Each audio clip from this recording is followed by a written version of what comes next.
SpaceX has experience with high number of engines running at the same time, but it is still like this is going to be a lot of moving parts and a lot of potential and a lot of everything. What are the upcoming expected milestones? I think there's one in particular I'd like to talk to you more about, but leading up to that, of course, is like what are some of the tests here on the way? So is it the static fire, the fully stacked with the 2 stages? Will there be, and then all that leading to an orbital launch test? What are the things you should know about? And what do you think? What do you think the timeline will be like the orbital test?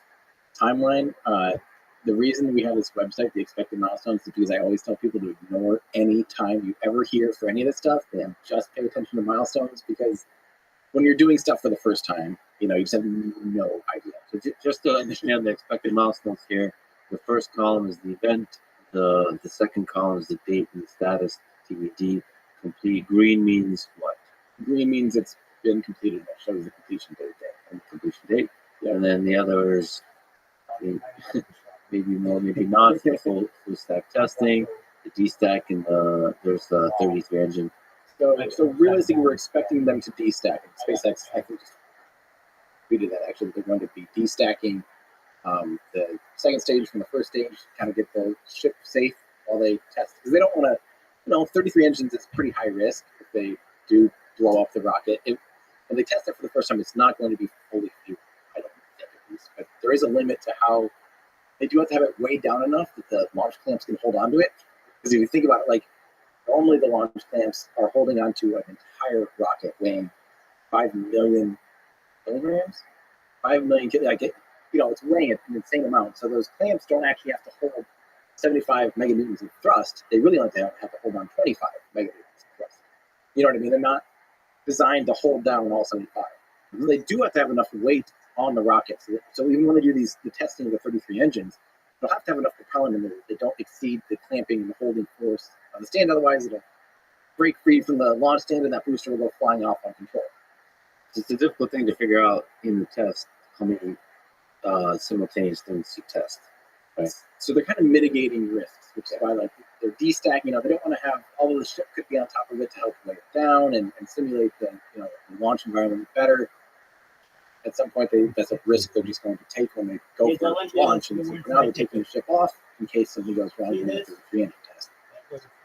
And then once we see if the 33 engine test goes well, hopefully we see the second stage get stacked back on it. We see them get closer, like closing out all the items, and hope. The big one too is the FAA launch license.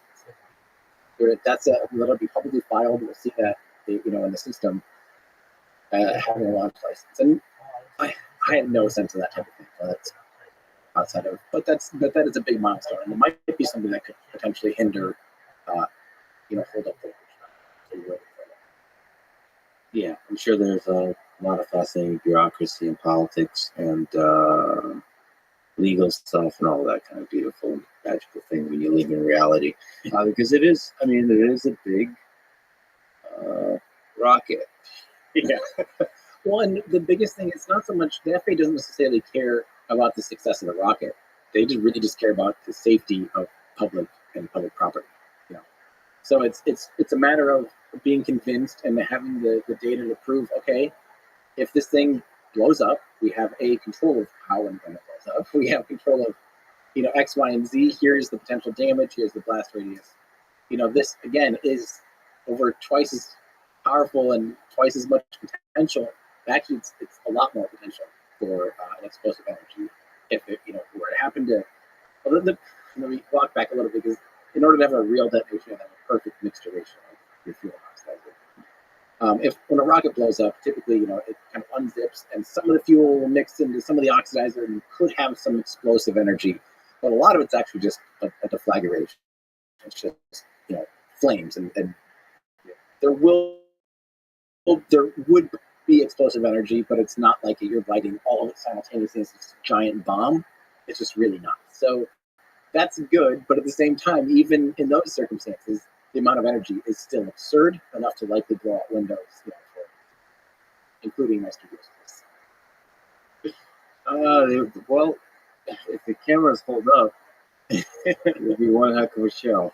Hopefully, of course, would not happen. So, how does that take us to an orbital launch? When do you think that would happen? In my opinion, this is a very fluid, and this would change literally by the hour. So, you really think that it's very difficult to really say, like, even for something that could very well happen this year, even just a few months away, making a prediction.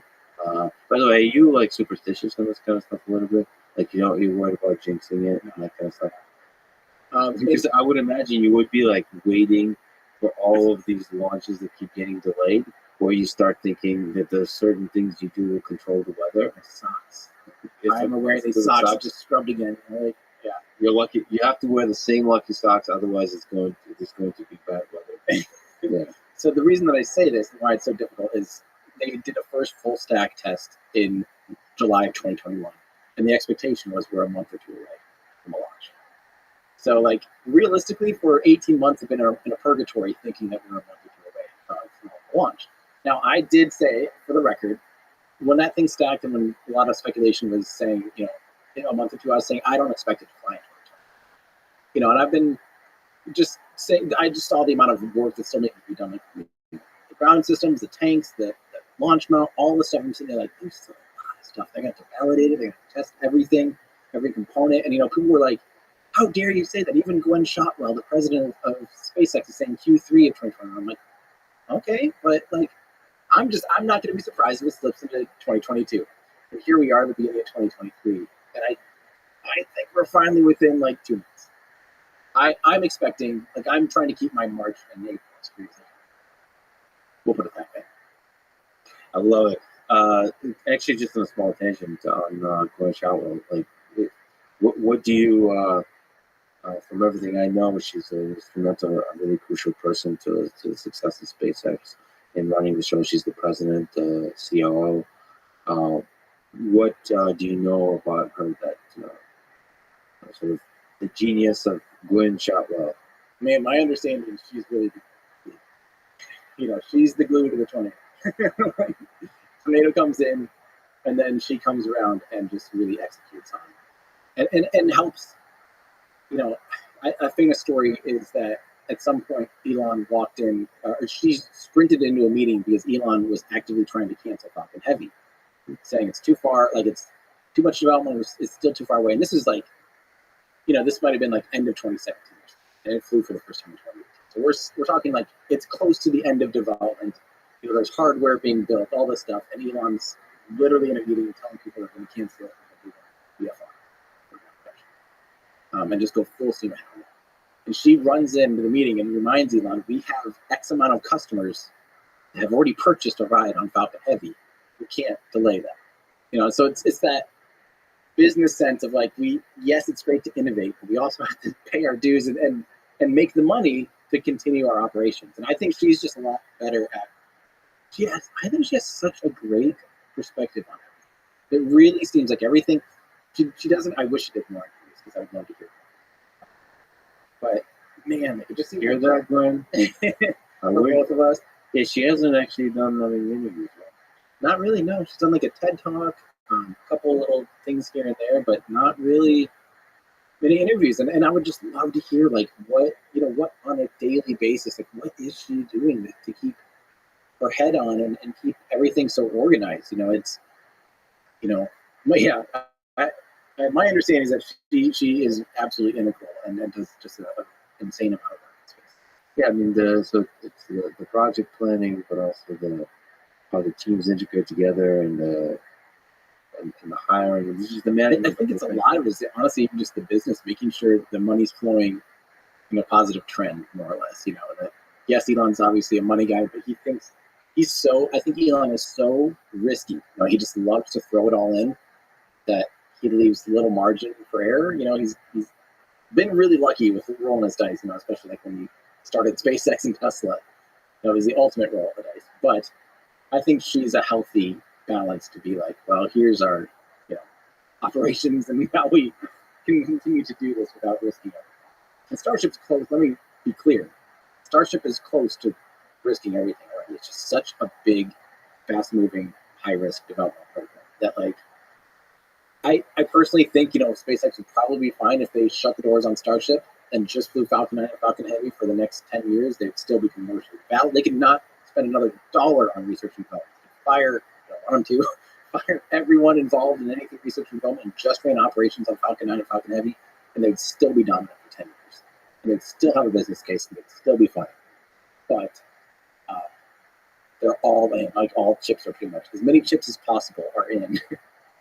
I mean, this, I don't know what else I could say. Is there's not, I've talked to a lot of great leaders. Like, there's just not many people like Elon that would push for Starship. When they're already a very successful company. Yeah. Sort of everyone doubted that it could be successful. It was so close to bankruptcy and failing. And then to take it into a financially viable, successful company. And just when you do, you take on a project that again risks everything. Well, he already did this with Falcon 1 to Falcon 9. Like, literally, people were like, what are you doing? They basically signed over and were fully ramping up Falcon 9 by the time they finally had their first Falcon 1 success. They had one more flight. They only flew Falcon 1 successfully twice. They flew it 5 times altogether. The fourth one was successful. And anyone else out there would have been like, let's keep flying the Falcon 1. We have a working rocket. We can start, making money and profiting. And already he was risking it all and saying, nope, we're going from Falcon 1 to Falcon 9 was a huge, huge leap. It was. I think it's at least as big as a leap from Falcon 1 to 9 as it is from Falcon 9 to Starship, or around relatively similar leap. So it's just that same thing again. People are going, why are you leaping into this insane program and system and risk when you have such a, you finally have this workhorse of a rocket that's so dominant in the industry? If they're going 10x, It so happens that you've been selected for the Dear Moon mission that will fly Starship once around the moon with 9 people on board. You are one of those people. Just pause to take that in. Everything that we've been talking about, you will not just be reporting on, you will be a part. So tell me about the objective of this mission. And how does it feel to be a part? Well, man, yeah, it's basically the Willy Wonka of space. Like a generous, a generous individual purchased a ride from SpaceX as early, at least as far as I know, the earliest I knew about it was February 27, 2017. Who's the individual? Yusaku Maezawa, but at the time, I'm telling a story. At the time, we didn't know. Okay, great. So February 27, 2017, a press release comes out from SpaceX saying someone purchased a ride through us around the moon. We're going to fly someone around the moon, and at the time it was on a Crew Dragon capsule. Wow, and that was enough. That little moment right there, that press release. First time I'm like, I'm going to make a YouTube video.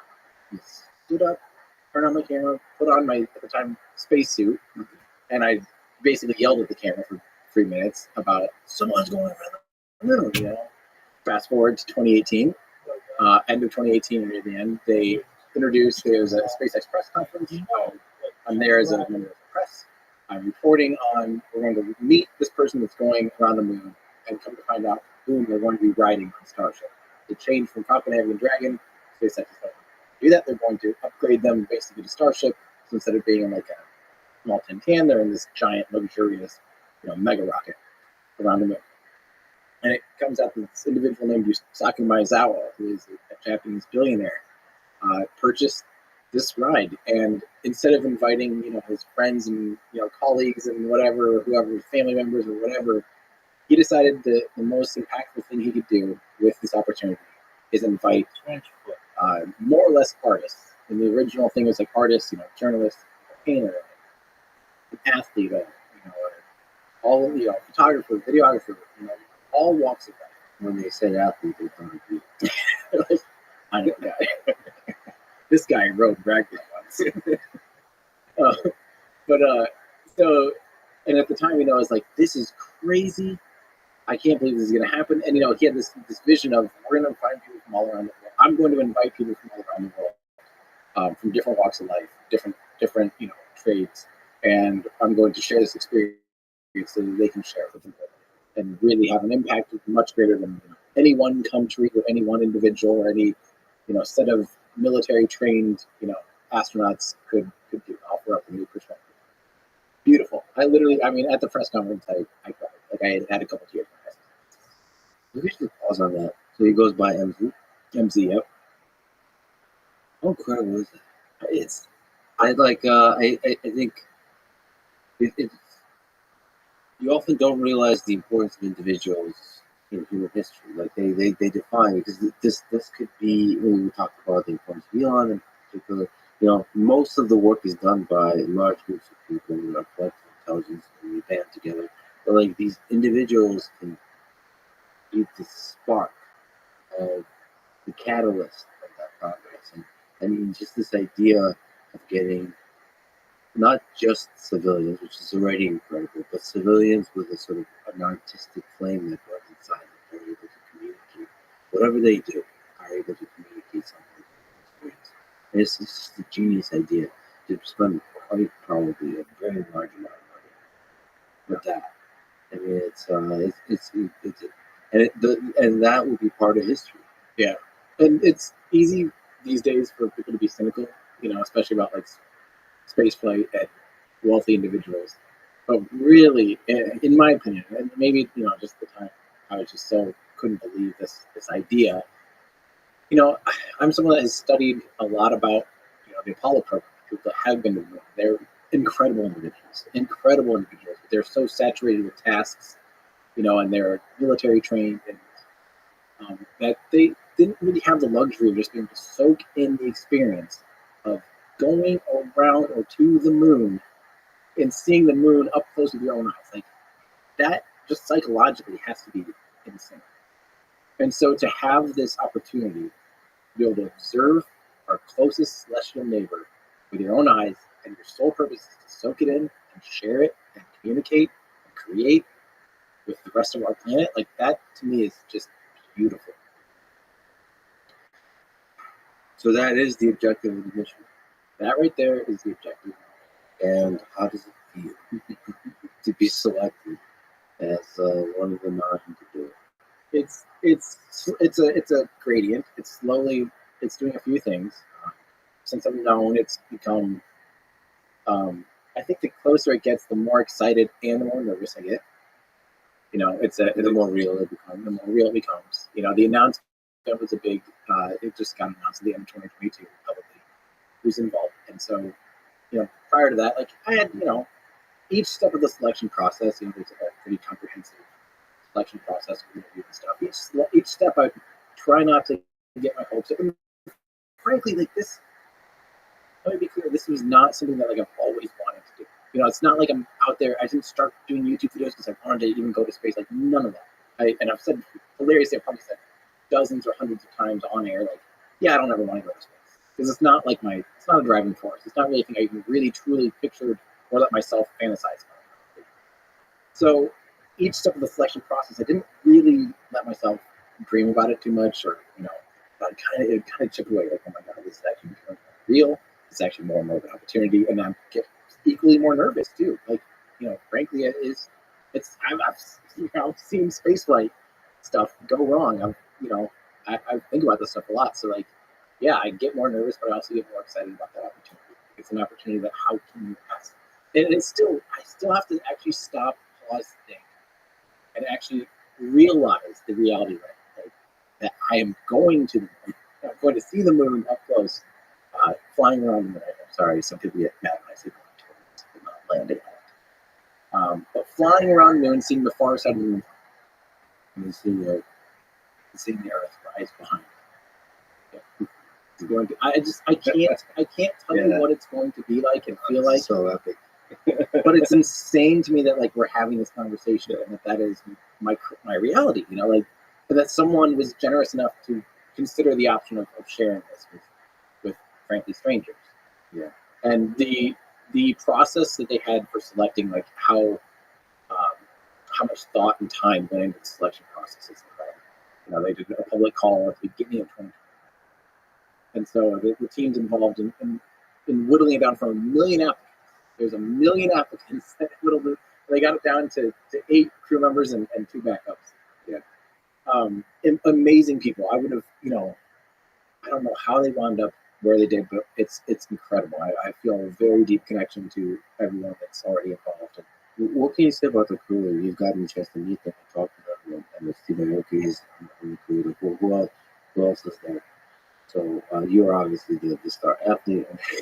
Who else in terms of the artists that are there? So, oh man, we might just want to pull up just so I don't totally butcher and forget anybody. But because so far I haven't actually had the chance to meet everyone in person. You know, so far a lot of this was done during the pandemic, but we've met through a couple different things. We've had a couple different times to get together. But so far I've not met Steve Aoki yet or Top.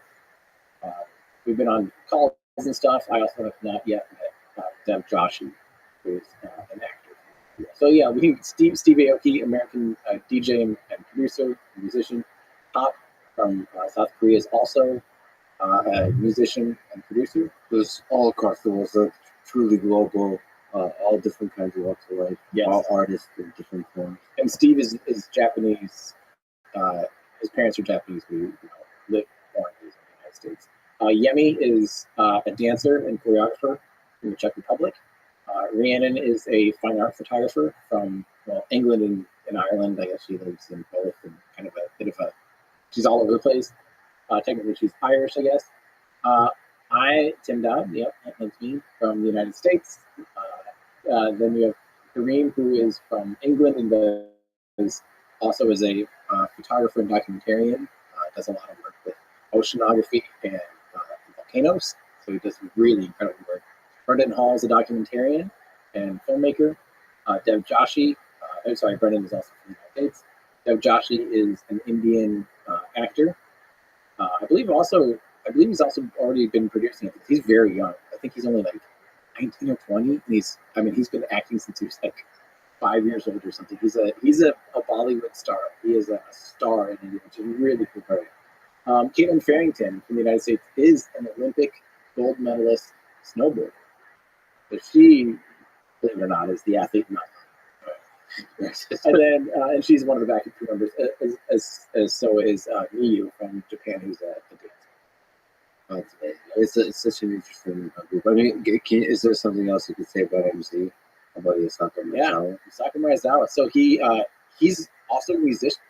So he was actually in like some kind of punk hardcore Japanese bands in the 90s and stuff, and early 2000s. He started a record company and distribution and sales. Ended up in fashion and owns one of the biggest fashion companies in Japan. And has become a fine art collector and just kind of philanthropist. And he's been out to space already. He's already not only been to space, like, you know, he's been to the International Space Station. He's been on orbit and on the ISS. And so what's cool is, like, you know, there's talks of, frankly, to be honest, I still don't know all the details about this. We're not yet into training. I kind of always assumed prior that there'd be some professional astronaut. You know, when they talked about it in 2018, there's talks of we'll have a professional astronaut on board.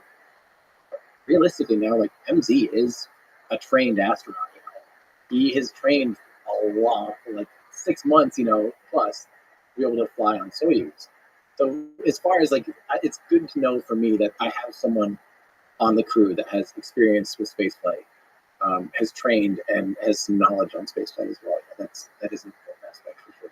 You made an excellent video about flying in the fighter jet that I think you mentioned may be relevant to the training. Is there some high-level aspects to training that you anticipate that you might be able to speak to?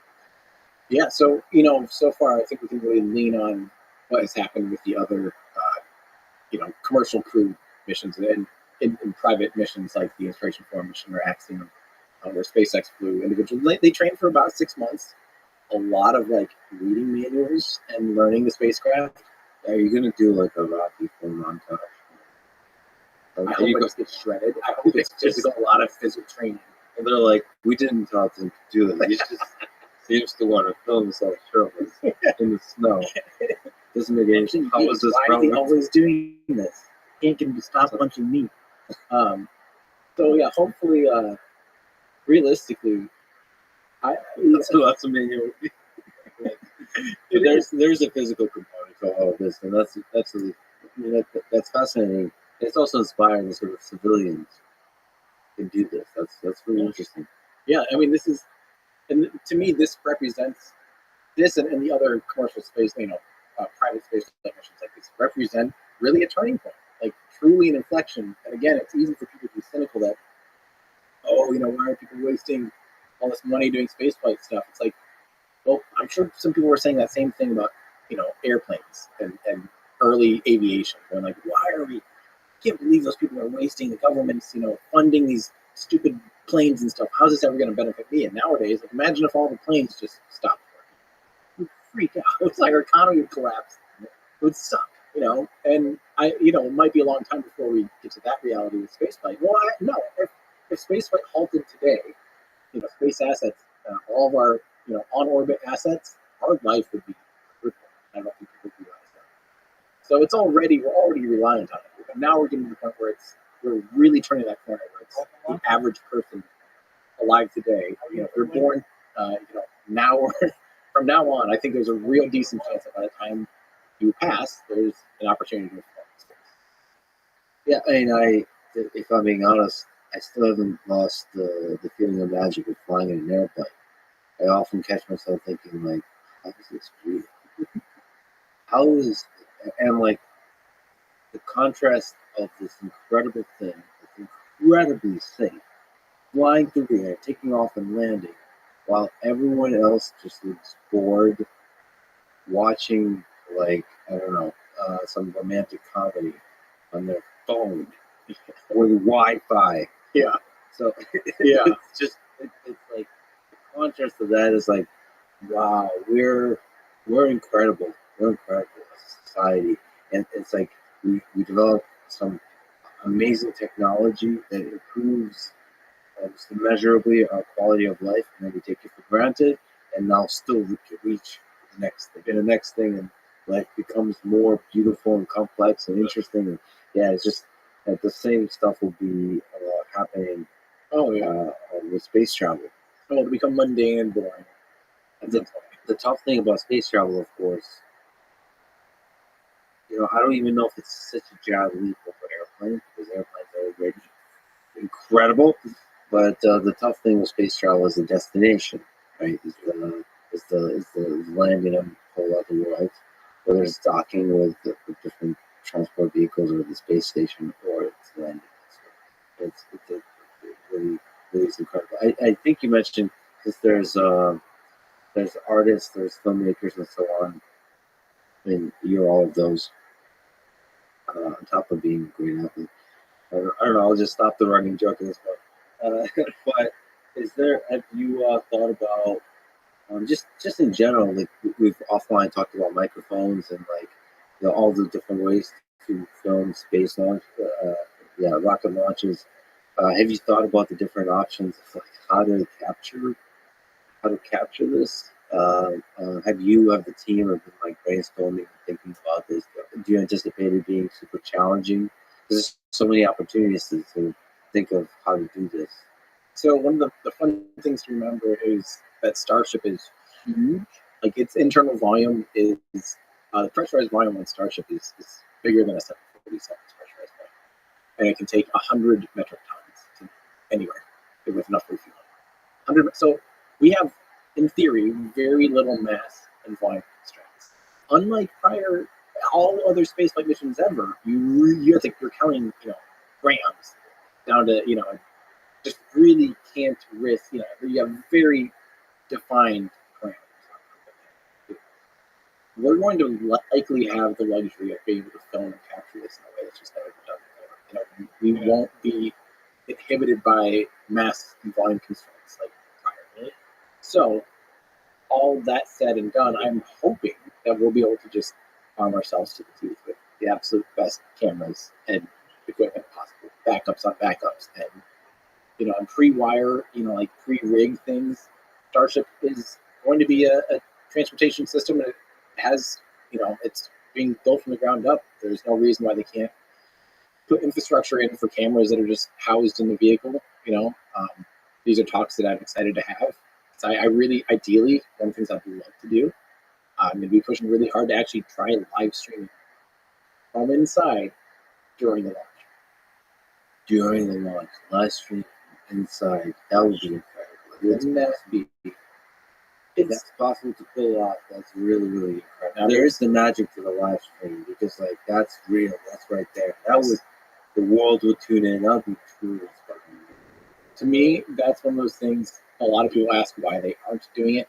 Of course, NASA and other individuals have their reasons why not. There's obviously some technical hurdles, but now with Starlink and other capabilities, there's less hurdles. There's obviously some transparency reasons why, safety reasons why it might not be a great idea to live stream a risky rocket launch. Challenger, I think, put a pretty bad taste in our mouth as far as publicizing an event and having every student in the United States tune in to, a tragedy. But that's something I'm pushing for really hard just because I think it could be magical. I think it could really connect with people in a way that hasn't been done before. Speaking of Challenger, have you thought about the fact that you're riding a thing, as we've been talking about, that's a giant, explosive, powerful rocket? Have you thought about the risk of that, the danger of that? Have you contemplated your own mortality? How could I not? I've seen and felt 4 of these prototype vehicles blow up, with my own eyes. I don't know if there's anyone else. Early days, some of the Mercury and Gemini astronauts watched failures of rockets and then got on them. I don't know too many people that are dumb enough to do that this day and age.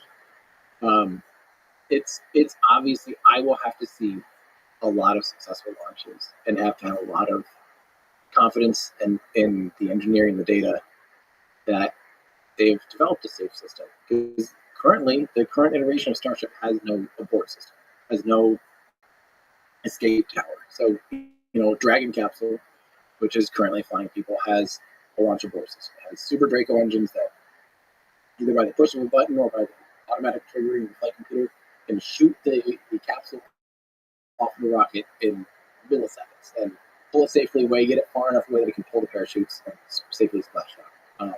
Starship, by all iterations I've ever seen, does not have that. The space shuttle also does not have it, so it's not absurd to not have an abort system. Like it is, there is, certain engineering principles that prove that could be a completely valid thing. The space shuttle flew 133 times fully successfully. It did have 2 failures, resulting in a loss of 14 lives. 98.5% success rate. There's other. I've probably done things that are a lot riskier. I race motorcycles, drag race motorcycles, and ridden like an absolute jerk on the streets on a motorcycle. I'm sure I've had a higher than 98.5% survival rate, or lower than that. So it's yes, it's risky, it's scary, and I think about it a lot. It definitely is one of those things that I will have to see, and I'm in no hurry for this to happen.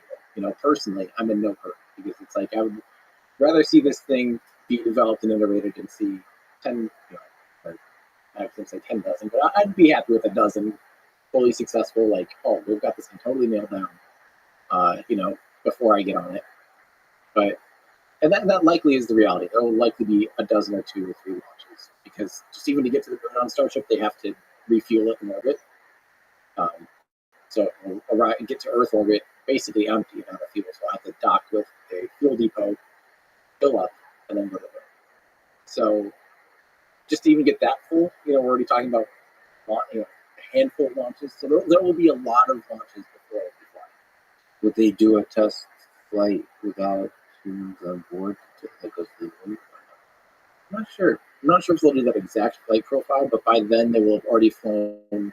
Most likely, the Artemis 3 program will have flown a Starship variant to the moon that lands on the moon. So doing at that point, you're pretty much. I would like them to test the heat shield of that entry because it is, it takes another. It's about 30% faster to get like if you go 30% faster in lower third to get out to a transit reduction. And although it only sounds like 30% faster, it's the re-entry heating experienced by a vehicle goes up by velocity cubed, not squared. So and not linear. So it's not like you go twice as fast to get you see twice as much heat. 30% faster, 30% heat.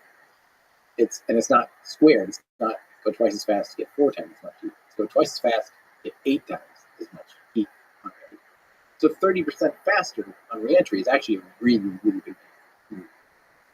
So I would love to see that because there's certain things that I would love to see, milestones that I would love to see tested out, proven before I get on board. But at the end of the day, I really do believe that just like Falcon 9 and the success of that they're going to push it and get all the kinks out well before anyone's on top of it. Nowadays, Falcon 9 Dragon is, arguably one of the safest, most reliable, and best rides you could take to space.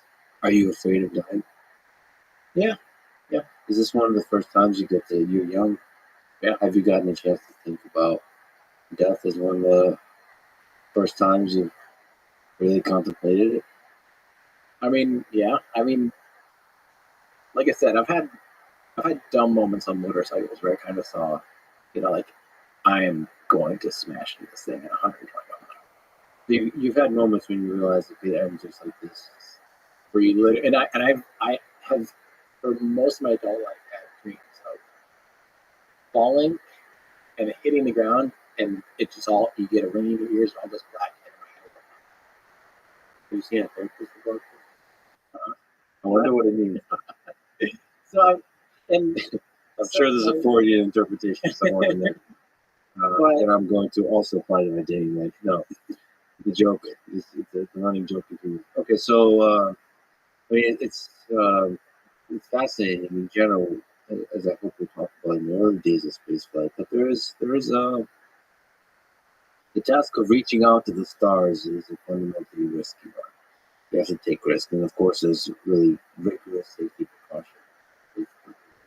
well, and I think like most people, for me, the idea of dying isn't so much about myself. It's about those affected by it. My loved ones, my family, my girlfriend, my friends. Obviously, I don't want to have this be a traumatic experience for anybody. It's already gonna be hard. Like it's already. I know my mom gets my parents and family and friends are very supportive. And my parents are all about it, of course. But my mom is also very emotional too. So she's my speaking of athletes. My brother-in-law has actually been on American Ninja Warrior 2 seasons. A real athlete, and even just when he competes, my mom gets so emotional, like she can't even hold it together seeing that. But what's it going to be like when she sees her son get on top of a skyscraper and ascend on a column of flames into the heavens? Like that's going to be very difficult, and I've taken them out. They've seen Starbase and they've seen Starship. They've seen a couple launches. I don't know if that's going to make them feel better. Hey, explosive therapy. Explosive therapy. Okay. Have you had that conversation with them about this, like before agreeing to join? I mean, was that what that was, or is it one of those things like you don't have that conversation? I suppose it's understood that there's a love, there's a passion here, and realistically, I'm going to be convinced and statistically convinced that this is relatively safe. Like again in the 99% safe. Again, there's things that people do every day that are less safe than this. Like you riding a motorcycle. Again, riding a motorcycle, doing wheelies at over 100 mile an hour. Not you did wheelies over 100. What? I'm not a smart guy always, okay? Formation flying in the fighter jets was likely a more dangerous thing than what I'll be doing in spaceflight. So, as surreal as it is, we're talking about you flying around the moon. Let's rewind and talk about the origin story. What's the origin story of the Guinness? I used to be a professional photographer, so from 2008 till the end of 2016, that was my income, was photography full time. Like you were an Instagram model, like you put pictures of yourself, or do you Instagram have fitness model, a fitness model? Obviously. But I did a lot of weddings. I shot 150 weddings all around the world. So subjects, all kinds of material, did portrait A also? lot of portrait work, and then just random like commercial things like beverages for businesses, or like wheelchair ramp company. I shot their product. It's random, whatever a professional photographer does in Cedar Falls, Iowa. When did you finally photography the official medium? Remember? Yeah, I do actually remember. I grew up. I grew up drawing constantly. I was the weird kid that I would bring a sketch pad to the restaurants. Like every restaurant when I was growing up, until I was like 18, 19, I literally would just sit there and draw all the way for food. My parents like fostered that. And I'd be the weird kid, but I'd be engaging and talking, but I'd be sitting there drawing. And I was always obsessed with realism and like recreating and visualizing things. And so when I got my hands on a camera, it was actually my dad's Pentax that I first shot a film camera, developing the film. I didn't personally develop it, getting the film back in those days. I just was like so excited about the idea that I had this visual thing that I saw with my own eyes, and now I can stop time and capture it and show it to other people. Just kind of, to me, that was like the ultimate form of realism. It was like literally showing you the photons, basically, that affected this film. And so I was 19 when I got my first digital SLR, the Canon 20D, and started shooting. And yeah, I fell in love with it. It became like I got a job at a camera store. Basically all my extra money went into buying everything that I could at the time. And I only worked there for about exactly a year before I went into pursuing photography full time. I basically was shooting weddings so that I could travel and pay, afford to be able to do some big trips every year and develop some kind of portfolio of traveling. And not necessarily not for I guess Instagram wasn't much of a thing at the time. It's really just I like making big prints and having them displayed and that kind of stuff. And Are you still a Canon guy? Are you still a Canon elitist? No. I moved around. I did Sony for a bit. I still kind of shoot mostly Canon glass, but adapted to either Sony, like lenses. Sorry, like Canon lenses. Look at you. What do you think about these things that I'm using? Sony A7 for Great. So yeah, I've been I googled around just trying to find a camera that can do video and photography pretty well, and obviously going with just like generic lens prime. I've resisted a whole journey with these cameras and trying to figure stuff out. It's like prime lenses seem so stupid. The prime lens is like a fixed zoom thing. Yeah. Like why? So I remember I was going to like Ukraine and thinking it's similar, very similar to space flight. But you're very constrained because you're going into another environment. You go into a war zone. You go into a front. You don't know what. You don't know anything. Right. And there's like a little suitcase you have to like figure out like how do you what's robust. What gives you like a good image versus the flexibility versus the weight. Weight is important there. You have to think about like you really bring like a bunch of zoom lenses and stuff. So that's not really quickly, but yeah, it's a whole journey that you've already been on. But it's nice to have a beginner with me to explore that. I think there's a nice thing, just like as we've been talking about with the beginner's mind, to not let equipment get in the way of like what your vision is and what the thing should look like. Yeah. Sometimes, like especially if you're a professional videographer, photographer, cinematographer, whatever you call it, you can like fetishize equipment too much. You can get so much equipment. And I've interacted with it because I've been trying to learn from other people that have so much more experience than me. I think their advice is often like very pushing a lot of equipment versus like the final thing. Like how do you create the art of it? And, like because to me, even photography is just like storytelling. And so like a lot of the discussion to me that I enjoy, especially talking to creative people, is like the final story. Like how, and I've learned, like light, light is a weird thing. Like it's so interesting. It's so interesting how you can create emotion with light. Like with a little, you can take a phone and like you light your face in different ways, and like it changes the emotion. It's so weird. I mean, holy shit. Because like that's the conversation I want to have. If people give me advice how to light a scene and all that kind of stuff is great. But the reality is that a little bit of light in a different direction, that you have to understand how that changes contour on your face and everything. And the expression that your face can, like, the expression that could be effectively communicated under different lighting conditions. And then like the mystery of like having some of your face in darkness and some not, or when you can only see the eyes and not the face, or the background is visible or not. I mean, it's all just like this interesting art form that's to be so powerful when you're telling the story. Well, and what's fun with me with photography and rockets, they're both like the ultimate story of compromise.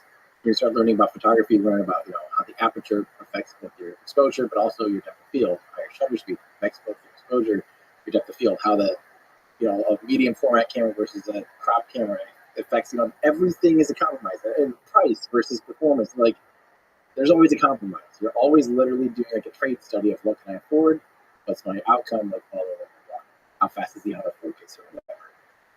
Same with rockets. Like there's a million choices, and every single one of them affects every single thing. So there's always all these trades. It's so cool. You can see the same, totally different outcomes based on the same like requirements. Like do X, and here's how we're gonna do it. Two teams of people. When did you fall in love? So yeah, so the story kind of keeps going for me. So I was doing can't talk photography, man. We'll go on deep rabbit hole there. So it ended. Through all this, doing a lot of weddings, I was already getting saturated, feeling like I'm not being as creative. You can only shoot them so many weddings before you're like, well, now we do this pose, this pose, this pose. Even if like they're amazing places, like in front of a castle in Germany or something, I'm still like, well, at the end of the day, I'm not being very creative. So I remember craving like some projects, and so I was sitting at my friend's coffee shop in my hometown in Cedar Falls, High Car Coffee, and I'm sitting on this red couch, and I see this article from I think Gizmodo that said you could own the flight stick of an Apollo commander. And I knew enough to know what that meant, but that's really about the end of my space knowledge. And so I clicked on it. The clickbait got me. Like I'm like, oh yeah, I'm gonna see if see that the minimum bid is like $250,000. I can't own the Apollo joystick, But it got me on this website called our auction. And so I started scrolling through that, looking for things that I hadn't bid on, and they had at the time they're doing a huge space auction. So I'm looking for things just out of curiosity, fun. These are cool, like starting to really, like I said, I liked space, but I wasn't like in love with it. But I'm very just seeing all this stuff like so cool, look at all this really cool stuff. And I ended up seeing there's an article for a VMSTK 44 flight suit, high altitude flight suit that came from the Soviet Union, and looks, it's like a MiG fighter pilot suit, very similar to like the SR-71, like kind of pumpkin suit, semi-pressure suit with a full helmet. I mean, it looks like a spacesuit. For all intents and purposes, it's kind of like a spacesuit. And I just bid on it. I bid like I think $325, and next thing you know, like it arrives at my door. And from that point on, like literally, I got it out. I immediately try to put it on. And the first thing that I do is almost die in it because I closed the helmet down on myself and locked it and didn't know how to unlock it. So I literally, and so as soon as I seal it up, I'm realizing I can't breathe. I'm going to rock. So luckily, like there's a hose, kind of that long hose thing that normally plug into an air supply. Had a little plug on it, so I just unplugged it and was able to temporarily breathe through the hose until I figured out the locking mechanism. So that was my mortality rate thing right there. So that was probably above a 98, below a So you're 98. there for Anna inside. Yeah, already reading like my premature obituary, like idiot dies alone in spacesuit in his living room. You know, like just imagine. That would be like Darwin Award for sure, for sure. Uh, so I get the spacesuit, and it kind of That's literally. you should feel that. You introduced Creed to me, so you should feel bad about that one. Bars wide open. Yeah. Okay, so I ended up like the spacesuit kind of like more or less haunted me because it kind of just it sat in like my living room for a long time, and I didn't know what to do with it. And I actually had a friend who was also a photographer, wanted to do like a photo. We were just kind of taking pictures, and he's like, "Hey, bring your spacesuit over. We'll do a picture." I was like, "All right," you know. I walked across the street, literally lived across the street, Taylor, and I put the spacesuit on. I took this funny picture, and I'm like, "This is awesome." Now I got a lot of like fun out of like creating a character, you know, everyday astronaut. Or at the time, I guess I didn't know an astronaut. And then that kind of just continued. I was like thinking of more and more funny situations where I could have this astronaut on Earth doing mundane, everyday things, and came up with the name Everyday Astronaut. And originally, it was just literally a photo project, like this whole art series of an astronaut doing these things, these funny, whimsical, you know, silly, mundane things. But I was researching a lot about like, I was trying to hide Easter eggs. Like I was going to hide in like the, you know, the echocardiogram of Alan Shepard, you know, like his first flight into space, and photoshopping that into pictures, and like, you know, doing all these little like facts about spaceflight, but there's hidden little elements in these photos. And man, doing that, I just fell in love with it. I just was going over every little detail on it. I just couldn't stop learning, and I was getting excited because I was like, I could be teaching people about all this exciting stuff, all the cool things people figured out, you know, 40 years ago, 50 years ago, and was trying to portray that through images on Instagram. You know, it took me a little while, but eventually I realized, you know, on Instagram, your retention rate, you're lucky if you get like 2 seconds of someone looking at an image. You know, maybe nowadays 60 seconds of a quick Instagram short or something. But yeah, It doesn't give you a chance to really teach to explore a little topic that you felt like you felt the curiosity of it, and there's so much to learn. It was so beautiful. so many opportunities of a light bulb come off for somebody to be like, "This is awesome." And so yeah, I think I started. So by the end of 2016, like throughout 2016, I realized I want to be done doing photography as a profession, and I want to pursue everyday astronaut. But I didn't know what it meant yet. I just knew like I had this thing, you know. And at that time, I'd been doing it for roughly 2 years and had, you know, seen, I don't know, like 50,000 Instagram followers or something. I thought like I could just be a full-time influencer now, you know, like just go around taking pictures of myself in a spacesuit and doing public appearances and Reddit showers or something. I don't know. I don't know what this thing is. I'll figure it out, you know. Yeah. And so it basically, I gave myself like a runway of 1 year, 2017, of like, I'm going to throw stuff at the wall and see what sticks. So I was doing like Twitch streams. I was playing Kerbal Space Program, which is like a video game, like a physics-based rocket building simulation game, but it's also like it's fun and silly because you're not playing with like humans. You're playing with these little Kerbal, like little alien guys, and it's fun and silly. You know, streaming that on Twitch and doing things and posting some of those things onto YouTube. But finally, like I said, it actually happened to be February 27, 2017, when SpaceX had that announcement that their planes were on the moon, that I gotta tell people about this, and stood there and made my first like produced YouTube video. And I didn't want it to be over 3 minutes. I was afraid that'd be way too long for YouTube. And I got it down to like, I don't know, 2 minutes and 40 seconds or something. And that video, wearing I was wearing the spacesuit.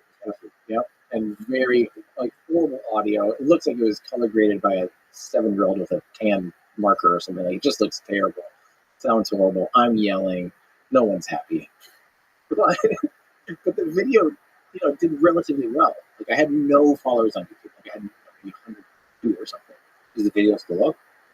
That's great. It's, to watch. it's so cringy. And as it should be, you know, your first video should be terrible. It's not terrible when you spend too much time. Yeah. So the thing that clicked for me is I had very little audience, and all of a sudden that video kind of took off. You know, relatively. I think it got like 10,000 or 12,000 views. I was like, holy crap, that's way more engagement than I'm having. Famous. I'm famous now. 10,000 people? That's almost my whole town. First of all, that is kind of crazy.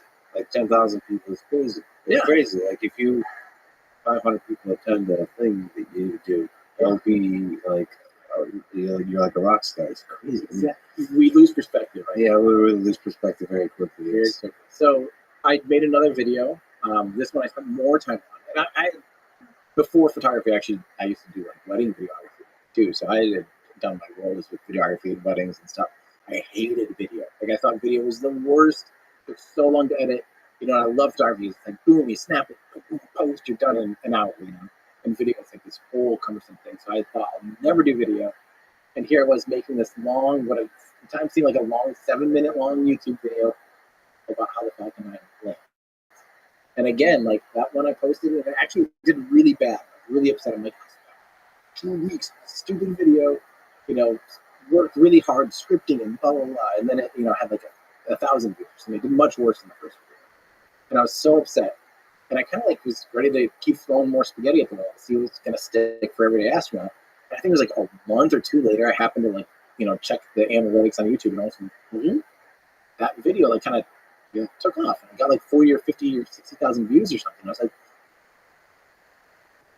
and it just kept, you know, that just honed me like, okay, YouTube will bring a bigger, like, bring an audience to me, as opposed to like Instagram. I had to find and, you know, try to get the audience to come in. And this was like, they were going to do the legwork.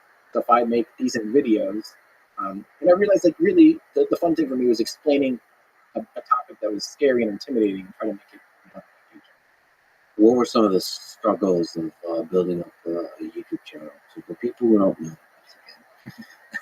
you have a YouTube channel called Everyday Astronaut, and there's some incredible videos on it. So what was some of the challenges, struggles in the early days? Definitely, like at first you're not going to find your own voice. And I know, like even, you know, Jimmy talked to you about that, like how your first video is going to suck. You're not going to be yourself. You're going to be nervous. You're not going to know the tone, the pace, the things that are interesting. And actually, originally, I had constraints. I was really worried about making a short video because I thought there's no way anyone's going to watch a 3-minute video, and a 7-minute video. And pretty quickly, I realized like YouTube as a whole was kind of changing, but also there's always that historic backbone of like 22 minutes of programming for a 30-minute spot on TV. Like no one goes over 22, 40 minutes in a full hour special. Like that is the absolute limit of what a human being can watch. You know, basically was what I thought. Yeah. And slowly I just kept playing and getting longer and actually more and more in depth in topics. And instead of getting like pushback, you know, and being like, this is so boring, I realized as long as it's like, as I was walking people through the whole step, you know, giving them all the context they need, they're happy to get as deep into the weeds as I can get it. And so that just kind of fed the snowball just kept rolling. And I'm like, all right. And, you know, before you know it, I'm making hour-long videos. Like an hour long is more or less a normal length on my channel for a produced video. And they're really, really in-depth. But I love like that process of trying to preemptively kind of guess what the questions might be. And you know, part of that is like we do like script read-throughs with like our supporters and do like cuts of videos, and people, a decent amount of people see it before it goes public. And then we get those questions out of the way. And we get those people asking the questions. And then I love nothing more than trying to, you know, get all those questions answered. A question about being a creator on YouTube. There could be a challenging psychological aspect to it, which is like you might invest a huge amount of your effort into a thing, and it doesn't receive much attention at all. And, you know, there's something about YouTube and in general social media that makes you feel really crappy about that if you let it. If you really look at the numbers, it's very, very difficult not to pay attention to that. I mean, that's the reason why I turn off numbers on my interface for stuff that I've created, because I just see it having a negative effect on your mind. But even then, it still has an effect. I mean, your epic video on the history of Soviet rockets comes to mind. And we'll talk about that in a second. It's called, you should check it out, the entire Soviet rocket engine fan entry. So that's something you've researched for 2 years. Yeah. You put your heart and soul into it. There's a lot of passion. There's a long journey. I think about like an hour and a half video. Is there challenges? Is there how difficult is that to put so much of yourself into a video? and it maybe not do so well. Yeah, that's the struggle for sure. Honestly, especially as we grow, I try to make better and better videos, which means hiring more and more people to do higher end animations and spend more time editing, shooting, scripting, just. But at the end of the day, like it still can't be just losing money. And I have videos that definitely lose a lot of money because I hire 3D artists and stuff, um, and I was so certain that the Soviet rocket engine video I thought was just purely going to be a passion project. I honestly was like, if it ever crosses a million, it's a hope. And does it cost like a couple million now? I think it's a little over 2, which is insane to me. Like I just really thought this was more something just to put on the shelf as a resource, almost for myself. Like just to kind of have that knowledge bank and something I've always wanted to straighten out in my own head and kind of know the history a little bit better. But come to find out, like it took a while. It was a slow turn. But I remember when we first released it, and that's when I watched it. I remember like so few views. Yeah, I remember being just sad. Like I was like sad about the state of the world because I know how much love you put into it. How much I don't know. I to me for some reason that somehow would directly connect to huge views. But see, you know what made me sad is like if you use a different thumbnail or a different title that could affect the popularity. I know. And then I just can imagine the torment you're going through. What if I used a different thumbnail? It's that Jimmy, the Mr. Beast torment, like just a slightly different title or a slightly different. And everything. I have videos. Is ironically the last I don't know 5 videos I've produced are horribly flopping, and some of my worst videos are statistically. The interesting one is like you summarize incredible video. You summarizing the people should go watch about all the awards video for 2022, like all the cool stuff that happened for 2022. I remember that not being that popular. There's a few ones recently that are not that popular, like riding a fighter jet. I thought that was going to be easy, exactly. Like 1 or 2 million. I don't know if I've paid the flights off to go there. You know what I mean? Like in that video, it makes no sense. And frankly, here's at the end of the day, I realized like I have lately, especially the last year or two, kind of disconnected from that aspect of it. I'm super fortunate. I have very generous Patreon support and people that can help me sustain to produce. People go support him on Patreon. Well, it's that, but as you know, as a creator, like that is what keeps the lights on and makes it so I can go this deep. Like if I didn't have that, if I had to rely solely on like YouTube ad revenue, I mean, they'd be super different videos. I wouldn't spend as much time researching because they'd just be more glossed over. It's like a hurry to churn them out so I can keep the machine going. And I have this incredible freedom to really dive into a topic. A video that I've been working on now for almost 3 months is how to start a rocket engine. And let me tell you, it's not as easy as one might think, or I guess as it is as difficult as you might think. I mean, it's an insane topic. And what do you mean by stuff? You mean like the ignition? Yeah, like how do you physically get them running? Like there's all these, the valves and the turbine, that we were talking about earlier. Like that has to run on the pumps, but it itself is powering the pumps. So how do you get that, like chicken and egg? How do you get that thing started? There's tons of. It's so cool. There's so many ways, and so for me, that required reading a lot and talking to people that know a lot more than me. And just really trying to make sure I understand enough of it to explain it and try to weave a narrative around it. And so that video is 3 months in the making. We're still probably another 2 or 3 weeks out. And I don't expect, I think this will do relatively well, but in the grand scheme of YouTube, like still tough. But I'm okay, and I'm okay with that. I'm at that point, actually, where I am okay with it. It still stings, and I'm more worried about just like, can I continue to do it at this quality, at this level, if it's losing? You know what I mean? So there is a trade-off, and I am kind of having to navigate that. But the depth of the impact you have is a thing that YouTube can't give you numbers on, but it's a really important thing to sort of remember that it's really not just about the YouTube numbers. There's for people like you, they're basically educating and revealing the brilliance in a technology that will make humans a multiplanetary species and give hope to millions of young minds that will build that future. I mean, that's immeasurable. That's not just the dreams. But that's really important to sort of remember as you're creating. That's something I try to think about as well. So like views, and that becomes more. Don't matter.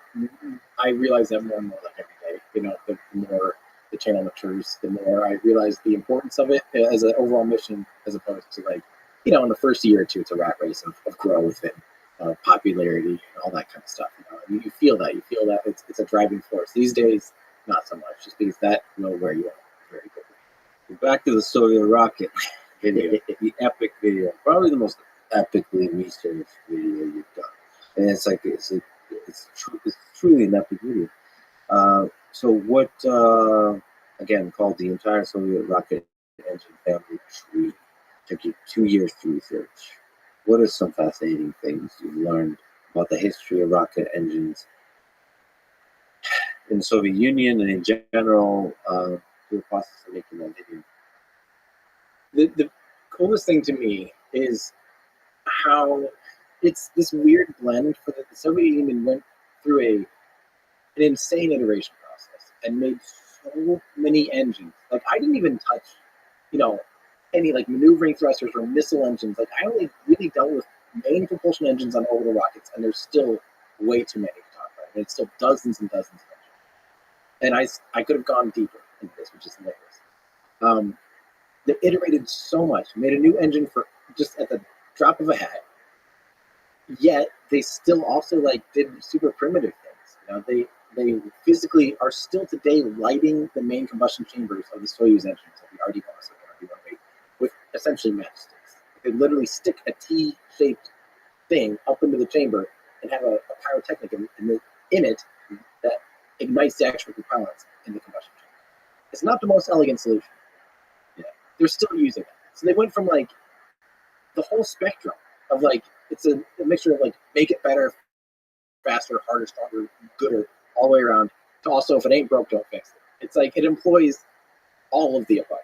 So it's a lot of innovation, but also they use duct tape. So it's all the way together. Yes, that's exactly the way to put it. And they did things that are insane. They developed a full flow stage combustion cycle engine. This engine, had it been used, it would have put it was the same relative size as the F1 engine on the in that same category, way up there, 6.7 meganewtons of thrust or something around, and then the F1 is 7 or something. It's huge, yet way more complicated, way more efficient, way just better engine in that sense, as far as performance goes. Yet it never flew. It never left the stand. They'd never built a rocket around it. The N1, which was the most powerful rocket we've flown so far to date, it never made it through its first stage burn. All 4 attempts failed spectacularly, and yet it had so much technology on it that was still unrivaled today almost. Finally now we're beating it. The MK-33s that they developed for that rocket. Finally today we're to the point of having better engines than they built in the 60s. Yeah, what stands out to you from the Well, it's interesting because the N1 was the Kuznetsov Design Bureau, and he was actually an aircraft manufacturer. So he was one of the first people outside of kind of the missile and rocket program. You had all these other big wigs kind of in the other OKBs that were developing missiles and rockets. And then all of a sudden here comes Nikolai Kuznetsov, who had never developed a rocket engine. And so his first attempt at rocket engines was the NK series, NK-15, NK-33, and they were amazing. They were brilliant. They were these wonderful closed-cycle oxygen-rich engines that were awesome. They were awesome engines, and that were, because I love that because his direct boss, since he wasn't necessarily in the aerospace, or in the rocket missile defense world, he didn't have to. At the fall of the Soviet Union, he didn't have to give away all of his things to the same people as the other people. So he hid, 80 of his engines in a hangar, and then we still literally use them in the United States. We used all together, I think it's 8 or 10 of them repurposed them as the called AJ-26s. But like we still were flying Soviet rocket engines in the 2000s because they were better than engines we are building today. Like that's, to me, that's my favorite fact about the N1 rocket engines, is that they're still that good. That they were the best choice for at the time. Orbital science. Some of the culture that engineering has led to these things that still work. It's incredible. Yeah. You said that the RD-171 is one of the coolest engines ever made. Why is that? Well, so one of the fun things about the Soviet engines is it'll look like a lot of their engines look like multiple engines because you see multiple nozzles, you see multiple combustion chambers, and you think, well, obviously, the nozzle is the engine, right? But what they actually would do, the real heart and the real power of the rocket engine actually comes from the turbo pumps, comes from the pumps themselves. And as we talked about earlier, that includes the turbine and the actual pumps that flow the propellant into the chambers. And so the Soviet Union was incredible at these closed cycle, high powered turbo pumps. But if you try to scale the combustion chamber too big, you end up with what's called combustion instability. You have such a large surface area of crazy flames, and combustion happening. They can get these weird pockets and oscillations and frequencies, and they just couldn't make big combustion chambers. They never figured it out. They never quite. Well, they did actually figure it out, but they didn't like it. So they ended up just shrinking down and having small combustion chambers and just splitting the pipes basically. Instead of one fuel pump going into one pipe going into one combustion chamber and one oxidizer pipe going into one combustion chamber, they'd split it off into two or four combustion chambers and kind of spread that work around so they didn't experience this combustion instability. So the RD-171 is like, still to date, the most powerful rocket engine ever built. The turbo pump is insane. I don't even remember how many, like 200,000 horsepower or something comes out of that turbo pump in order to flow the amount of propellant necessary at those rates and at those pressures into the combustion chamber. So it has 4 chambers, and it's just an absolute marvel of engineering. And yeah, and then the cool thing too is specifically the RD-171, its engine, all 4 of those nozzles can actually pivot and rotate. I just now, as I'm explaining this, realize that has to mean that they have joints, like flexible joints in the high pressure pump lines in order to, this is the realization I'm having right now, because normally you put the gimbal above the turbo pump, like the mount where the engine swivels, so that you have low pressure coming from the tanks into the pumps, and then you just have a straight, fixed pipe flowing into the engine, so you don't have to bend that pipe and have it be dynamic. If they had the 4 chambers moving independently from each other, that means those 4 chambers all had to have a flexible, high pressure pipe point, which I don't know if that's, why am I just now realizing this? Yeah, so there's engineering challenges with that. Insane. I never even thought that was a thing you could do, honestly. I gotta look into why and how and what. Yeah, I wonder why that design decision was made. So the easier thing to do normally is to keep those nozzles fixed. Then affix, like say the Soyuz engine, the RD-171, they have a fixed main combustion chambers, and they use these little Vernier, or not mad at me for saying Vernier engines that swivel themselves, and those provide your control.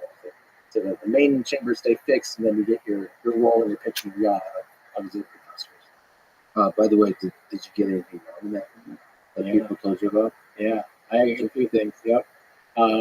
First off, we had a graphic error. We actually we copied and pasted a lot of our After Effects projects. So our nuclear engines, one of them on screen says that it runs on RP1. It does not. It has basically all the wrong stats. We just didn't catch it. We literally copy and pasted it. I say it right on screen, but in the voiceover, but on screen it's wrong. The other thing, I'm excited to ask you about this. I watched, and I spoke with a lot of Russian-speaking individuals. We had a lot of research assistants that were reading and blah, blah, blah. I tried really hard to learn how to pronounce Sergei Korolyov's name. And I'm still going to say it wrong no matter what. My understanding, and from listening to native speakers, it's closer to Korolyov than it is Korolev. Yeah, definitely. Sergei Pavlovich Korolyov. Yeah, I will never say it that perfectly, but I know it's not just Korolev. I mean, again, the English translation would likely, I should have just said, I said the dumb America way, but you rolled your R. Cool, man. Excellent. So let me just ask you the difference in the culture, because you've researched so many rockets from so many different areas, the 7.5, and just everything you're seeing now. Are there some interesting differences, especially when you look at the space race, between the Soviet rocket engineers and efforts versus the American? there's definitely huge cultural changes, and the fun thing is that they kind of spawn from the same. They have the same starting place. Both, Soviet rocket engines and Americans all came from the Nazi V2 rocket, the A4. Literally, physically spawned from that, because at the fall of, at the end of World War II, we took a handful of German scientists, and the Soviets took a handful of German scientists, and they both got their own a little bit, some blueprints here and there, and the others got some blueprints. So we literally have the same. It's a weird thing where we're starting from the same thing and letting two divergent paths go crazy on their own development. So it's really fun to see the cultural differences. One of the things the United States did is they really would kind of take an engine and just perfect it more or less, and not really evolve that much. Like I don't know, and I don't know why. I actually need to do a history lesson on all of the U.S. engines, but it's literally as far as orbital class engines before now, it's like a dozen or two. It's a tenth the amount of Soviets, and the Soviets just literally made up a new engine every time they had to do they went.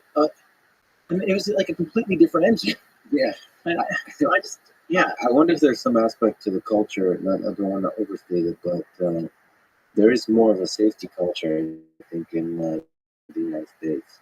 And I think if you care about safety, or rather, you have, you're more risk averse, so you care about safety more, about the value of human life, the risk taken there, that you will iterate less. So yeah, I think the Soviets, especially in the early aspects of the program, I don't want to overstate this. Is some of it is just their stories, just anecdotes. They're more willing to take risks. Yeah, risk with human life, risk with spacecraft. For example, the first orbital space flights from the Soviet Union, the cosmonaut had to eject out of the capsule and parachute to it. Yes, that's not very well known, and it wasn't. They hid that even from history as best they could at first, because they were slightly ashamed that they couldn't have a full recovery system with their spacecraft. They could physically recover it, but they would have been able to recover the cosmonaut in one piece. So instead, they had them just eject out of the thing and parachute to safety. That's insane. And so there definitely was some extra risks, but also a freedom to just push things to the limits and try everything through and all the spaghetti.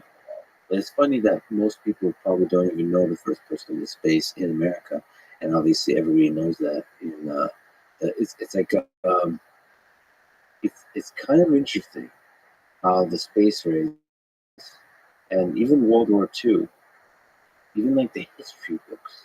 You ask most Americans, they think that America won World War II. Without America, the real heroes of World War II, America. Yes, British people. It's and everybody has a pretty good justification. Without Britain, without Churchill, Hitler would have taken over the world. And I think probably the strongest case is the Soviet Union case. They're the ones that won the war. The reason it's the strongest case is most of the fighting happened, right? Most of the death happened, and most of the destruction. But everyone has their perspective. And certainly in the space race, the great accomplishment is the first man moon. Yeah, I was gonna say. And then Yuri Gagarin, from Russian perspective, is first man in space, and that I think still persists. And some of that, in healthy forms, probably constructive to a little bit of competition, which pushes all the great scientists on the side. But what do you think about this Yuri Gagarin mission, the first human in space, and the Vostok mission in 1961? Just in general, when you look back at that time, leading to the first man on the moon. Yeah, April 12th, 1961, Yuri's Night, baby. That's a yeah. It's insane. What's insane to me is the first person in space didn't just go to space; he went into orbit. Yuri Gagarin flew around the Earth in orbit and re-entered. That's a monumental task compared to suborbital. So the United States did 2 suborbital flights in that same year. I believe that's at least pretty sure. They flew for the first time orbitally in 1962. So they weren't terribly far behind to get a human into orbit. Like in the grand scheme of things, 10 months difference. But at the same time, like the fact that 7 years went straight to flying someone into orbit is monumental. And I'm sure they did not do excessive, rigorous testing here. Because there is a space race, and you have the first is important. Just imagine being Yuri. What do you say when they're like launching, like "Let's go" or something? Like, I mean, you're taking. We're talking about you being on Starship. Like, you're taking a pretty big risk. Being launched out into orbit. Hopefully a lot less risk than what you're doing. So Yuri, the crazy thing, remember those matchsticks we talked about? There's 20 main combustion chambers on Soyuz, and there's 12 more Vernier engines that all need to be lit. So you're sitting on top of this booster, and they light all of those 32 combustion chambers on the ground, and then it has this insane separation process between what the Soviet Union called first stage and second stages, but we would call it like the core stage and the boosters. All 4 of these boosters have to peel away perfectly from the core stage simultaneously. If one of them sticks on, mission failed. If one of them doesn't eject properly or drags into the other tank, it's a gone. So the staging process of the Soyuz is insane to me that ended up working out. It's just the technology in Soyuz. I mean, more or less, that same rocket is what's still flying humans that are cosmonauts from Roscosmos and going to the International Space Station are flying on a variant of that Soyuz rocket. Still, like that big of a workhorse. What do you think about Roscosmos as it stands today? Its history and its future in comparison to NASA and other national efforts, and in comparison to commercial spaceflight. Yeah. I mean, utmost respect for the engineers involved and everything that's happened. I think Energomash is like still one of the greatest engine manufacturers when they have the funding to do so. But man, it seems like they're falling from grace as far as space prowess. Roscosmos went from having, I think they got very comfortable at the top of from 2011 until 2022 or until 2020, they were the only ride to the International Space Station. Since then, I feel like in 2018, honestly, I think that's kind of when things. That's the first time I specifically remember a pretty nasty thing happened in 2018. I think it was a Soyuz mission to the International Space Station had one of the boosters not detached and had to have an abort. But that happened. Then all of a sudden, next thing you know, there's a Progress being docked to the ISS a couple of years ago that spun the ISS, cartwheeled the ISS out of control. Followed a few months later, the Pirs module docks to the International Space Station, spirals the International Space Station out of control again with a thruster getting fixed on. There's a hole in a Russian segment. I think the most recent one right now, there's a Soyuz dock to the ISS that has a puncture in it, it's leaking coolant, and will not be returning humans on it. So they're actually having to fly up an uncrewed Soyuz. And that one likely wasn't a manufacturing error. It probably was like a micrometeorite puncture, rendering the spacecraft unusable. We don't know for sure yet. But it's just really been this fall from grace where they have all the potential. Some of the best engines, some of the best rockets, and especially right before the collapse of the Soviet Union, the Buran shuttle and the Energia rocket were incredible. Had they been able to evolve that into Buran 2 and the reusable Energia, they had a fully reusable Energia on the drawing board, and I honestly fully think they could have done it. Is it possible to return to a place where there's the competition between nations that ultimately unites and inspires the peoples of these different worlds, these very different worlds that have, especially recently, come to conflict over the war in Ukraine? The tension builds. The war, the conflict, the suffering is actually creating more and more division, creating more and more hate. I think, as we've talked about, I think science and engineering, and especially the most epic version of engineering, which is rocketry and space travel, unites people, even in a time of tension, conflict, and war.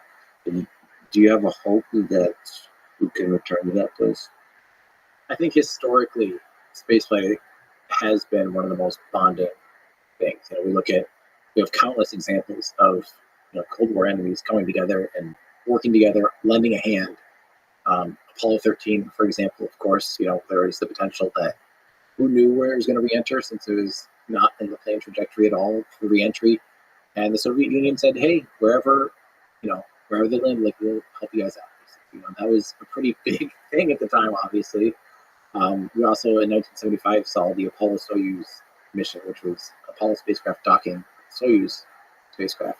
First time there's international collaboration. And again, 1975, still very amidst the Cold War, yet we have this collaboration that I don't know what else could have done that. And think about what it actually takes to do that. You have to come up with a docking module that is, that takes the two different air environments and two different docking systems and talk to the engineers and mission planners and figure out, train together. The cosmonauts and the astronauts trained together and got to know each other, crossing boundaries and borders, and coming together for this mission. And even if it was totally a fluff piece, like even if it was totally this, like, cynical, just trying to make a pretty face for everybody for the cameras or something, obviously it still had an impact. There's the symbolic impact, but there's also the practical impact. I mean, a lot of people have to work together. Yes, and that has a ripple effect on the culture and the different engineers. Yeah, 100%. And even just the astronauts and cosmonauts involved, like, think about what probably went through their heads during this process of, like, going from, oh my God, work with them to getting to know them and then sharing meals in space. Like, that's a crazy transformation of timelines. And I would love to, I do think that spaceflight has the ability to bond us and unite us, because it is ultimately, this little tiny little planet we're floating around on. It is the boundary that we have. It only takes you getting off this planet to realize, oh my God, we're all neighbors. We're all living in the same house together. And I do think ultimately, as we continue to expand our horizons and expand our exploration, that it has the potential to unite us more than it has the potential to divide us. So one of the potential conflicts of the 21st century that everyone wants to avoid, both in the cyberspace and in the hot war space, Cold War, hot war, all kinds of war, all kinds of economic conflict, is between the United States and China. So China is going full steam ahead in developing the space program, doing a lot of incredible work. Like you mentioned, 64 launches in 2022 with 2 failures, but moving straight ahead. And by those failures, we had a lot of startups. Like, a lot of the launches were from brand new companies. So to have 2 failures out of 64, I mean, that's still, if you look at operational launches, it's flawless. Do you see a pathway where there's, again, in that same way, collaboration or friendly competition between all the different companies and nations in the United States and China in the next, as we push towards the moon, Mars, and beyond? I hold a dumb hope that China would actually be allowed to sign on to the Artemis Accord to be able to take part in this next step towards the moon. And just imagine if they provided a propulsion module or a lander or something, if they actually came together to land on the moon instead of having another space race. It's like, it would have been so cool. And yeah, I still am hopeful that, similar to back in the Cold War, that we might have something like that someday, where we actually are collaborating. And it feels like sometimes we're really close to that, and other times it feels like we're really far from that. And it just sucks, because I know, I try really hard on my channel to always separate and celebrate the work being done. Because at the end of the day, there's someone that's just going home to their family, clocking in hours, working really hard on pushing their program and doing engineering work. And We don't get to choose where we're born and what we're born into. So I really like to avoid, the political aspects of things and the geopolitical aspects, and just appreciate the science and the science we're seeing, and the progress that China's doing in the last 10 years is very akin to early spaceflight programs, and with the runway of like just keep on going. I see no reason for them to be slowing down. So it's definitely something to watch and be interested in. And who knows? I mean, there really genuinely might be a race to the moon again, and there really genuinely might be a race to Mars. Part of me is excited about that because a race is pretty cool. Yeah. But hopefully it's friendly competition and some collaboration.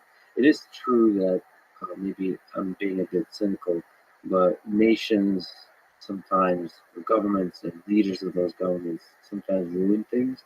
Like you don't often have, statistically speaking, it's harder to have a leader of a nation that looks beyond the particular political pickering of that nation. And you have like a JFK type character that really steps up and inspires.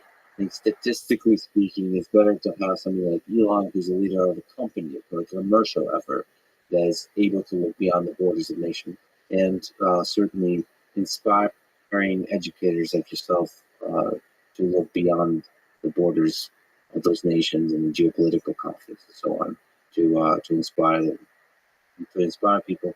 I think that's just made so much easier. Like you can have more reach.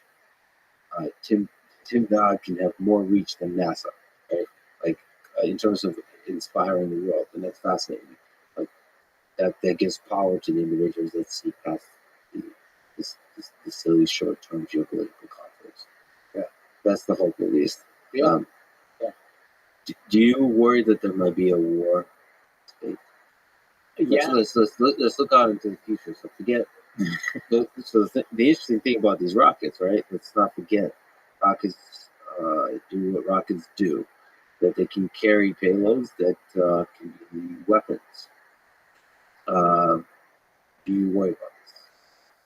I worry most about space wars as leading to the Kessler syndrome of having a cascading effect of like a spacecraft blowing up and then affecting another spacecraft, and that blows up, and then all of a sudden you're trapped and have this debris cloud that we can't go into space anymore. Like, that's my biggest, because frankly at this point we can annihilate ourselves with terrestrial stuff anyway. You know what I mean? We don't need space to end society as we know it. You know what I mean?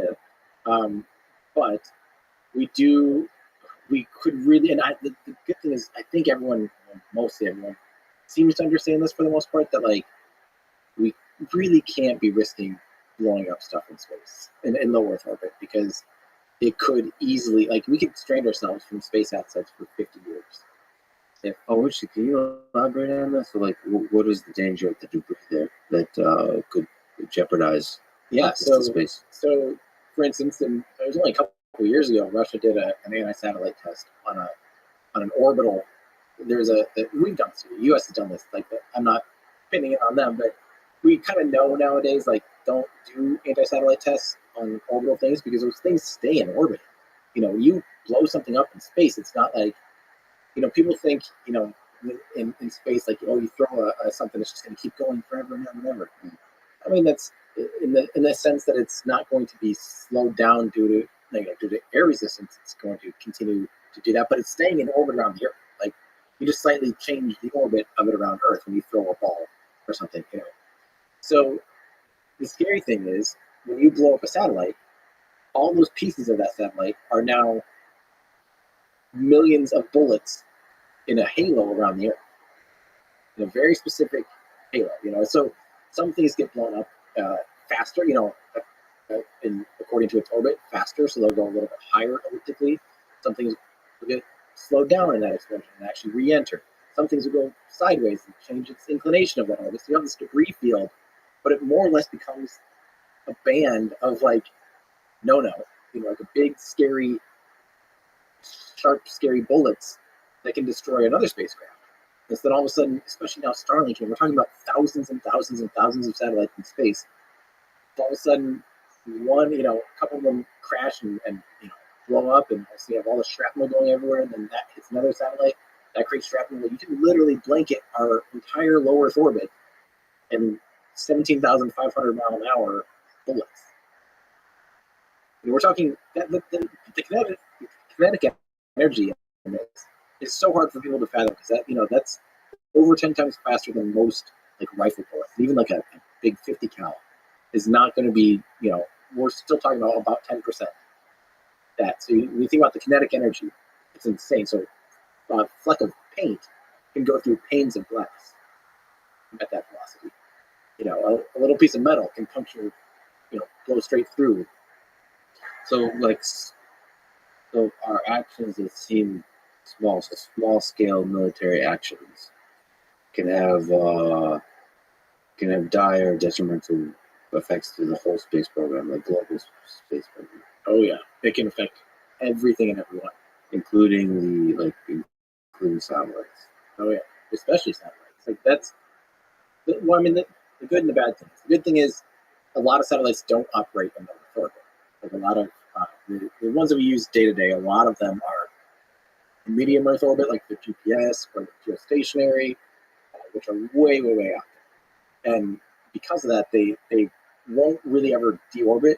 Like it'll take millennia to deorbit because just because something's in space doesn't mean it's there forever. Especially like in low Earth orbit, the atmosphere doesn't just suddenly stop. It's not like you hit the Kármán line 100 kilometers and all of a sudden there's zero atmosphere. The atmosphere just slowly tapers. You can experience that yourself as you climb a mountain. You slowly realize there's less and less air. You just keep going. And just because you're in space 200, 300 kilometers up, there's still trace molecules. There's the occasional oxygen molecule, the occasional nitrogen molecule. And so that is actually drag. So as the spacecraft in low Earth orbit, depending on its altitude, will take anywhere from 5 years to 5 months to deorbit, or 2 months or 1 month. Like depending on its orbit or its altitude, we'll have some parasitic drag still and slowly, throughout time, slow down, which lowers its orbit, which drags it down more, lowers its orbit, and et cetera, until it re-enters. So if we end up with some kind of catastrophic event where the entire low Earth orbit has been inundated and blown up, it'll take months for the first band, to clear up. It'll take years for something like beyond. Like there's charts, people have all this stuff available. You shouldn't look at this. Terrifying, by the way. But this is really. But again, the caveat is, for the most part, the low Earth orbit stuff would clear up within years. So we could get back to doing some more with it. Like Starlink stuff would probably be able to be we could kind of redo it and build up from the ground up again. GPS wouldn't be wiped out, and our geostationary satellites wouldn't be wiped out. But the scary thing is we wouldn't be able to relaunch and replace new things because we're stuck. We're not going to fly through that debris field,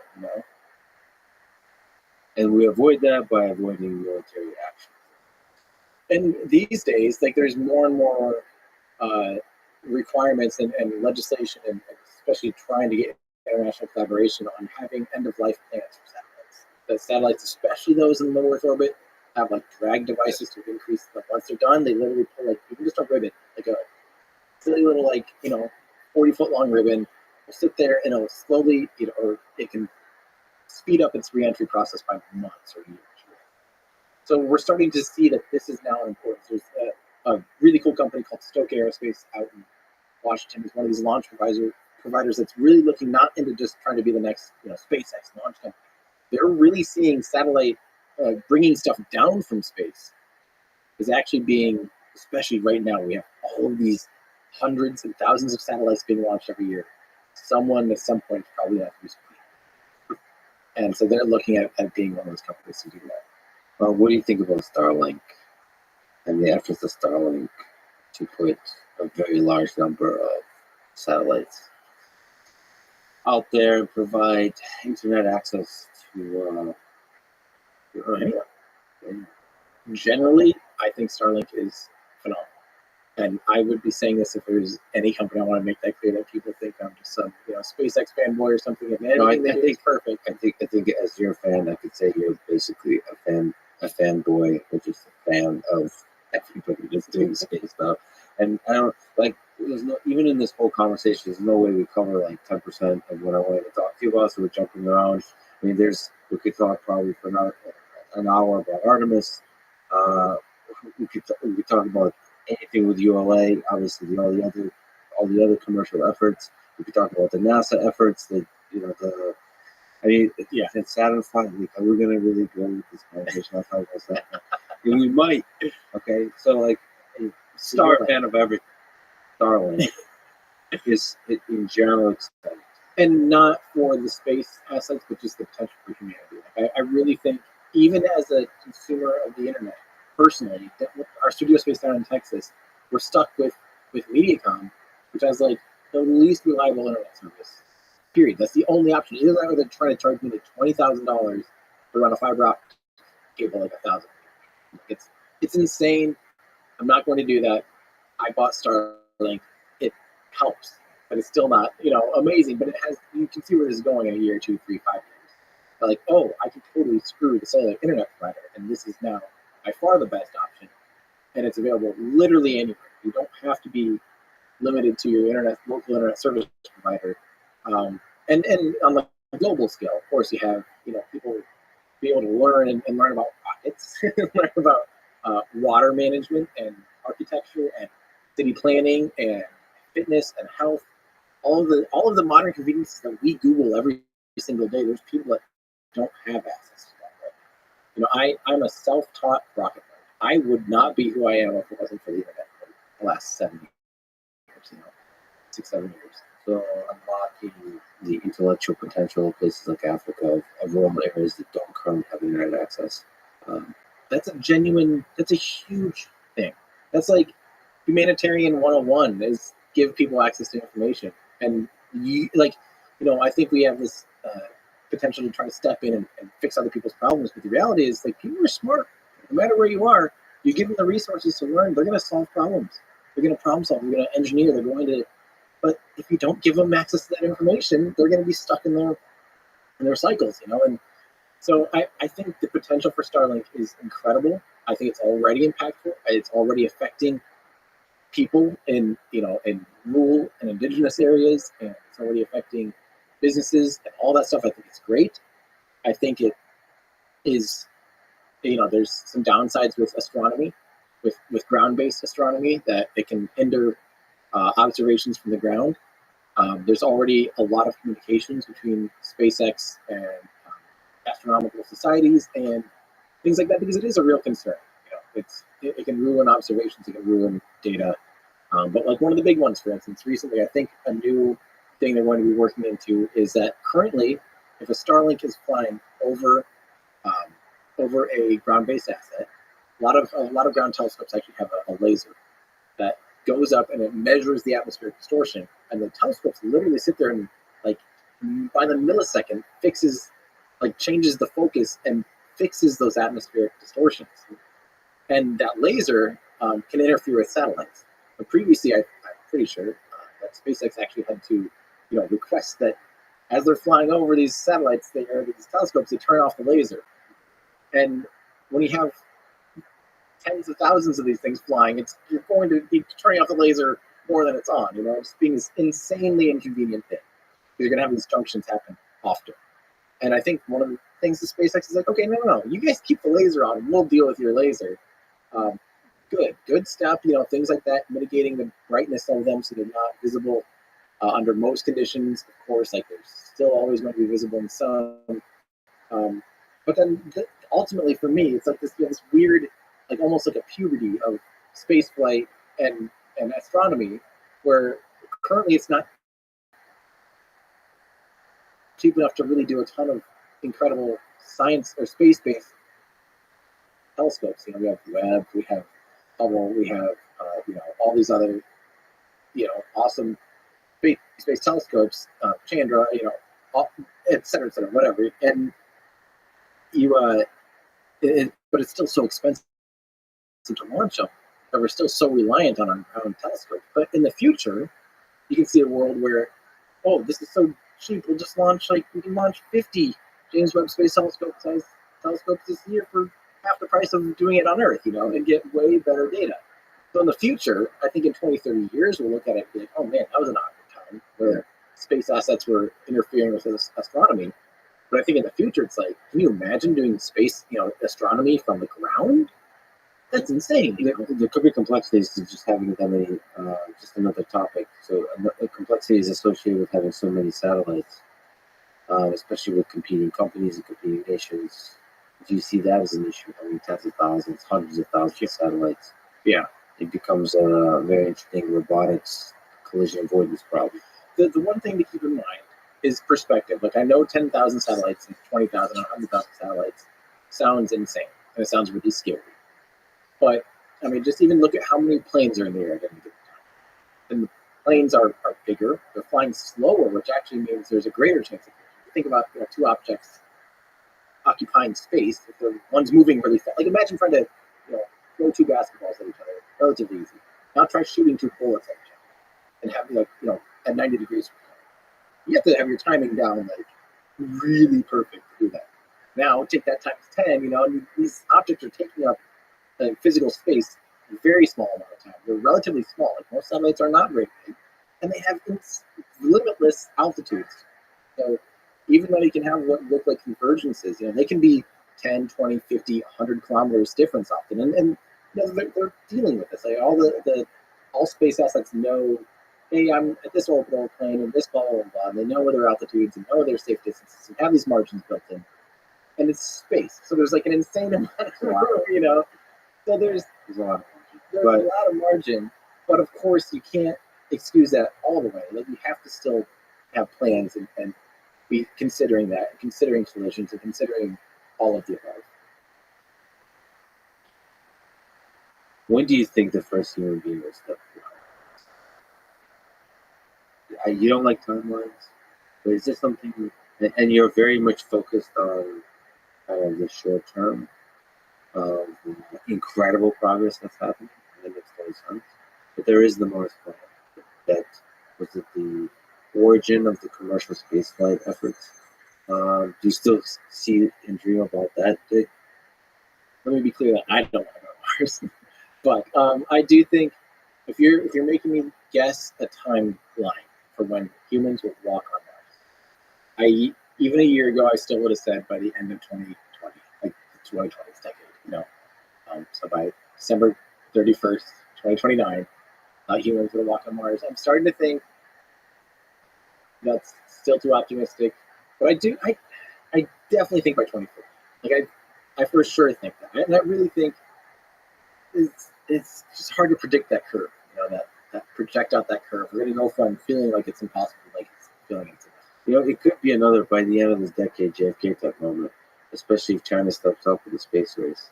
Yeah. It could be like, all right, NASA kind of says, all right, this Elon fella, like really make us a gigantic effort. Well, and if Starship works out as planned, and as NASA has invested in the landing system, they're relying on SpaceX to land on the moon. SpaceX can land on the moon. Now, whether or not the life support and human considerations of long-term spaceflight missions and high radiation, and blah, blah, blah, blah, refueling on Mars is a huge, huge, huge deal. They definitely could send a Starship to Mars and land, ideally land in one piece on Mars. As soon as they can land on the moon, they can land on Mars. I mean, those two things are very recent. In some ways, Mars is almost easier. If you can use the atmosphere to slow down. It actually doesn't take that much more delta V to actually land on Mars. On the moon, you don't have any. You have to first get out to the moon, then orbit the moon. You have to slow down. Every one of those is a maneuver change. Then you have to lower your orbit until it coincides. Hits the moon. Then you have to slow down enough to not explode when you hit the moon. There's a lot of delta V, a lot of changing velocity. Mars is actually, by the time you kind of crunch the numbers, it's relatively similar. It's just a lot more difficult, like timeline-wise, and accuracy, and all of these other communication. There's a lot of other things obviously involved. I'm glossing over, making it sound easy. It's not, but I think there's a real decent chance we could see a Starship vehicle land on Mars, uncrewed by the end of the decade. I mean, there's also a sociological and political one where I think you're allowed to take more risks with Mars. You've gone to the moon at T69. Yeah, it's been a while. PR-wise, you have to be much safer. Yeah, with Mars, like everyone's like super dangerous, like super like So Yeah. you could take a little more risk, 100% with manned mission. But actually, just going back to the moon landing, Apollo 11 mission. We haven't talked about this. It's the amazing engine there, but again, the romantic question. When you look back at that moon landing, um, one small step for man, one giant step for mankind. What do you think about that in human history? Do you go back to that often, or are you focused just like with the cars or the engine? I still, when I need inspiration, I rewatch this documentary called "When We Left Earth." I think it was I think it was Discovery Channel did it. 6-part episode. It, it was narrated by Gary Sinise. Phenomenal overview of the space race, and that will get my juices flowing every time. Every time, just it's so well done, and it really just summarizes that program so well. And and beyond, it comes out with the space shuttle, but yeah, when I watch footage of humans walking around, it's just I can't believe we were dumb enough to do it with the technology and the risks they took to do it, and the insane engineering that it took to do that is just absolutely astonishing. The amount of the sheer like logistics of what it took to do it with the technology we had back then is like, how did we have so much money and effort and energy and time and resources, human resources to do this? Like, it's just The weakness of the computers they had back then. They had to do so much, so much, so little. insane. And but at the same time, like, I don't know if we want to talk about conspiracy theories or anything, but like, it is all of we have the proof in the pudding of like the 400,000 people on payroll, like all of the paperwork, all of the Oh, you mean the question of conspiracy? yeah, like Well, I mean, I think the receipts are there, like, literally. but it's like a lot of things like that. I mean, we're actually generally living in a pretty simple time where people distrust institutions. Part of the thing was the space program is one of the things that could help reinvigorate the trust in institutions. But institutions, even that word is a bad word now. Institutions means a bunch of humans get together and do big things together. Yeah. Um, yeah, but like if I was conspiratorially minded, it's like, how the hell is human do that? So I think that's a very cynical take, unfortunately, but it's still an incredible one. And also, there's until you look at the receipts, there's a kind of like a rationale to that kind of conspiracy theory because so much pressure was put on the space race, the PR of it, to be the winner. So it makes sense that you might want to try to take shortcuts and fake things and propaganda, different kinds of messaging. And I'm sure stuff like that was happening. Some kind of like little, adjustments here and there to present things better and so on. But ultimately, the actual engineering project of landing on the moon, the fact that he was did that. I mean, it is sad that we didn't have better ways to record it. And as I watch SpaceX efforts, Blue Origin, these efforts, it's still not trivial to record the how just amazing, awe-inspiring space is. Because it it's like Elon jokes about space does look fake. Yeah. I think there is some element of it where you have to be there to experience it, really. And I don't I think it's currently it's still an unsolved problem of how do you capture all of that. I mean, you're one of the early people that are part of the crew that is exploring that very question. I'm sure you won't find all the answers, but you can start to say, how do we convert this into a visual format, to some kind of format that captures the magic of it? 100%. And that's a perspective thing that I think about all the time. And I'll do a lot of thinking about like, what is the thing that's reacting to people? Is it the sound? Is it the perspective? Is it like seeing a little tiny human next to a landing rig that makes people go, oh my God, this thing is huge. Just reading, and digesting that, trying to help to convey that as best as possible. The stuff that we are and have worked on is so cool. It's so exciting. and it's so important, and like actually, so much bigger than any one of us, physically and metaphorically. It's just I wish everyone had that experience and had that life like that. But that's the cool thing that you're like smack in the middle of solving that really difficult and fascinating problem of how do you capture the magic? How do you inspire? That's not just an engineering problem. That's a communication problem. I find specifically for myself that I get most excited about something when I learn the ins and the outs, and I learn all the little problem solving and the cool, like, oh my god, they had to do what to make it work? Wow, that's amazing.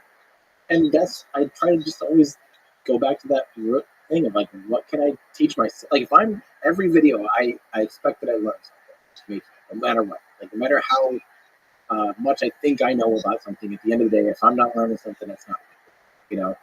And I always think that people get excited when they have some questions answered for them. Let me ask you a couple of quick out there futuristic questions. I have to. Sure. I hate myself if I don't ask you. So first, let's talk about nuclear propulsion. So out there, interesting propulsion ideas.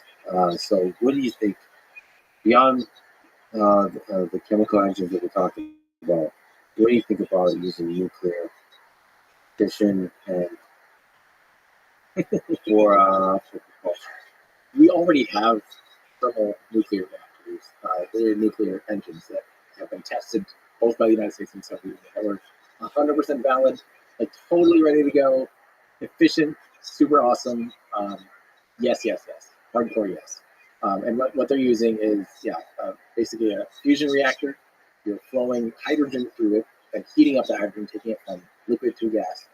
And by heating it up, you're adding energy to the propeller, and then you're literally just using that now steam hot hydrogen and flowing it through the thermal. And you also have to use that energy to spin the pumps to still pump the thing. So you're still kind of using like a lot of the tricks that you're using, but instead of a chemical reaction, you're literally just using nuclear fission to heat up the pump and do the same thing. And at the end of the day, you end up with like 800 to 900 seconds of specific impulse, which is double that of chemical propulsion. Most of that comes just because hydrogen is so light. You're only ejecting hydrogen out of the nozzle. The lighter molecules, the faster, just like if you had a golf ball versus like a bowling ball, you can only physically throw one so fast. Yeah, not do very well with. So you have the more potential for a higher exit velocity. So nuclear thermal, amazing. You can just shoot these little hydrogen molecules out crazy fast, crazy efficiently. We already have it. We can do it. Yes, yes, yes. And actually, we're already investing in the United States. Is looking at basically ramping back up. Why haven't we done it yet? And what do you think the challenges are there? And do you think that's an obvious future? Like, would you see in 50 years we're not using, we're not using for major projects like a Starship type of project, we're not using chemical propulsion? For getting off Earth, you always want to use chemical propulsion because the gas will become irradiated. Like you don't want to. And actually, the thrust to weight ratio of these engines are relatively poor. They're very heavy. Nuclear reactor, like they're not. They're really the reason we kind of give up on them is they're really most useful for a chemical. If you're trying to get a big, like you're trying to send a huge payload off to Mars, nuclear thermal, it's still could be beneficial even going to the moon. Like in an Earth Moon system, we could use nuclear thermal very effectively. It could be a great choice, but it also that starts to get into that trade of like, we can just kind of use a little bit bigger rocket and fly a normal. It's that whole trade thing. But another reason why we've kind of stopped using them, the one that the United States developed, Nerva, is so heavy, only a Saturn V could actually lift the stage of it, like the upper stage. So we replaced the S4B with a nuclear thermal, like the Nerva engine. The Soviet Union developed one about 1/10 the size at thrust that was small enough to fly on a proton rocket. But neither of them ever flew. Both of them have been tested and like thumbs up, ready to go, which is just a huge shame to me because they could unlock a lot of interplanetary potential and just taller enough, which potentially interstellar as well. I don't think nuclear thermal. We're not quite getting there. But then you get into like nuclear pulse drives and things where you're literally like basically ejecting a bomb out the back of your rocket Yes. and exploding it and having like a shock absorber and pogo sticking your way out of the solar system. That's I mean, by all physics, sure. There's nothing wrong with that. It's not breaking any laws of physics, and but I just don't see us getting to that need anytime soon. I don't think we're just like Trump. Yeah, I mean I think we're going to want a better understanding of physics and So, yeah, do you have a hope that maybe theoretical physics will open the door to some exciting propulsion systems? yeah, I do. I think we're still at the very infancy of our understanding of everything and how things work. And 100 years ago, it would be stupid to try to predict the things we know today. And who knows? Like even I think about things like James Webb, looking deeper into our solar system than ever before, and physically being able to see objects that just not people been able to see before. Being able to study black holes, for example, and better the stuff that's happening outside of black holes, at the edges of black holes, how the information is stored, the holographic principle. Just there's so much weirdness around black holes.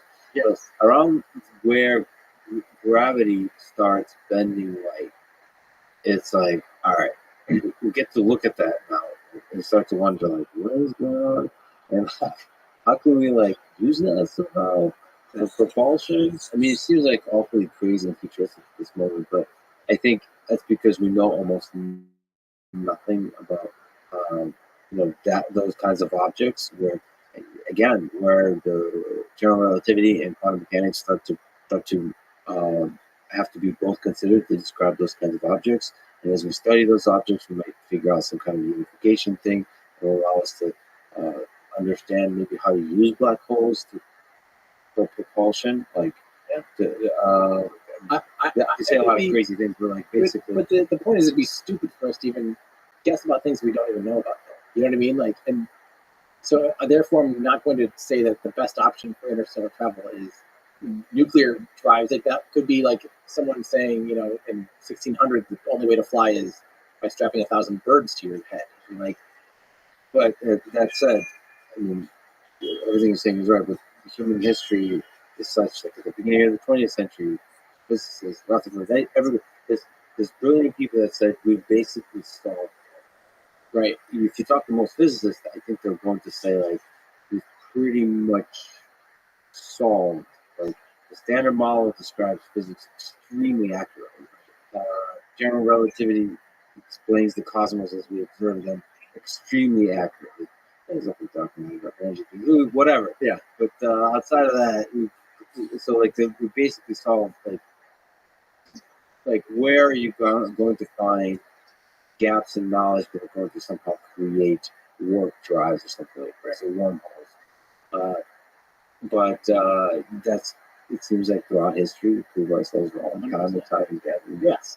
No, this is well outside of any of my knowledge base, so I want to make sure that if I say anything stupid, it's because I'm just a peasant here in physics land. But yes, we're all peasants in physics land. But I really just think like it's very humbling that we're still using chemical propulsion and variants out, like injecting mass to propel ourselves. And no matter how you get at it, and I think someday I would expect that our species has figured out a way to get beyond. Gotta ask you another wild question.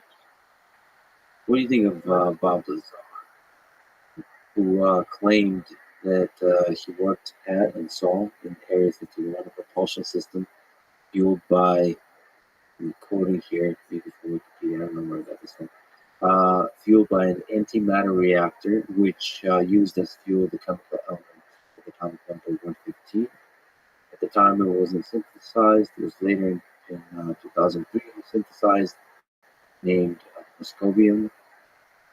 He said that the propulsion system relied on the stable isotope of element 115, which allegedly generates a gravity wave that allowed the vehicle to fly and to evade visual detection by bending light around it.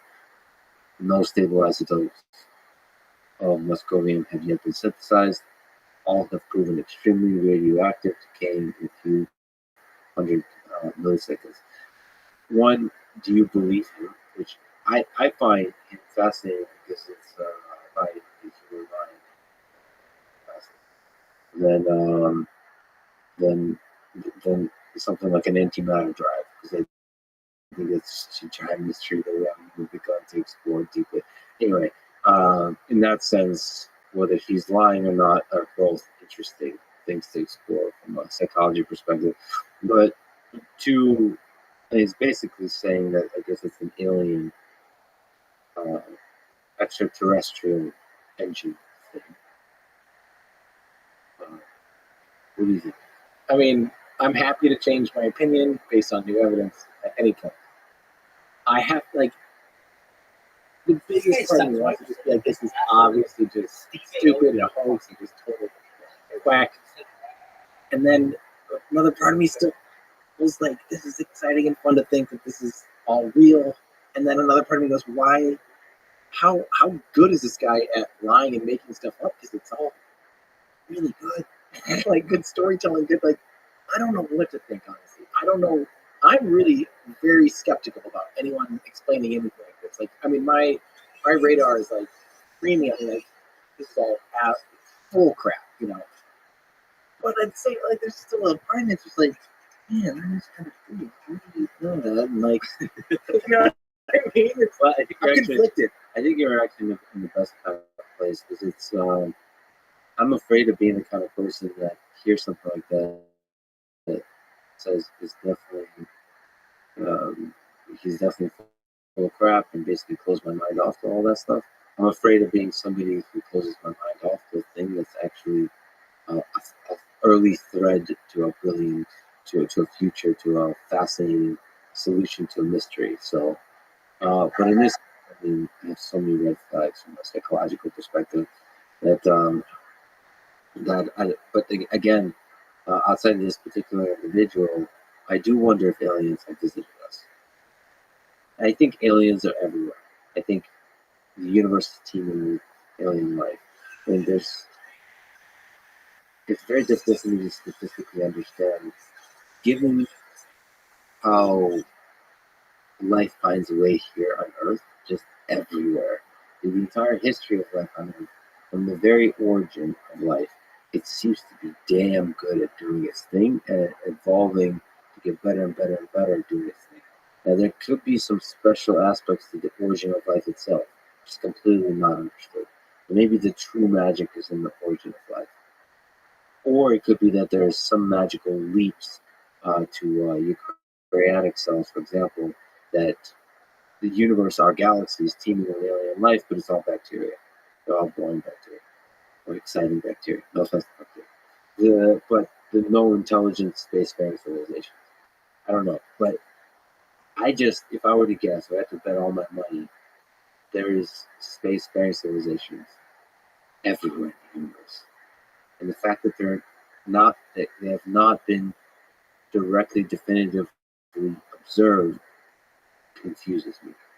And I think it's a mystery. And if I were to suggest what the solution to that mystery is they might look extremely different from us. And we might be too daunted to fight them. Yeah. And so there I think you have to be extremely open minded at what would we be looking for. Right. That's a very practical thing to be open minded about.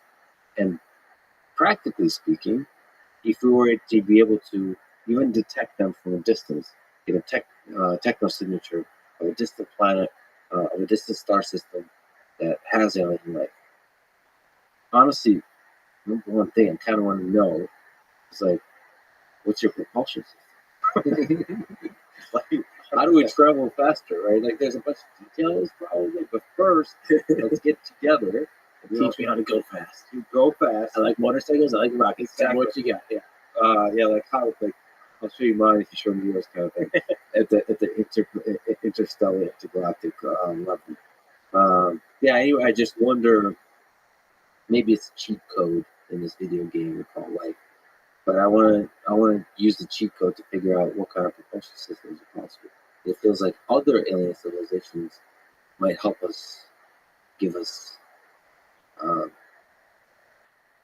give us guidance on that. Of course, even just discovering, boy, one of the things with the space program, like everything we're doing with Mars, like the secret thing I'm really excited about. The romantic thing is humans like Mars. But the secret thing is building giant stations on Mars that allow us to definitively, hopefully, find traces of life that either currently doesn't live or has once lived on Mars. Because if that's the case, then it's for sure.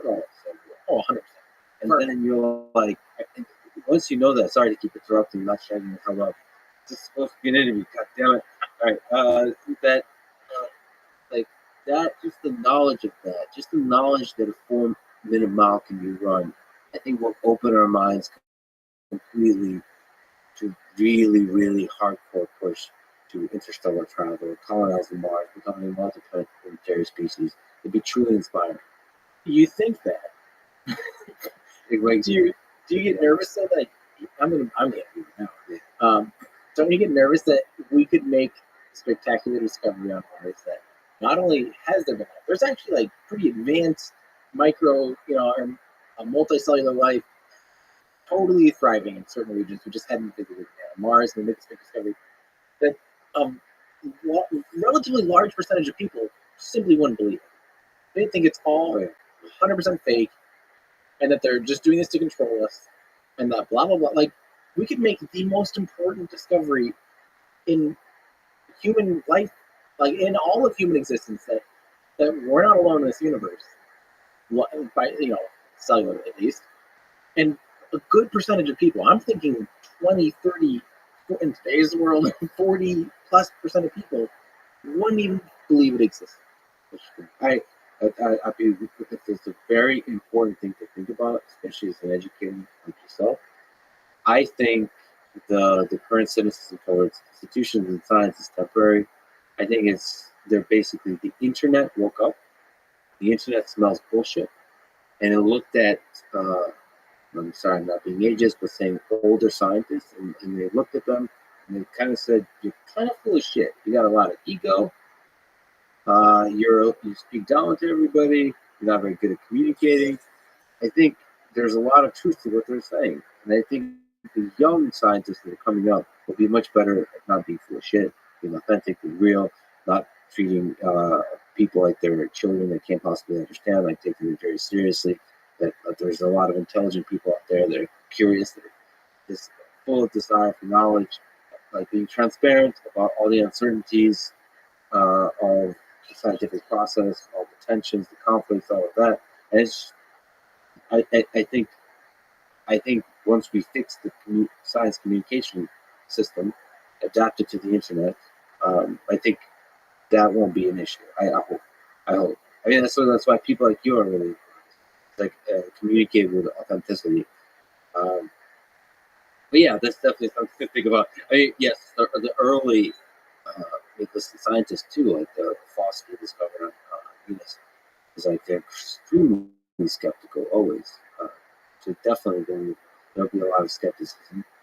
It depends what it looks like. If it kind of looks like, this thing kind of looks like bacteria back on Earth, yes.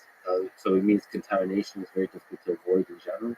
But if the thing looks like fundamentally different, then you're like, all right, like totally different DNA, RNA. Like, this is not. We've never observed this ever. Yeah. Then you're like, all right.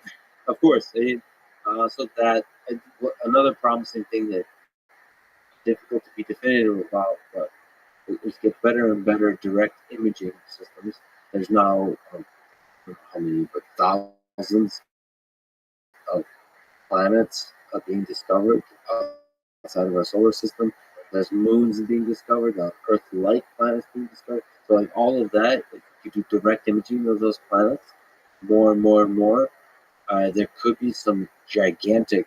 Listen, if there is like a car ship like Type 2 civilization, we're going to see the difference. Like, it's going to be producing a lot of. It's going to be radiating a lot of energy. So the possibility of detecting something that's also a real possibility with something like James Webb Telescope, with those kinds of efforts. That starts becoming a reality. Have you read Andy Weir's Project Hail Mary? I have not. No. You're going to love it. Like, it is basically almost answering that like, how could they not see us type of thing, almost, where he creates this incredible. I don't want to spoil anything, but you know, it's just this sense of like we could have totally different perspectives with alien race and not even like, consider that the two of us are coexisting. Yeah, I don't want to spoil anything. It's really, really, really worth believing. Oh, you mean a different perspective, like the aliens have a different perspective of humans? Yeah, like we just like we see with this visual light. Yeah, someone could see in X-ray, etc. Like, and just the way we even come to the same perspective, like looking and observing, is just so different fundamentally that like we could. I mean, it's not quite like that. It's not like it's like, oh, they were actually on the moon and we were here, like that. But it's such a unique and incredible story. I think maybe there's one of the best science fiction writers out. I can't say that with much authority because I don't miss much science fiction. So zero authority. I really like Andy Weir's books, and that is but that sounds like I'm really worried about that. It sounds like I've done a lot of reading in my life, but like the science fiction is one of the things I've been really, really weak on. I've never really read much, and I just made more and more friends over the years recently that say that I absolutely must read some of these things. Do you physically read or do you do audiobooks while you run and stuff? Both. I do both, yeah. But physically, I sadly don't Kindle, right? Yeah. But while I run, I also do both. I do about on a normal day, especially now that I've been really focused on reading. It's about 60 minutes of reading on a Kindle, and 1 to 2 hours because I run about 2 hours. And when I don't have like other stuff, like today I won't run. So it's about 3 hours. So on average, I would say it's like 2 hours a day. And audiobooks are just they're a little slower. They can, especially for the classics, they can capture some of the magic with a deep voice, usually with a British accent. I love it. I also read that that a book on propulsion like 2 years ago. I remember. But I remember that was extremely Ignition, difficult. Yeah, it was Ignition. Yeah. It was very difficult. Oh, I see. I don't read. I listen to one on road trips and running and stuff like that too. So I swear there's probably 40 or like no, 8 minutes of we tried DMZ 15, 13, DM 412, RMNL mitral hydrazine for like I swear it's multiple minutes of explaining that one trial on something because there's just so many different chemicals they try. I don't know. It's almost a joke. I literally audibly laughed out loud listening to it. I'm like, this is so ridiculous. I'm sure it makes sense reading it, but like listening to it is just hilarious. But it's great. What do you think of some of the challenges for long-term space travel? Do you think about this kind of stuff, the biological stuff? Do you worry? Do you think about radiation on Mars and out in space over periods of actually the effects on the human body, yet even the radiation over periods of months and years? I think realistically we have a really good handle on what the effects are. And we actually have the solution to like everything. It's just whether or not we can, like, for instance, one of the, low Earth orbit, one of the biggest challenges eventually after long-term space travel is bone density loss and not gravity. You actually have issues with a handful of things, and artificial gravity is easy in terms of relatively easy in terms of space flight. You can have two vehicles just tethered together and just spinning, give it enough distance and a decent enough spin velocity, and you can get 1G like relatively easy. We're talking again relatively easy, especially after talking about theoretical physics. Like that's easy stuff. We haven't done that yet, but like there's no reason why we can't produce artificial gravity if we say that that's a big enough hurdle that we absolutely have to overcome this. Okay, cool. We'll just spin up two vehicles that are going to Mars, and we will have. But that's the thing is Mars is only about, we'll say, 6 months. There, then you're hanging out on Mars. You have 38% of gravity, and then 6 months ish back. People live on the International Space Station at 6 month stints. We've had people for basically a year up on the International Space Station. It's not like it's not life altering. Yeah, you have a couple days of not being able to walk very well, and you do have some bone density loss and some other concerns. But like again, it's solvable. And I think the first missions to Mars, I think we'll probably do the trade. Is it worth it to like land on Mars and have a crippled crew that can't even physically stand yet, for a day or two before they get their feet from underneath them, or do we need to spin up two spacecraft or a tether and then have like you can't do it like Starship, even though it's 30 feet wide or 9 meters wide.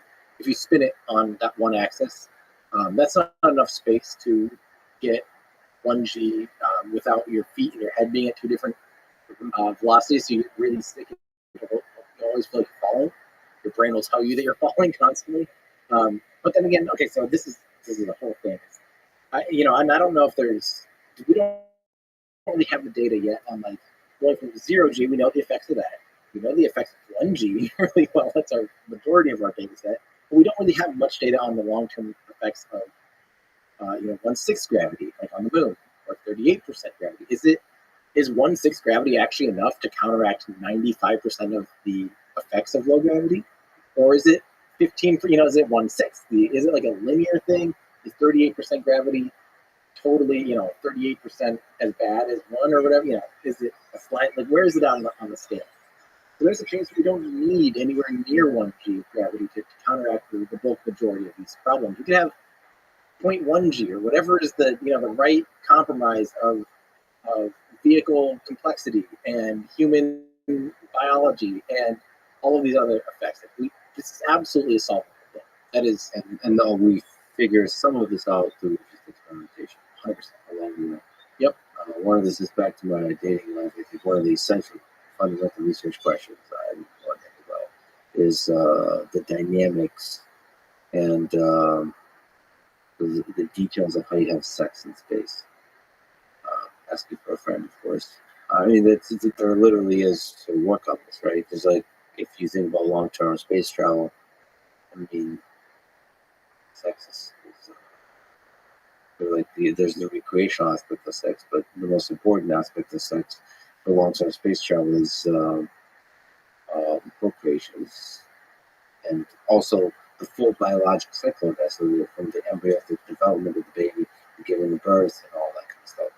But, like, there's a lot of really difficult problems of biology there to understand and perhaps solve. Some of that, again, just like you said, some of that can be just solved with engineering outside the human body by creating a gravitational field with that, but maybe along the way you can figure out how to do that without doing it, with balancing the cost and so on. And radiation is the other thing. We know we have a really good data set on what radiation doses do to humans. We know we can measure radiation. We know we can approximate, and kind of give edge cases for Mars transient, getting to Mars and being on Mars. And the simple answer to that is like, at the end of the day, if we have to, dig into Mars or find a tunnel to live in, so you get some extra mass in between you and cosmic radiation, so be it. Like that's the answer there. Again, none of these are like insolvable problems. They're just things, hurdles you would have to overcome based on, the risk exposure and the posture there. Imagine being the first child, the first baby born outside of Earth. That'd be pretty cool. Yeah. I would love to be alive to see that. I don't think they I don't know if they'll. I don't know, because it's such a dangerous thing. It's so risky. I think that could be. You think so? Yeah. I would like to think in a perfect world, a perfect futurism, that in 30 to 50 years, I definitely think we could have full-time, like, permanent major civilizations, like what Blue Origin wants to develop, where they have a huge like sphere, and you're doing a lot of especially heavy industry off of Earth, so you're not polluting Earth. Like that's makes so much sense to me. Yeah, I think we could live a lifetime. We thought this since the 50s and 60s that people are going to be living in space like crazy. And at any given point, we're lucky to have 12 people in space today. But I really think in our lifetime,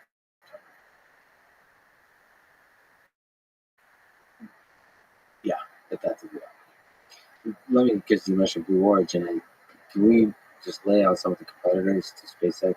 So much of what we talked about is SpaceX specifically because they're sort of pushing the boundaries of what's possible in commercial spaceflight. But there's a lot of, like you said, incredible work being done for large companies, small companies, startups, and so on. So who are the competitors to SpaceX? The ULA, the Launch Alliance, Blue Origin, there's Virgin, is it Galactic Orbit, Virgin Orbit. There's Rocket Labs, Electron Rocket that you mentioned. There's the folks that you covered, Firefly. Yep. And what are we missing? There's the Epic Space Launch System from NASA, I guess that is. Yeah. Technically NASA, but prime contractor Boeing, Northrop. Yeah, Northrop is the boosters. Yeah. Nice. So, like, what's interesting to say to lay out the land here that you're excited about? Just in general, I think if you aren't working on a reusable, some form of reusable vehicle, like physically working on it, pen to paper, they're not beyond pen to paper, like bending metal for a reusable vehicle, you're gone. You're toast. I think we're well into that being the only provable, way forward. The only way you're going to compete and survive is a reusable rocket. Fully reusable would be great. That's obviously massive aspiration still. But it will come. But to me, the list you pretty much had it right on the head. There's Astra was another orbital rocket company. There's a lot of companies, and I think right now the ones that I personally really believe in, Rocket Lab is awesome. I really think that they are one of the few that I believe can actually build a Falcon 9 class rocket, like today with their technology, with their knowledge, with their investments, with their funding. They've proven themselves. There's very few. They have actually made it look easy. I think there's a lot of startups and a lot of new rocket. There's too many launch providers popping out of the woodwork right now. They won't all survive, of course. I think realistically, if you look at like airplanes, how many airplane manufacturers? There's a handful of airplane manufacturers. There's not hundreds and thousands of airplane manufacturers. I think it'll be the same thing for spaceflight. I think we'll see, realistically, in the terms of jumbo jets and passengers, there's basically two. There's an Airbus and there's Boeing. So I think in the long run there'll be 2 or 3 major players. I think there'll be 10 minor, like as far as launch providers, as far as the ones actually leaving Earth and getting into orbit. I just don't think there's a ton of room for individuality. Yeah, I would love to see it like a really serious competitor to SpaceX. Maybe the SpaceX. I don't know if ULA is quite the right kind of competitor. Let me say this: ULA has all of the potential, but just operationally, they're Lockheed Martin and Boeing's like love child. Yeah, but they're kind of set up in a far too traditional manner, where they just really aren't given the opportunity to innovate like a lot of the startups are. So Rocket Lab is a little bit more of that nature. What do you think about Blue Origin? Blue Origin's, I love what Blue Origin has done with New Shepard is amazing, and people just laud it because it's suborbital and it looks very valid. So I guess the meme matters also. It's modern day, but it's sad because people don't see what they are also working on, which is New Glenn. I see comments almost every day still of like, it doesn't matter because you're working on tiny. It's like, no, New Glenn is more powerful and more capable than Falcon Heavy. New Glenn is almost more of a competitor to, not quite as to Starship, but it's almost in that class. It's a heavy lift launch vehicle. It's huge. It's crazy. It'll be nuts. They're very actively working on it. I still think we're 3 years away from launching, but that's a very strong competitor in the class of rockets and SpaceX. So SpaceX is going the way that it couldn't become a first race. It's just for now we'll ignore SpaceX. I'm just kind of talking about I think who's kind of coming around the corner here. So let me just do a quick overview. I'm going to shoot myself in the foot for getting some cool people, some exciting companies. But Relativity is one that you should definitely get Tim Ellis on the show. He was the CEO of Relativity. They're doing 3D printed rockets. the ones that have the world's largest 3D printer. They're getting really close to their first orbital launch. The cool thing about them, the reason that I think they're exciting, the reason that I think they have the potential is just how quickly they can iterate. I think 3D printing a rocket is really dumb. I think iterating with 3D printing on a rocket is brilliant because you can literally change software and have like very little, upload a file and have a new rocket. Like that's amazing. So in terms of long-term growth process, if we're really talking about hitting the ground running and just seeing where the evolution takes you, I think that's about as good as you can get. I think what SpaceX is doing at Starbase, just physically bending cheap steel, is probably also a very valid solution. So I really think when they have the engineering job, I think that's amazing. Again, Rocket Lab, I adore what they work on. And, like everyone, there's a caveat here that everything takes longer. Anything any company tells you it's 2 or 3 times longer, just period. Rocket Lab's no different. But they're working on a neutron rocket that's going to be, I think, 8,000 to 15,000 kilograms to low Earth orbit. Like it's a good medium class rocket will compete right along with Falcon 9, hopefully. By the way, neutron would be its name. Yep. It's not some kind of neutron. It's not some kind of fascinating physics breakthrough. They're using neutrons. No, but they're also using liquid methane and liquid oxygen. I just think seems like a great rocket, and assuming they can actually get it flying in 2 or 3 years, I think they're going to be here to stay. I'd be remiss right now. I'm editing a video from an interview with Stoke Aerospace out at Kent, Washington. It's just one of these companies that they have a long ways to go. They're still they're behind the curve, frankly, in terms of launch vehicles right now, because like I said, there's so many coming out of the woodwork. Well, the idea they're working on, their solution to a fully reusable rocket is amazing. One of the coolest concepts I've ever seen. Are you going to cover it in the video? Yeah. That'll be hopefully depending on what the schedule like down there. I'm actively editing that as we speak, and it is so cool. I mean, it is like it's genius. And if they can actually get it to work, now I can see them merging. I can for sure see someone potentially like perfectly they've worked with Rocket Lab. They Stoke develops the upper state, maybe even the engines. They are the two guys, the CEO, the co-founders of the company. They are propulsion engineers, magnificence. They both of them worked at Blue. They developed engines in a hurry there, and then left Blue when it felt like it was getting too slow for them. These guys fired 15 chambered rocket engine instead of 4 from the Soviet. They're talking 15 chambers, single turbo pump, 70 times in the That's impressive. And that was on average. If you think about like days off, time off, parts changing, over twice a day on average of the Hydrolox engine. That's insane. So I love them, and I hope the best. But they're also topical, right? What about Firefly? What I like about Firefly, they've already got kind of a traditional aerospace back starting to buddy up a lot of things. Right? So they're going to be building the booster stage for Antares, which is currently flying only out of Wallops, Virginia. And he's one of the only other commercial providers for the International Space Station. And Northrop Grumman is very traditional aerospace company, like lots of solid rocket boosters, and they've purchased, ironically, their current Antares is reliant on Russian engines and Ukrainian boosters, two things that I don't think you're going to be able to get your hands on too much anymore. So they're looking to some U.S. propulsion and stages. So they actually are partnering with Firefly, and their new Antares rocket will be a first stage built entirely by Firefly. So I'm excited that Firefly already has the propulsion technology. And they actually developed, ironically, the tap-off cycle engine was developed in partnership with Ukrainian engineers who developed the whole turbopump system.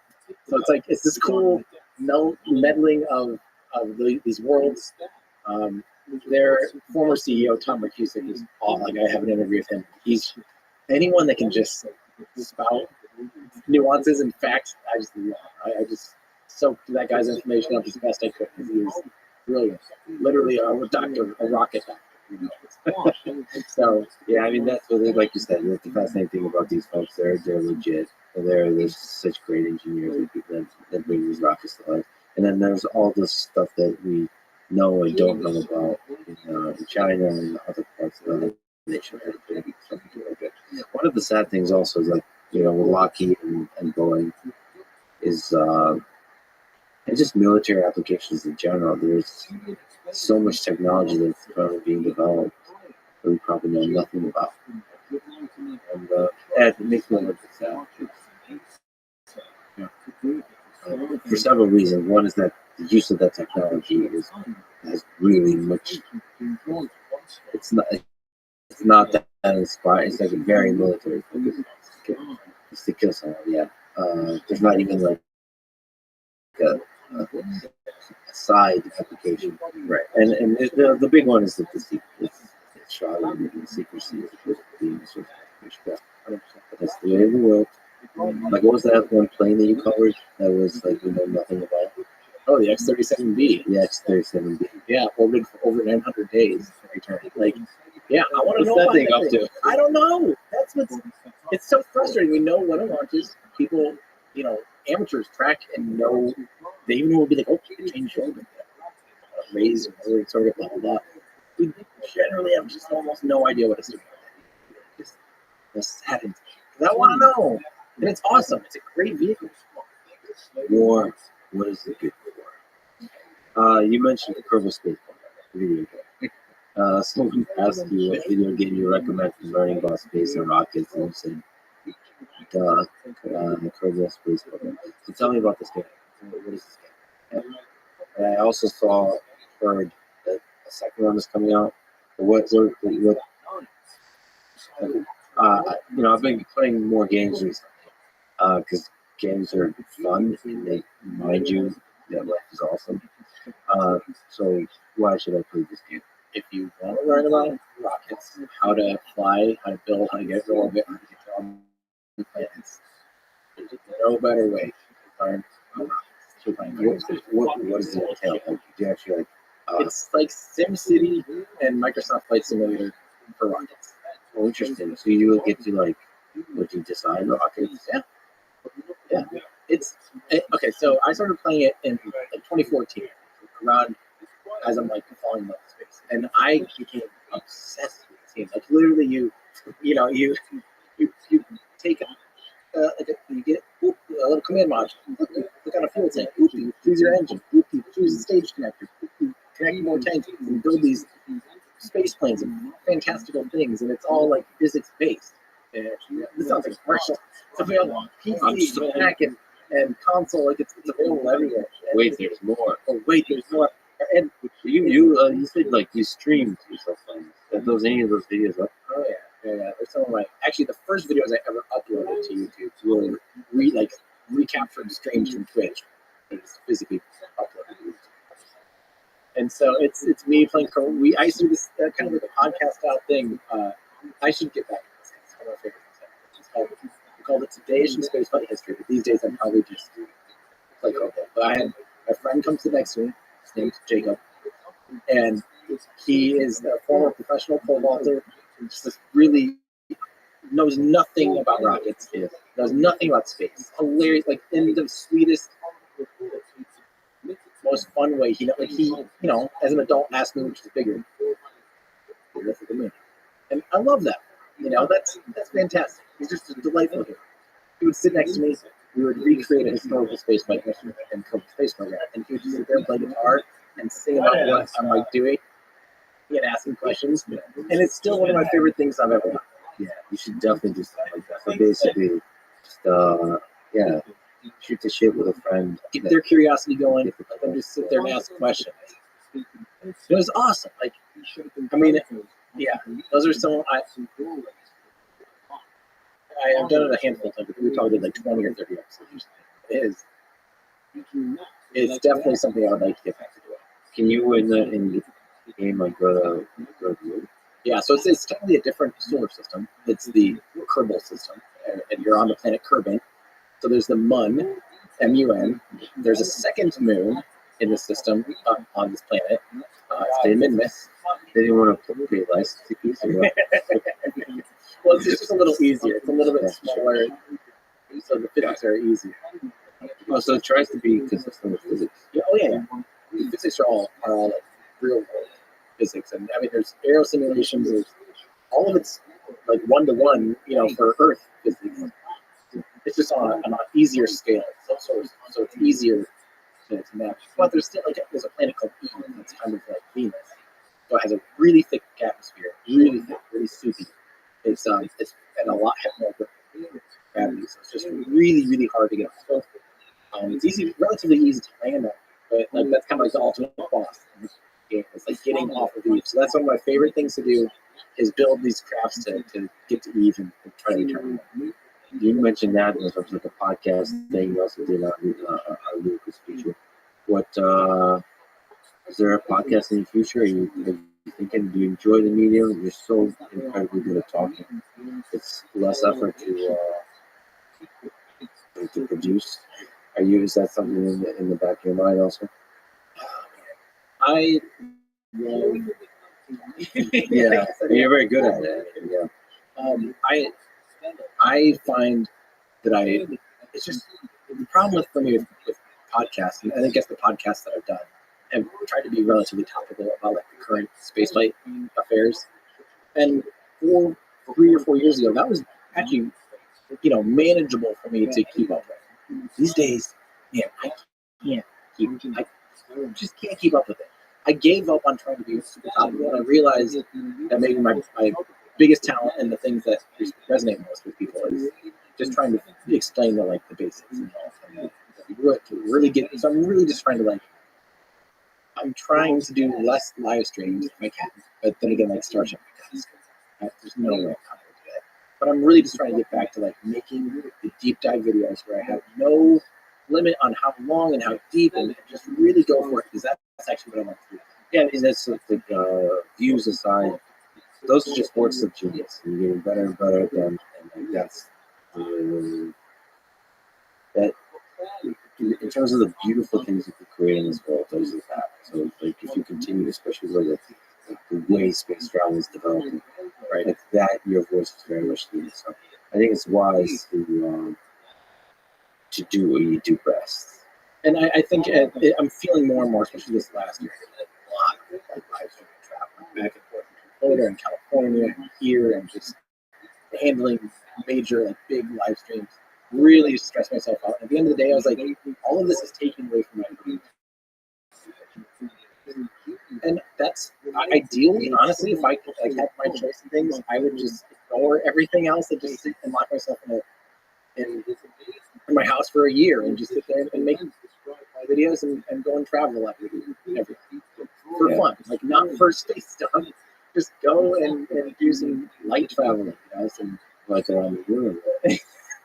Yeah, just some light travel.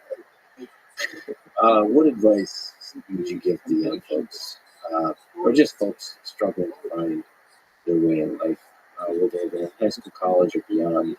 How to have a life they can be proud of, how to have a career they can be proud of. You've had a really interesting journey yourself. What from that can you draw? If you could advise to others?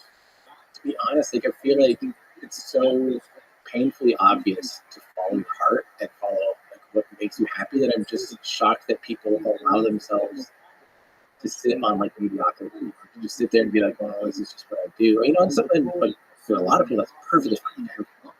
Some of our best friends are clocking in and out. They're perfectly happy. They have a wonderful life. Absolutely no judgment there, of course.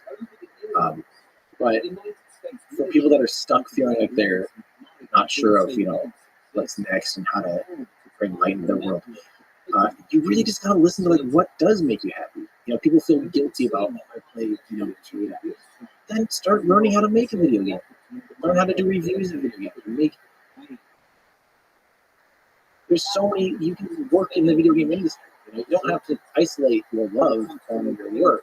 And it's just funny that we, maybe you feel guilty that you drink too much. Okay, I don't know if it's advice. Go learn how to make alcohol. Start a liquor company. Yeah, start a liquor company. Well, it's great advice, but it's also your own story. It seems like you've almost stumbled on some of it is just exploration and keeping your mind and heart open, discovering everything that grabs you. Right? It's not, but you stumble on the space unfortunately, right? would you, when you were being a professional photographer, would you have known?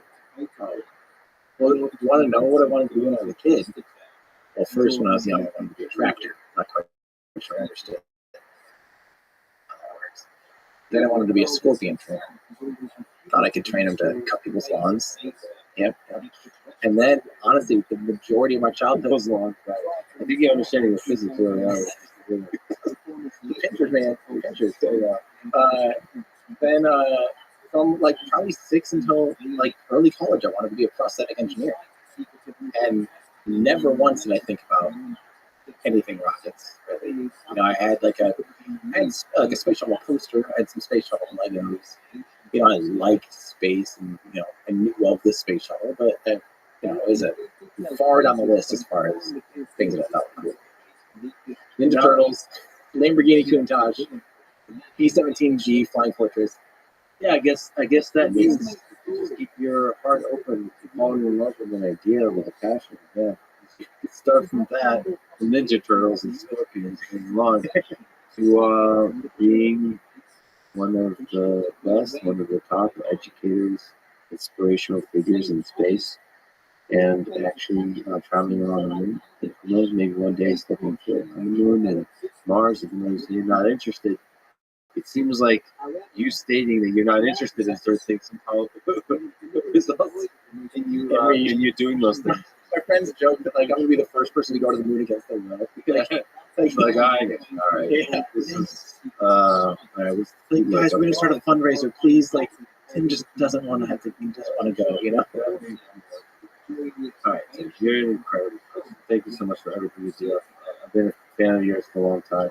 Not just really the content, but just who you are, just who being, just how excited you are for everything. It's just an inspiration. You're joy to watch. Thank you for being you. Thank you for doing the stuff you're doing.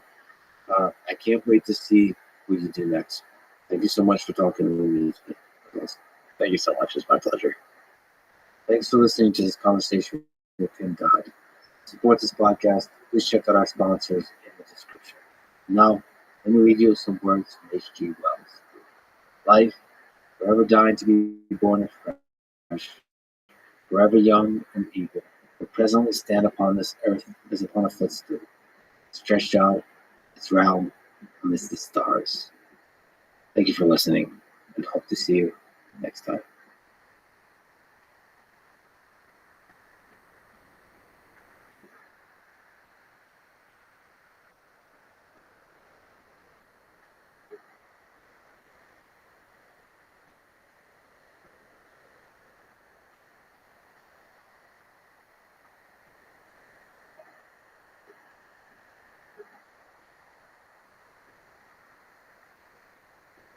I think it's actually not that hard to imagine we are the only civilization in the galaxy right now. Living. Yeah, that's currently extinct. But there may be very many extinct civilizations. If each civilization has a typical lifetime comparable to, let's say, AI is the demise of our own, it's only a few hundred years of technological development, or maybe 10,000 years if you go back to the revolution, dawn of agriculture, you know, hardly anything in cosmic timespan. That's nothing. It's a blink of an eye. And so it's not surprising at all that we would happen not to coexist with anyone else. But that doesn't mean nobody else was ever here. And if other civilizations come to that same conclusion and realization, maybe the scale of the galaxy around them, but find any evidence of intelligence, then they have two options. They can either give up on communication and just say, well, it's never going to happen. We just may as well just, you know, worry about what's happening here on our planet. Or they could attempt communication, but communication through time. The following is a conversation with David Pickman, an astronomer and astrophysicist at Columbia University, director of the Cool World Lab, and is an amazing educator about the most fascinating scientific phenomena in our universe. I highly recommend you check out his videos on the Cool World YouTube channel. David quickly became one of my favorite human beings. I hope to talk to him many more times in the future. This is the Lex Movement Podcast. To support it, please check out our sponsors in the description. And now, dear friends, here's David Kiffin. Your research at Columbia is in part focused on what you call cool worlds, or worlds outside our solar system where temperature is sufficiently cool to allow for moons, rings, and life to form, and for us humans to observe it. So, can you tell me more about this idea, this place of cool worlds? Yeah, the history of discovering planets outside our solar system was really dominated by these hot planets. And that's just because of the fact that they're easier to find. When the very first methods came online, these were primarily the Doppler spectroscopy method, looking for wobbling stars, and also the transit method. And these two both have a really strong bias towards finding these hot planets. Now, hot planets are interesting. The chemistry in the atmosphere is fascinating. It's very alien. An example of one that's particularly close to my heart is Trace 2b, whose atmosphere is so dark it's less reflective than coal. And so they have really bizarre photometric properties, yet at the same time, they resemble nothing like our own home. And so I said there's two types of astrophysicists. The astrophysicists who care about how the universe works. They understand the mechanics of the machinery of this universe. Why did the Big Bang happen? Why is the universe expanding? How are galaxies formed?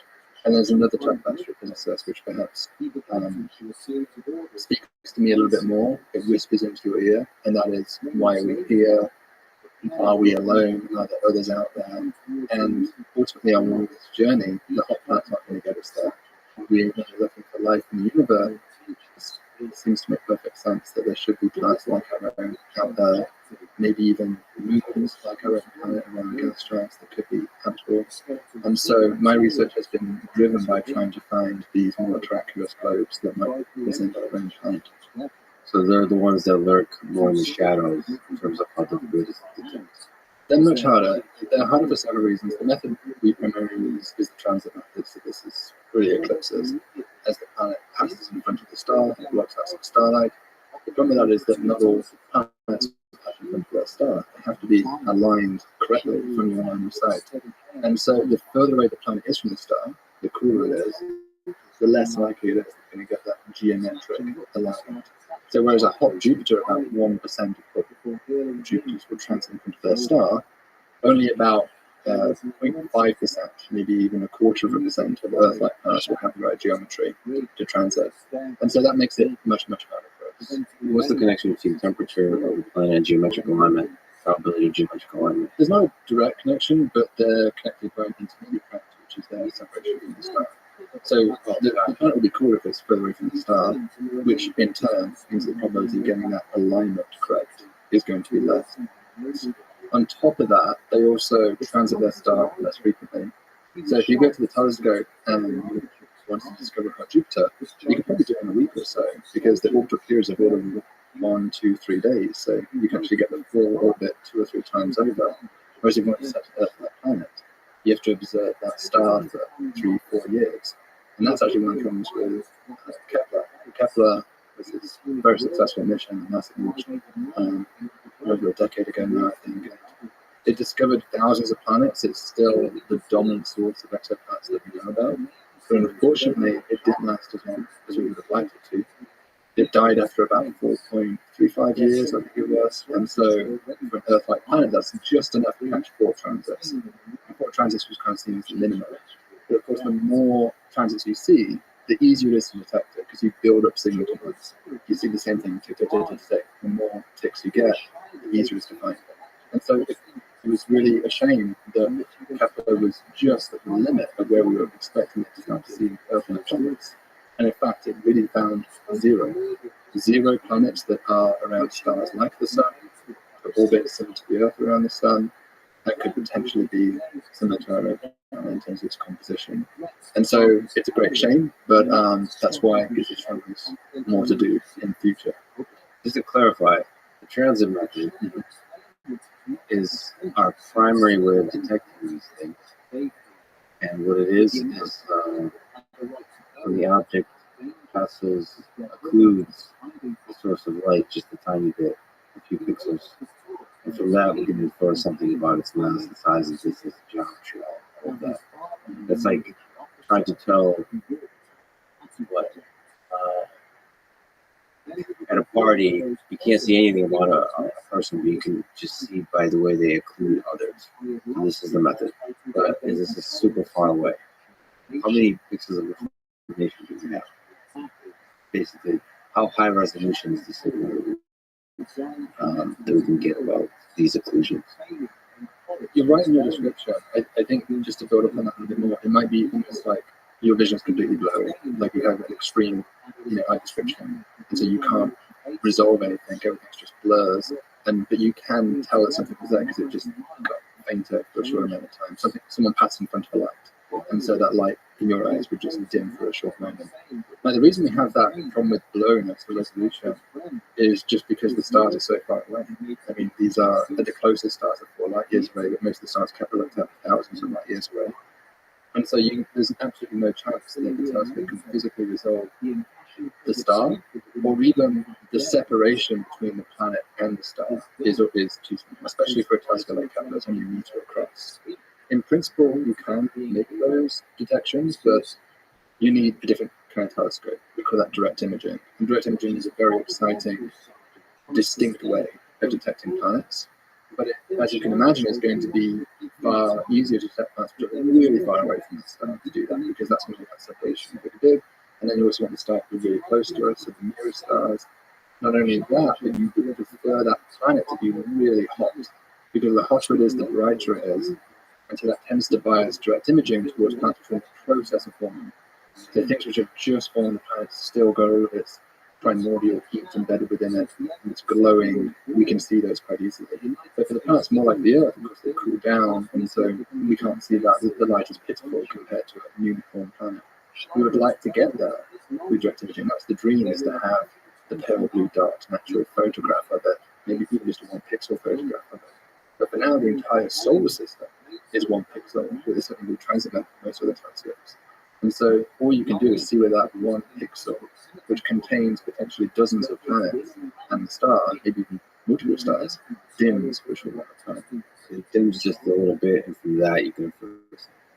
Yeah, I mean, it's like being a detective in the scene.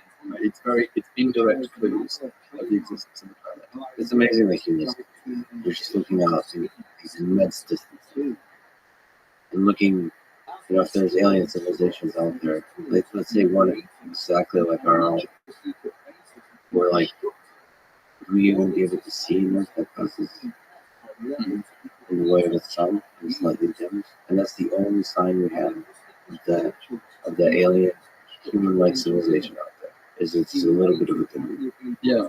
I mean, it depends on the type of star we're talking about. If it is a star like the sun, the dip that causes is 84 parts per billion. I mean, it's like the same as it's like a firefly flying kind of like a giant floodlight at a stadium or something. That's the kind of the brightness contrast that you're trying to compare to. So it's extremely difficult detection, and in the very, very best cases, we can get down to that. But as I said, we don't really have any true Earth analogs that have been in the exoplanet candidate yet. Unless you relax that definition and say it's not just actually a star just like the sun. It could be a star that's smaller than the sun. It could be these orange dwarfs or even red dwarf stars. And the fact those stars are smaller means that for the same size planet passing in front of more light is walked out. And so a very exciting system, for example, is TRAPPIST-1, which has 7 planets which are smaller than Earth. And those are quite easily detectable, not with a space-based telescope, but even from the ground. And that's just because the star is so much smaller that the relative increase in or decrease of brightness is enhanced significantly because that's smaller size.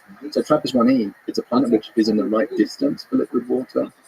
It has a slightly smaller size than the Earth. It's about 90% the size of the Earth, about 80% of Earth. And it's one of the top targets right now for potentially having life. And yet, it raises many questions about what would that environment be like. This is a star which is 1/8 the mass of the sun. It's stars like that take a long time to come off that adolescence. When stars first form, like the sun, it takes them maybe 10-100 years to sort of settle into that main sequence lifetime. But for stars like these late M dwarfs, as we call them, they can take up to 1 billion years or more to calm down. And during that period, they're producing huge amounts of X-rays, ultraviolet radiation that could potentially rip off the entire atmosphere. It may desiccate the planets in the system. And so even if water arrived by comets or something, it may have lost all that water due to this prolonged period of high activity. So we have lots of open-ended questions about these M-dwarf planets, but they are the most accessible. And so in the near term, if we detect anything in terms of biosignatures, it's going to be for one of these red dwarf stars. It's not going to be a true Earth twin, as we would recognize it as having the yellow star. So let me ask you, I mean, there's a million ways to ask this question. I'm sure I'll ask it about habitable worlds.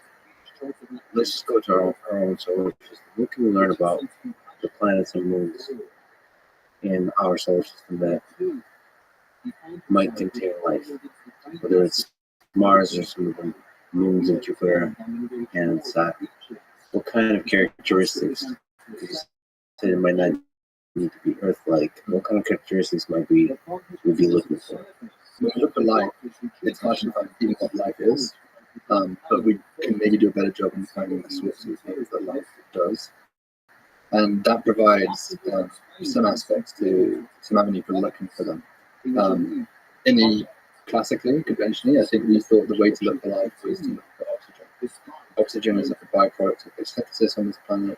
We didn't always have it. Certainly, if you go back to the Archean period, there was, you have this period called the Great Oxidation Event, where the Earth floods with oxygen for the first time and starts to saturate the oceans and the atmosphere. And so that oxygen, if we detect it on another planet, whether it be Mars, Venus, or an exoplanet, whatever it is, that was long thought to be evidence for something doing photosynthesis. Because if you took away all the plant life on the Earth, the oxygen would just hang out here. It's a highly reactive molecule. It would oxidize things, and so within about a million years, you would probably lose all the oxygen on Earth. So that was a conventional how we thought we could look at that. And then we start to realize that it's not so simple, because A, there might be other things that life does apart from photosynthesis. Certainly the vast majority of the Earth's history had no oxygen, and yet there was living things on it, so that doesn't seem like a complete test. And secondly, could there be other things that produce oxygen besides from life? A growing concern has been these false positives in biosignature work, and so one example of that would be photolysis that happens in the atmosphere. When ultraviolet light hits the atmosphere, it can break up water vapor. The hydrogen splits off to the oxygen. The hydrogen is much lighter than some species, and so it can actually escape certain planets like the Earth's gravity. That's why we don't have any hydrogen in it. And so that leaves you with the oxygen, which then oxidizes the surface. And so there could be a residual oxygen signature just due to this photolysis process. So we've been trying to generalize, and certainly in recent years there's been other suggestions, things we could look for in the solar system beyond nitrous oxide, basically laughing gas, based on product of microbes. That's something that we're starting to get more interested in looking for. Methane gas in combination with other gases can be an important biosignature. Phosphine as well, and phosphine is particularly relevant to the solar system because there was a lot of interest with Guinness recently. You may have heard there was a claim of a biosignature in Venus's atmosphere. It was like 2 years ago now. And the judge and jury still had on that. There was a very provocative claim and signature with phosphine-like spectral absorption. But it could have also been some other molecule, in particular sulfur dioxide, which is not a biosignature. So this is the detection of a gas in the atmosphere. Yeah. Venus. And it might be controversial on several dimensions. So, one, how to interpret that. Two, is this the right gas? And three, is the right detection? Is there an error? Yeah, I mean, how much do we believe in detection in the first place? If you do believe it, does that necessarily mean there's life there? And what gives? How can you find life is that was true in the first place? Because that's been seen as like a hellhole place for imagining life. But I guess the counter to that has been that, okay, yes, the surface is a horrendous place to imagine life thriving. But as you go up in altitude, the very dense atmosphere means that there's a cloud layer. Wet air, the temperature, like the pressure become actually very similar to the surface of the Earth. And so it may be a lot of microbes stirring around in the clouds, which are producing phosphine. At the moment, this is fascinating. It's got a lot of us reinvigorated about the prospects of going back to Venus and doing another mission there. In fact, there's now two NASA missions, Veritas and Da Vinci, which are going to be going back and before 2030, the 2030s. And then we have a European mission, I think, that's slated now, and even a Chinese mission might be coming along the way as well. So we might have multiple missions going to Venus, which has long been overlooked. I mean, apart from the Soviets, there really has been very little in the way of exploration of Venus. That's certainly as compared to Mars. Mars has enjoyed most of the activity for NASA's rovers and surveys. And Mars is certainly fascinating with this signature of methane you've been seeing there before. Again, the discussion is whether that methane is a product of biology, which is possible and something that happens on the Earth, or whether it's some geological process that we are yet to fully understand. Could be a type of reservoir of methane that's trapped under the surface and is leaking out seasonally. So the nice thing about Venus is if there's a giant living civilization there, it'll be airborne, so you can just fly through and collect samples. With Mars and moons of Saturn and Jupiter, you're gonna have to dig under to find the civilization. Right. Dead or living. Right, and so maybe it's easier than for Venus because certainly you can imagine just a balloon floating through the atmosphere, or a drone or something that would have the capability of just scooping up from the sun plane. To dig under the surface of Mars is maybe feasible-ish, with especially with something like Starship that could launch a huge digger basically to the surface, and you could just excavate away the surface. But for something like Europa, we really are still unclear about how thick the ice layer is, how you would melt through that huge thick layer to get to the ocean, and then potentially also discussions about contamination. The problem with looking for life in the solar system, which is different from looking for life with exoplanets, is that you always run the risk of, especially if you visit that, of introducing life yourself. Right? It's very difficult to completely exterminate every single microbe and spore on the surface of your rover or the surface of your lander, and so there's always a risk of introducing something. To some extent, there is continuous exchange in the two between these planets naturally. On top of that as well, and now we're sort of accelerating that process to some degree. And so, if you dig into Europa's surface, which probably is completely pristine, it's very unlikely there has been much exchange with the outside world for its subsurface ocean. You are, for the first time, potentially introducing bacterial spores into that environment that may compete or may introduce spurious signatures for the life you're looking for. And so it's almost an ethical question as to how to proceed with looking for life on the subsurface oceans. And I don't think we really have a good resolution for it. Ethical.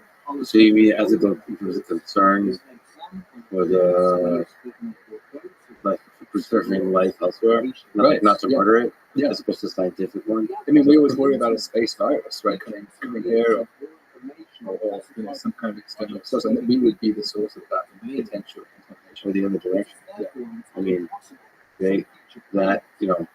whatever survives in such harsh conditions, they'll be pretty good at surviving all conditions. It might be a little bit more resilient and robust. They might actually take a ride on us back home. Possibly. I mean, I'm sure that some people would be concerned about that. I think we would hopefully have some containment procedures as if we do sample return. Well, you don't even really need sample return. These days, you can pretty much send like a little micro laboratory to the planet to do all the experiments in situ, and then just send them back to a planet with the data.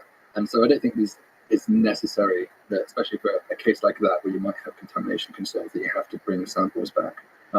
Although probably if you brought back European sushi, it would probably sell for quite a bit with the Sushi, yeah. I would love from an engineering perspective just to see all the different candidates and designs for like Scuba for Venus and Scuba for Europa and Mars. I haven't really looked deeply into how they actually, like the actual engineering of content samples, because that's the engineering of that is probably essential for not either destroying life or polluting it with our own microbes and so on. So that's like an interesting engineering challenge. I usually for rovers and stuff focus on the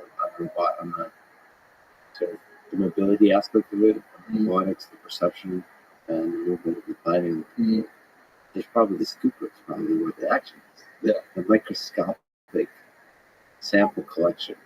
So basically, you have to first clean your vehicle, make sure it doesn't have any earth-like things on it, and then you have to put it into some kind of thing that's perfectly safe from the environment, so we can bring it back or we analyze it. It's not going to bring anything else. Yeah, I don't know. That'd be an interesting museum design. Yeah, I mean, Curiosity's been leaving these little pods on the surface quite recently with some neat photos you can find online, and they kind of look like a lightsaber heads. So, yeah, to me, I think of it something like this weapon is your life. Like, don't lose a Curiosity because it's just dumping these little vials everywhere. And it is scooping up these things, and the intention is that in the future there will be a sample return mission that will come and pick these up. But the engineering behind these things is so impressive. The thing that blows me away the most has been the landings.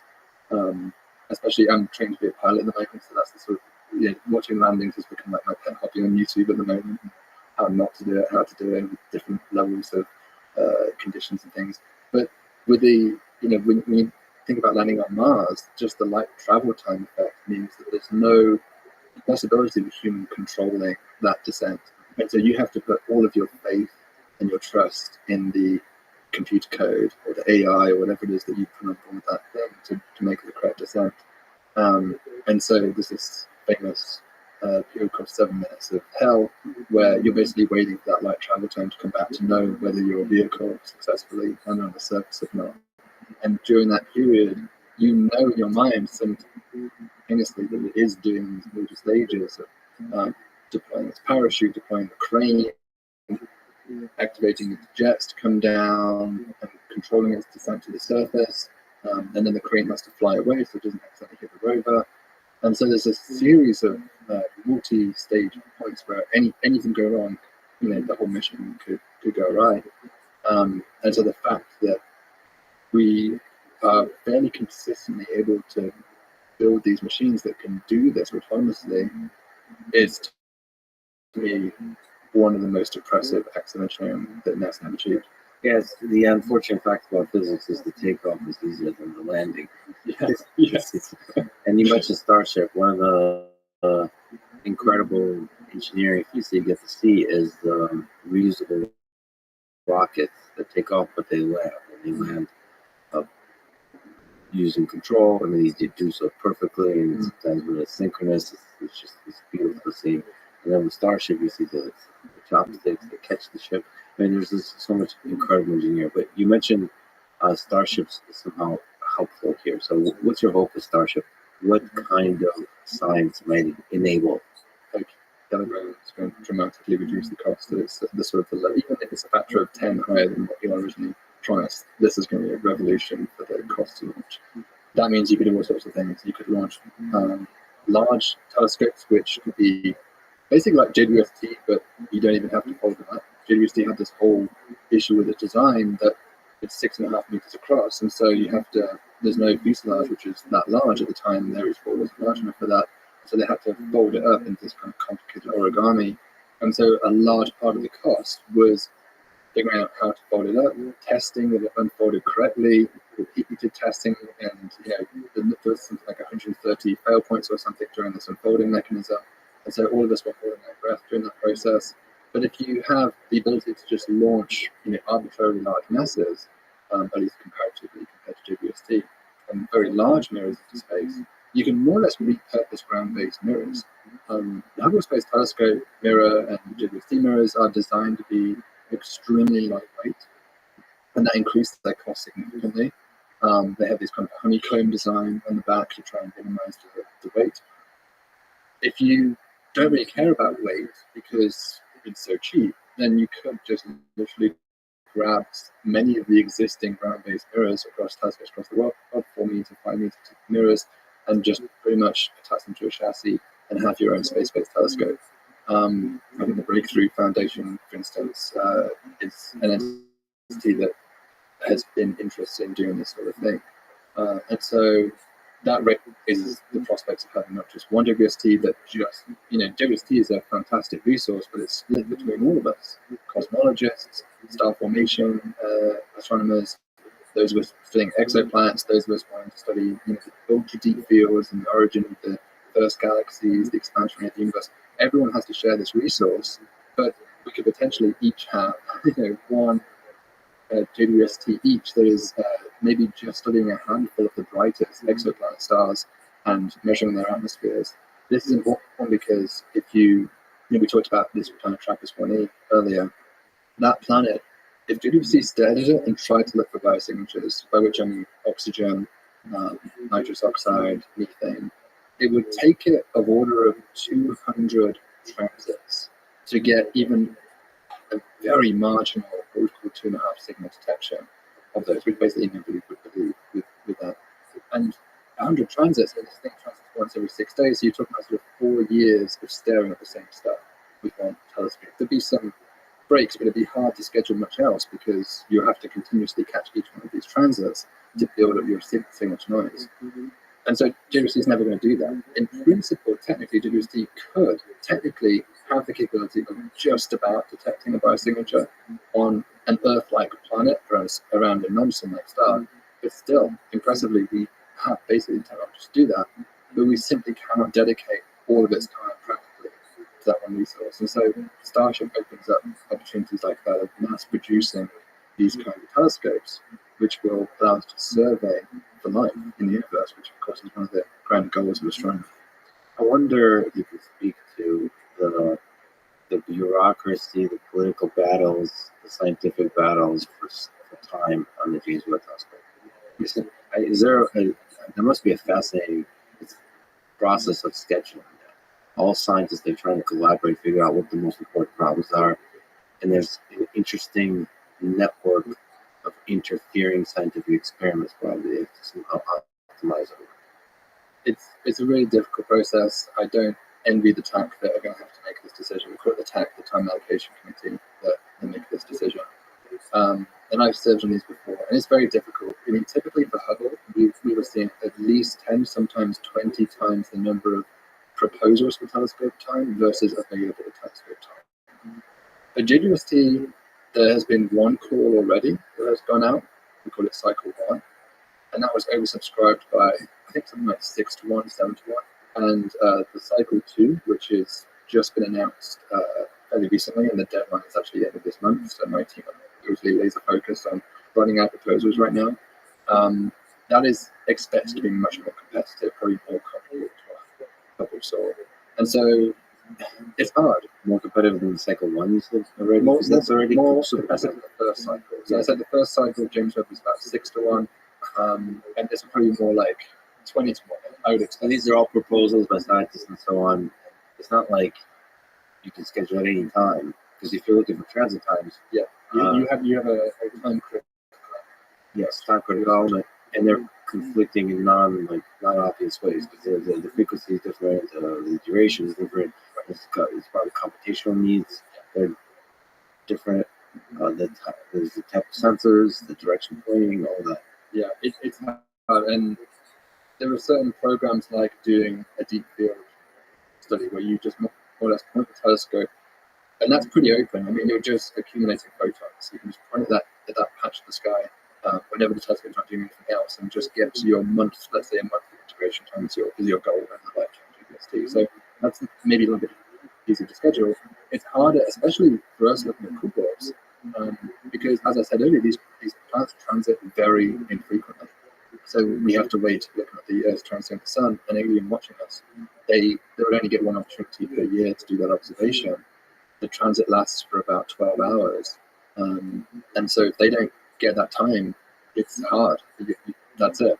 If it conflicted with another proposal that wants to use another time critical element. It's much easier for planets like these hot planets or these close-in planets, because they transit so frequently. There's maybe 100 opportunities, and so then the TAP can say, okay, they want 10 transits, there's 100 opportunities here. It's easier for us to give them time. We're almost in the worst case scenario. We're proposing to affect them into two cool planets, and so we really only have one bite of the cherry each one. And so our sales pitch has been, these are extremely dangerous events, and more importantly, JWST is the only telescope the only machine humanity has ever constructed which is capable of finding moons akin to the moons in our solar system. Kepler can't do it, even Hubble can't do it. Guinness is the first one. And so there is a new window to the universe because we know these moons exist. They're all over the place in the solar system. You have the moon, you have Io, Callisto, Europa, Ganymede, Titan. Lots of moons are fairly similar size, with 30% the size of the Earth. And this telescope is the first one that can find them. And so we're very excited about the profound implications of ultimately solving this journey we're on in astronomy, which is to understand our uniqueness. We want to understand how common is the solar system. Are we the architecture that frequently emerges naturally, or is there something special about what happened here?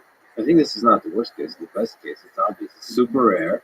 So you have to I love scheduling from the computer science perspective. That's my background. So algorithmically, to solve a schedule problem, I will schedule the rarest things first. And obviously, this is the JWST is the first thing that can actually detect a cool world. So this is a big new thing. You can show off that new thing. Happens rarely. Schedule it first. Perfect. You're still in the top. Yeah, I will. I'll file my application after we're done. This part of it is the OCD, part of it is the computational aspect. I love scheduling, computing device, because you have that kind of scheduling on supercomputers. That scheduling problem is fascinating. How do you prioritize computation? How do you prioritize science, data collection, sample collection, all that kind of stuff? It's actually kind of fascinating because data, in ways you expect and don't expect, will unlock a lot of solutions to fascinating mysteries. So collecting the data and doing so in a way that maximizes the possibility of discovery is really interesting. Like from a computational perspective. I agree. There's a real satisfaction in extracting the maximum science per unit time. Yeah, exactly. Out of your telescope. And that's the TAC's job. But the TAC are not machines. They're not a piece of computer code. They will make their selections based on human judgment. And a lot of the telescopes are certainly within the field of exoplanets, because it's different fields of astronomy, but within the field of exoplanets, I think a good expectation is that most of the telescope time that JWST will go towards atmospheric retrieval, which is sort of alluded to earlier, detecting molecules in atmospheres, not biosignatures, because as I said, it's really not designed to do that. It's pressuring JWST probably too far to expect it to do that. But it could detect, for example, a carbon dioxide-rich atmosphere, like TRAPPIST-1e. That's not a biosignature, but you could prove it's like a Venus in that case, or maybe like a Mars in that case, like both those have carbon dioxide-rich atmospheres. It doesn't prove or disprove the existence of life either way, but it is our first characterization of the nature of those atmospheres. Maybe we can tell the pressure level and the temperature of those atmospheres. So that's very exciting. But we are competing with that, and that I think that science is completely mind-blowing and fantastic. We have a completely different objective, which is, in our case, to try and look for the first evidence of these small moons around these planets, potentially even moons which could be habitable, of course. So I think it's a very exciting goal, but ATTAC has to make a human judgment, essentially, about which science are they most excited by, which one has the highest promise of return, the highest chance of return. And so that's hard, because if you look at a planetary atmosphere, well, most of the time the planet has an atmosphere already. And so there's almost a guaranteed success that you're going to learn something about the atmosphere by pointing to JWST of it. Whereas in our case, there's a harder sell. We are looking for something that we do not know for sure exists yet or not. And so we are pushing the telescope to do something which is inherently more risky. Yeah, but the existence, if shown, already gives a deep lesson about what's out there in the universe. That means that other stars have similar types of variety as we have in our solar system. They have an Io, they have Europa, and so on, which means there's a lot of possibility for icy planets, for water, for planets that enable planets and moons.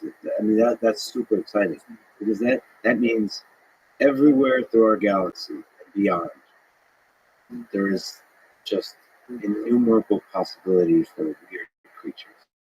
I agree. You have to convince me. I mean, NASA has been on this quest for a long time, and it's sometimes called Beta Earth. It's the frequency of Earth-like usually there's those planets in the universe. How common are planets similar to our Earth in terms of ultimately we'd like to know everything about these planets in terms of the amount of water they have, how much atmosphere they have, but for now it's kind of focused just on the size and the distance from the stars.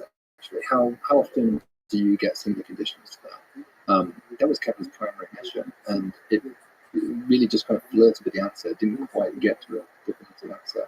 But I always say, look, if that's our primary goal, to look for Earth-like, I would say, worlds, then moons has to be a part of that, because we know that Earth-like, from the Kepler data, the preliminary results, that Earth-like planets around the sun-like stars is not an inevitable outcome. It seems to be something like a 1 to 10% outcome.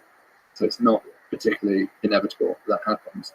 But we do often see about half of all sun-like stars have either a mini Neptune or a Jupiter inhabiting the stars. That's a very, very common occurrence that we see.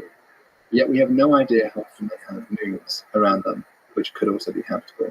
And so there may very well be, if even 1 in 5 of them has an Earth-like moon or even a Mars-like moon around them, then there would be more habitable real estate in terms of exomoons than exoplanets. You can essentially 2x, 3x, 5x, maybe 10x the number of habitable worlds out there in the universe at our current estimate, like the Drake equation. Absolutely. Yeah. So this is one way to increase the confidence and increase the value of that parameter.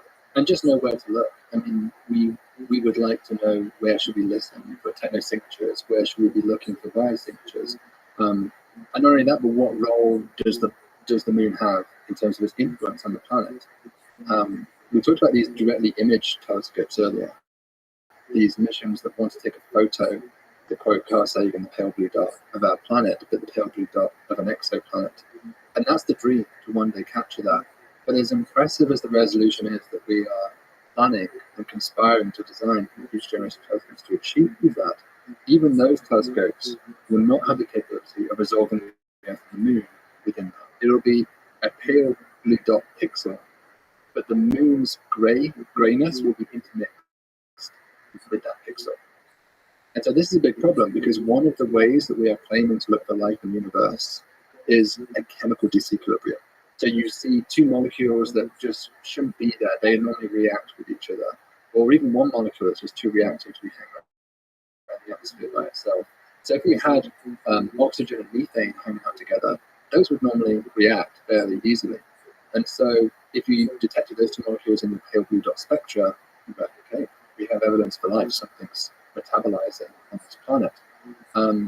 However, the challenge here is, what if that moon was Titan? Titan has a methane-rich atmosphere.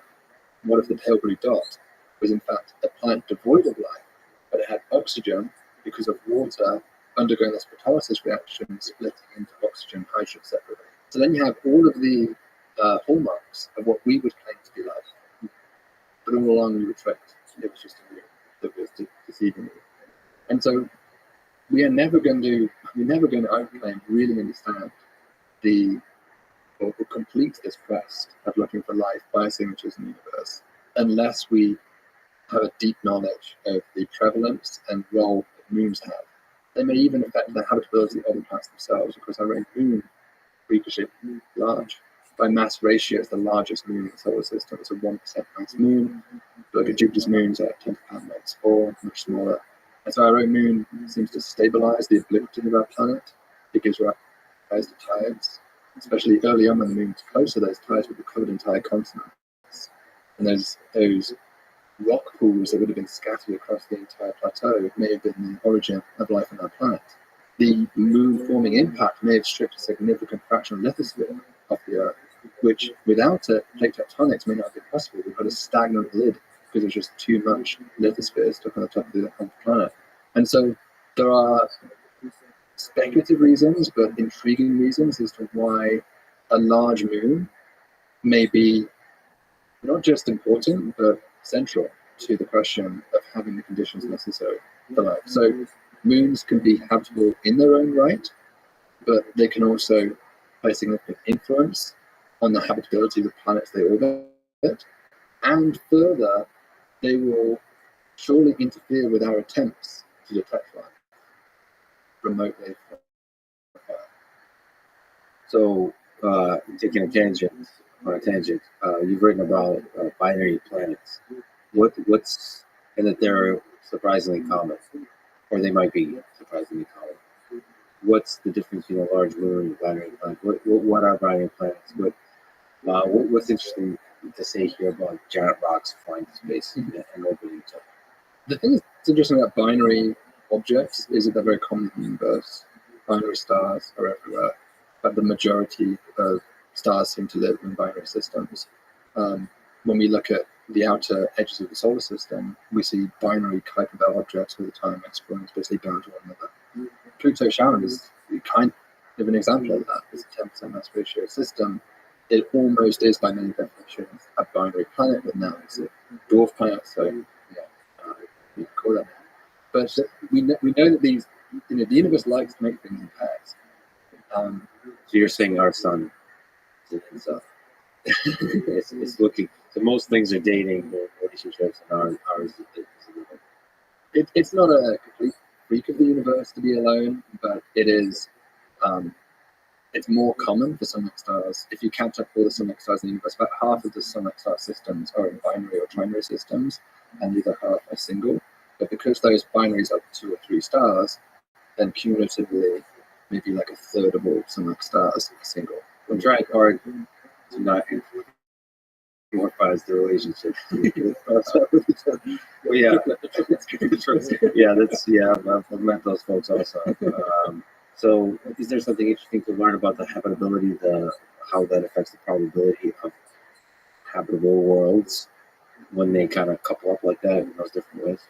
Well, if we're talking about the stars and the planets, certainly if stars couple up, that has a big influence on habitability. Of course, this is very famous from Star Wars. Tatooine in Star Wars is a binary star system. You have Luke Skywalker looking at the sunset and seeing 2 stars coming up. And for years, we thought that was purely a product of George Lucas's incredibly creative mind. And we didn't think that planets would exist around binary star systems. It seems like too tumultuous an environment for a quiescent planetary disk, circumstellar disk, to form planets from. And yet, one of the astounding discoveries from Kepler was that these appear to be quite common. In fact, as far as we can tell, they're just as common around binary stars as single stars. The only caveat to that is that you don't get planets close in binary stars. They have like a clearance region on the inside, where planets, maybe they form there, but they don't last. They're dynamically unstable in that zone. But once you get out to about the distance that the Earth orbits the Sun, or even a little bit closer in, you start to find planets emerging. And so that's the right distance for liquid water, so distance for life on those planets. And so there may very well be plenty of habitable planets around binary stars. Binary planets is a little bit different. Binary planets, I don't think we have any serious connection of planet binarity to habitability. Certainly when we investigated it, that wasn't our drive, that this is somehow the solution to life in the universe or anything. It was really just like all good science questions, a curiosity-driven question. What's the dynamic? Are they legit orbiting each other as Yes. they orbit the star? So the formation mechanism proposed here, because it is very difficult to form 2 protoplanets close to each other like this. They were generally merged from the disk, and so that's why you get single planets. But you could have something like Jupiter and Saturn form separate distances. They could dynamically be scattered in towards one another and basically not quite collide, but have a very close encounter. Now, because tidal forces increase dramatically as the distance decreases between 2 objects, the tides can actually dissipate the kinetic energy and bring them bound into one another. So that seems, when you first hear that, you think that seems fairly contrived, that you'd have the conditions just right to get these tides to capture. But numerical simulations have shown that about 10% of planet-planet encounters are shown to produce something like binary planets, which is a startling prediction. And so that seems at odds with, naively, the exoplanet catalogue, for which we know so far no binary planets. And we propose one of the resolutions to this might be that the binary planets are just incredibly difficult to detect, which is also counterintuitive. Because remember how they form is through this tidal mechanism. And so they form extremely close to each other. sort of the distance that Io is away from Jupiter, just a few planetary radii, they're almost touching one another, and they're just tightly locked, facing each other for eternity. And so in that configuration, as it transits across the star, it kind of looks like you can't really resolve these two planets. It just looks like one planet to you that's going across the star. The temporal resolution of the data is rarely good enough to distinguish that. And so you'd see one transit, and in fact, it's two planets very close together, which are transiting at once. And so, yeah, we wrote a paper just recently where we developed some techniques to try and get around this problem, and hopefully provide a tool where we could finally look at both planets. The problem of detection. Yes, that was our focus. Was how do you get around this emerging problem? So whether they're out there or not, we don't know. We're planning to do a search for them, but it remains an open question. And I think just one of those fun astrophysics curiosities questions, whether binary planets exist in the universe. Because then you have binary Earths, you have binary Neptune, all sorts of wild stuff that would float the sci-fi imagination. I wonder what the physics on a binary planet feels like. It might be trivial. I have to think about that. I wonder if there's some interesting dynamics. Like, you feel multiple, or would gravity feel different on different parts of the surface of the sphere when there's another large sphere? Yeah, I would think that the force would be fairly similar, because the shape of the object would deform to a flat geopotential, essentially uniform geopotential, but it would lead to a distorted shape for the two objects. I think they'd become ellipsoids facing one another. So it would be pretty wild when people like flat Earth or spherical Earth. You fly from space and see a football-shaped Earth. Yeah. It's your own planet. Finally, there's proof, and I wonder how difficult it would be to travel from one to the other, because you have to overcome the one. No, it might be kind of easy. Yeah, I mean, they're so close to each other, that helps. And I think the most critical factor would be how massive is the planet. That's always, I mean, one of the challenges with escaping planets, there was a fun paper one of my colleagues wrote that suggested that super Earth planets may be inescapable. If you're a civilization born on a super Earth, the surface gravity is so high that the chemical potential energy of hydrogen or methane, whatever fuel you're using, simply is at odds with the gravity of the planet itself. And so you would, our current rockets, I'm not sure of the fraction, maybe like 90% of the rocket is fuel or something by mass. These things would have to be like the size of the Giza pyramids of fuel with just a tiny tip on the top in order just to escape that planetary atmosphere. And so it has been argued that if you live on a super Earth, you may be forced to live there forever. There may be no escape unless you invent a space elevator or something. But then how do you even build the infrastructure in space to do something like that in the absence of a successful rocket program? And so the more and more we look at our Earth and think about the sorts of problems we're facing, the more you see things about the Earth which make it ideally suited in so many regards. It's almost spooky, right? That we not only live on a planet which has the right conditions for life, for intelligent life, to sustain fossil fuel industry, just happens to be in the ground. We have plenty of fossil fuels to get our industrial revolution going. But also the chemical energy contained within those fossil fuels and hydrogen and other fuels is sufficient that we have the ability to escape that planetary atmosphere and planetary gravity to have a space program. And we also happen to have a celestial body which is just within reach of the moon, which doesn't also necessarily have to be true. Were the moon not there, what effect would that have had on our aspirations of a space program in the 1960s? Would there have ever been a space race to Mars or to Venus? It's a much harder, certainly for a human program, that seems almost impossible with 1960s technology to imagine that was into fruition. It's almost as if somebody constructed a set of challenging obstacles before us, challenging problems to solve. They're challenging, but they're doable. And there's a sequence of them. Gravity is very difficult to overcome, but we have, given the size of Earth, it's not so bad that we can still actually construct propulsion systems that can escape it. And the same with climate change, perhaps. I mean, climate change is the next major problem facing our civilization, but we know it is technically symmetrical. It does seem sometimes like there has been a series of challenges laid out to progress us towards a mature civilization that can one day perhaps expand to the stars. I'm a little more concerned about nuclear weapons, AI, and natural or artificial pandemics. But yes, Yeah, but there's, I mean, plenty of milestones that we need to cross, and we can argue about the severity of each of them. But there is no doubt that we live in a world that has serious challenges that are pushing our intellects and our will to the limit of whether we're really ready to progress to the next stage. Thank you for taking attention, and there'll be a million more. But can we step back to Kepler 1625b? What is it? And you've talked about this kind of journey, this effort to discover exomoons, so moons out there, or small, cool objects out there. Where does that effort stand, and what is Kepler 16? Yeah, I mean, I've been searching for experiments for most of my professional career, and I think all of my colleagues think I'm kind of crazy to still be doing.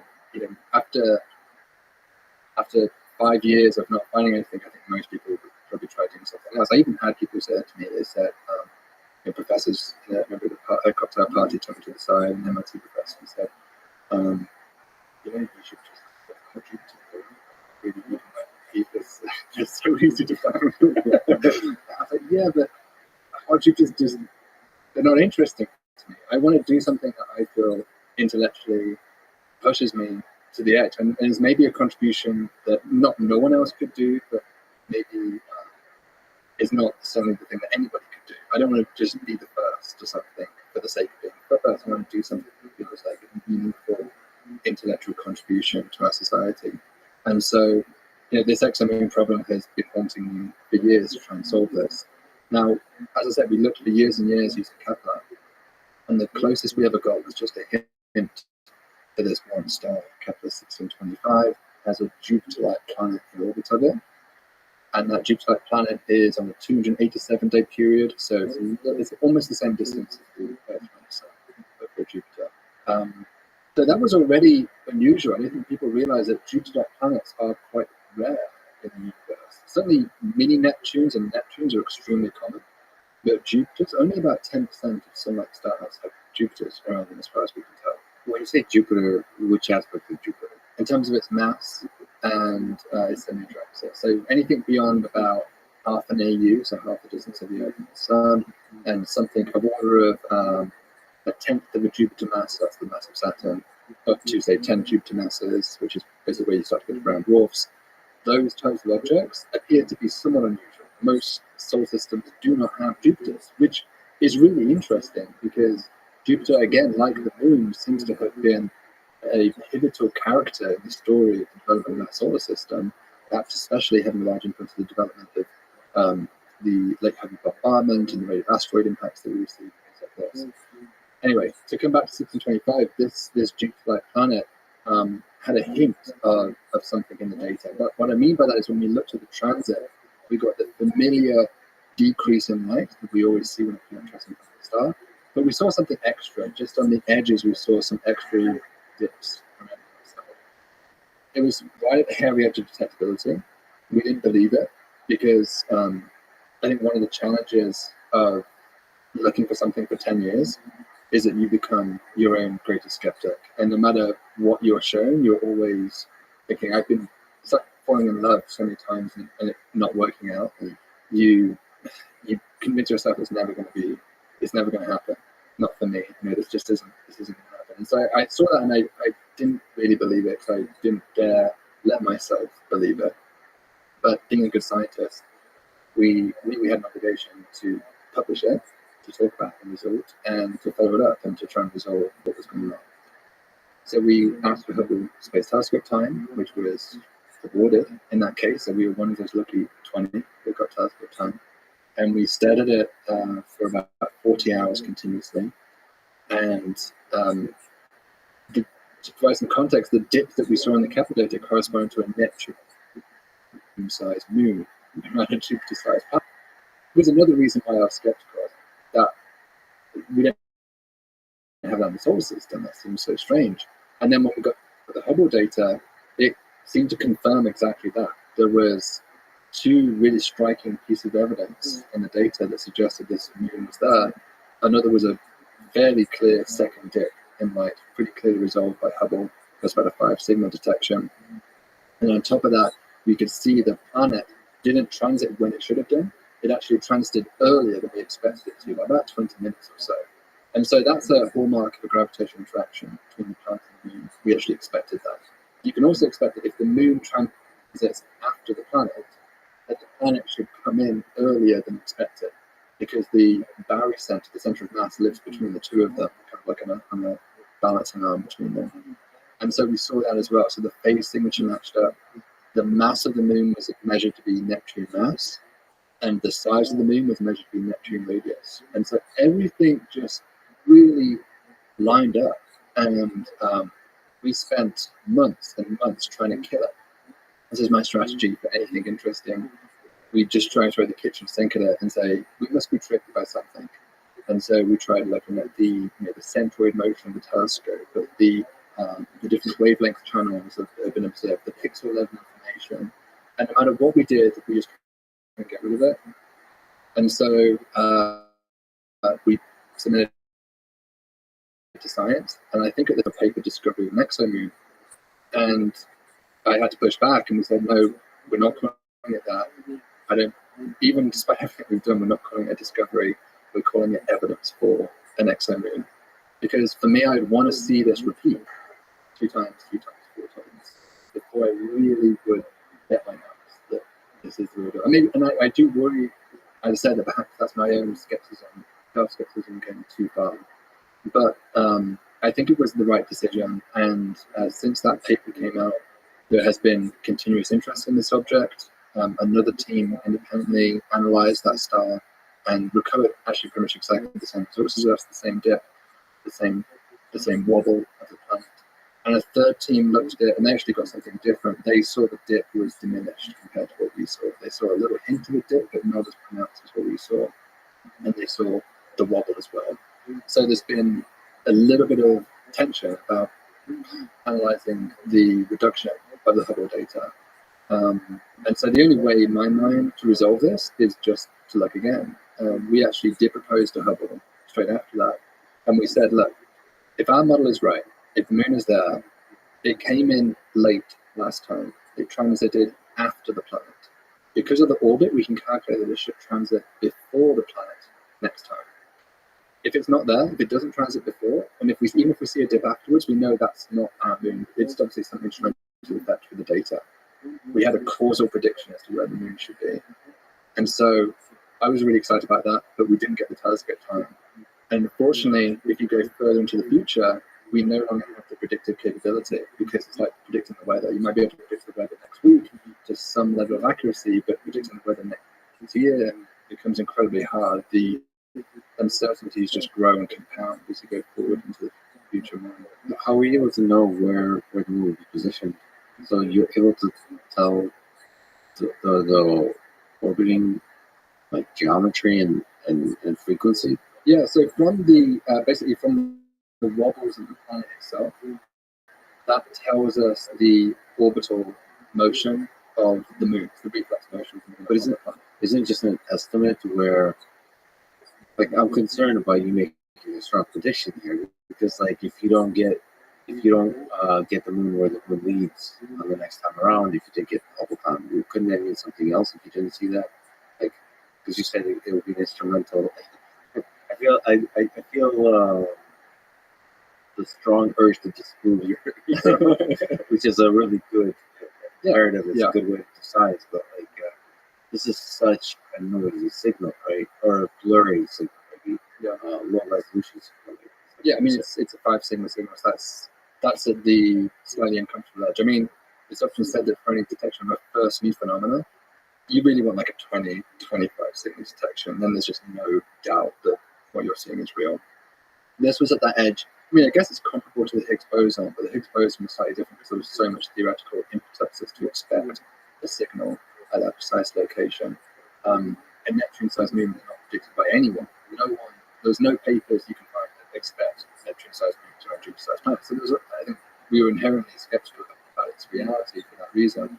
But this is science in action, and when we fit the wobbles, we fit the dips, and we have this 3D geometric model for the motion of the orbit, and projecting that forward, we found that about 80% of our projections led forward. So it's not 100%.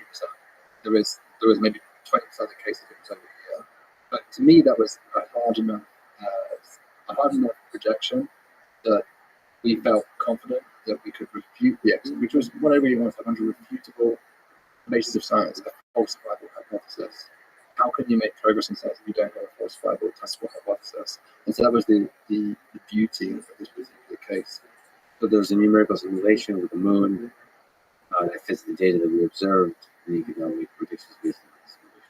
Yeah, that's so cool. Okay, it's fun. These are like little solar systems that we can simulate on the computer, imagine their motions, but we are pushing things to the very limits of what's possible, and that's double-edged sword. It's both incredibly exciting intellectually, but you're always risking to some degree the pushing it too far. so I'd like to ask you about the recent paper you co-authored, an exomoon survey of 70 cool giant exoplanets, and the youth candidate Kepler 1708 VI. I'd say there's like 3 or 4 candidates at this point, of which we have published 2 of them, and to me, 2 are quite compelling and deserve the follow-up observations. And so to get a confirmed detection, at least in our case, we would need to see repeat for sure. One of the problems with some of the other methods that have been proposed is that you don't get that repeatability. So, for instance, an example of a technique that would lack that would be gravitational microlensing. So it is possible with a new telescope coming up in the future, called the Roman Space Telescope, which is basically a repurposed spy satellite that's the size of the Hubble mirror going up into space. It will stare at millions of stars simultaneously, and it will look to see, instead of whether any of those stars get dimmer for a short amount of time, which will be a transit, it'll look for the opposite. It'll look to see if it can get brighter. And that brightness increase is caused by another planetary system passing in front and then gravitationally lensing light around it towards brightening. And so this is a method of discovering an entire solar system, but only for a glimpse. You just get a short glimpse of it passing like a ship sailing through the night, just that one photo of it. Now the problem with that is that it's very difficult. The physics of gravitational lensing are not surprisingly quite complicated, and so there's many possible solutions. So you might have a solution which is this could be a red dwarf star with a Jupiter-like planet around it. That's one solution. But another solution is that it's a free-floating planet, a rogue planet like Jupiter, with an Earth-like. And those 2 solutions are almost indistinguishable. Now, ideally, we would be able to repeat the observation. We'd be able to go back and see, well, if the moon really is there, then we can predict its mass, predict its motion, we expect it to be over here or something. With microlensing, it's a one snapshot event. And so, for me, it's intriguing as a way of revealing something about the exomoon population, but I always come back to transits because it's the only method we really have that's absolutely repeatable, that will be able to come back and prove to everyone that, look, on the 17th of October, the moon will be over here, the moon will look like this, and we can actually capture that image. And that's what we see with, of course, the exoplanets. So we want to get to that same point of full confidence, this full confirmation, the slam dunk detection of these exomoons. But it's been a hell of a journey to try and push the field into that direction. And is there some resistance to the transit method? Not to the transit method. I just say to exomoons. So the transit method is by far the most popular method for looking for exoplanets. But as I've alluded to, exomoons is kind of a niche topic within the discipline of exoplanets, and that's largely because there are people I think are waiting for those slam dunks. And it was like if you go back to the first exoplanet discovery that was made in 1995 by Michel Mayor and Didier Queloz, I think it's true at the time that they were seen as mavericks, that the idea of looking for planets around stars was considered fringe science. And I'm sure many colleagues told them, why don't you do something more safe, like study eclipsing stars?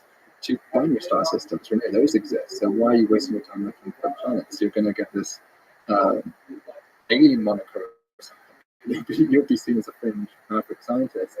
And so I think it was quite difficult for those early planet hunters to get legitimacy and be taken seriously, because very few people risked their careers to do it, except for those that were either emboldened to try or had maybe the career, maybe like a tenure or something, so they didn't have to necessarily worry about the implications of failure.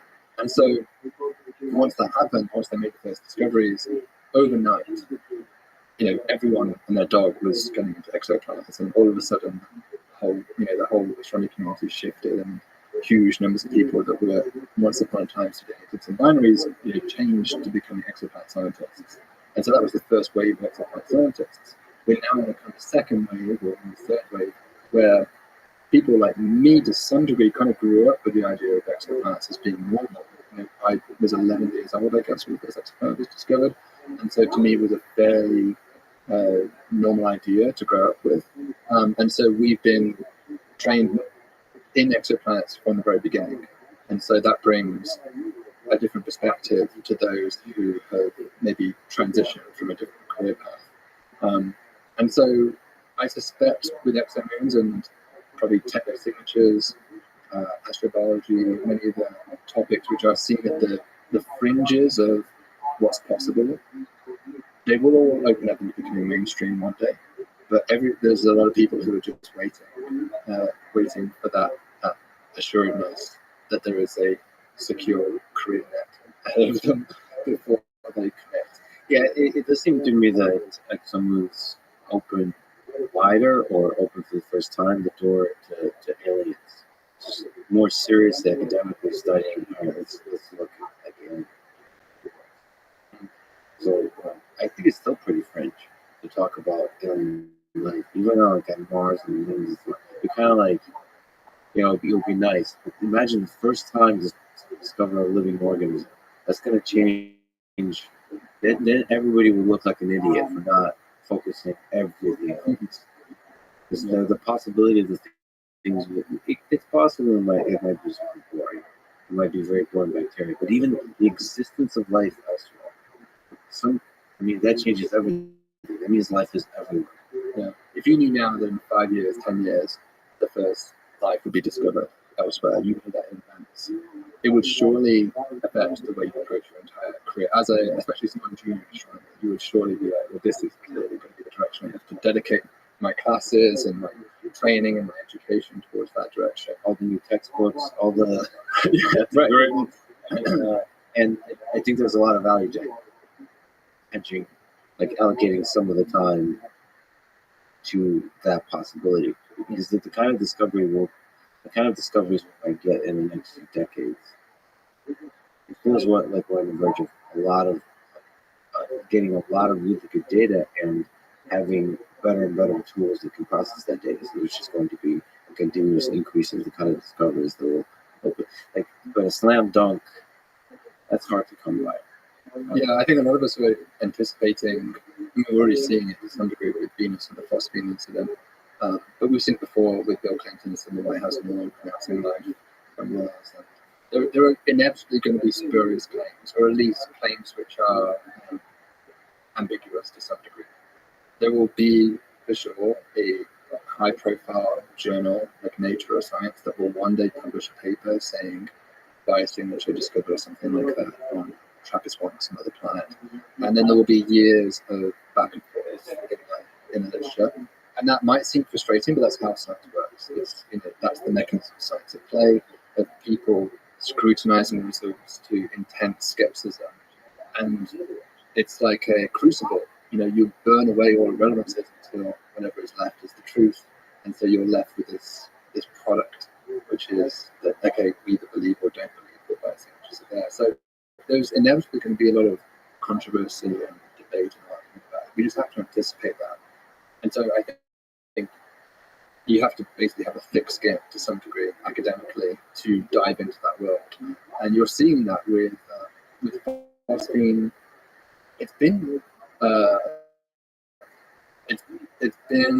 uncomfortable to watch from the outside, the kind of dialogue that some of the scientists are having with each other about that, because they get a little aggressive. Yeah, and you can understand why, because Jealous? See, I don't know. It's me saying, not you. That's me talking. I'm sure there's some envy and jealousy involved on the behalf of those who are not part of the original discovery. But there's also, in any case, just to leave, the particular people who focus alone. In any case of making a claim of that magnitude, especially life, because life is pretty much one of the biggest discoveries of all time, you can imagine scientifically. You can see, and I'm so conscious of this on myself when I get close to, as I said, even a much smaller goal set to me next to me, the ego creep in. And so, as a scientist, we have to be so guarded against our egos. You see the lights in your eyes of the Nobel Prize, or the fame, fortune, and being remembered in the history books. And we all grew up in our training learning about Newton and Einstein, these giants of the field, Feynman and Maxwell. And you get the idea of these individual contributions which get immortalized for all time. And that's seductive.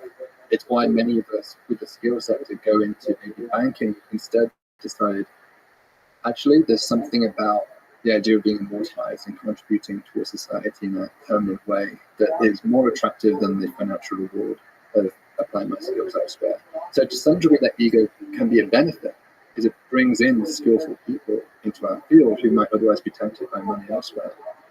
But on the other hand, the closer you towards when you start flirting with that Nobel Prize in your eyes, or you think you're on the verge of seeing something, you can lose objectivity.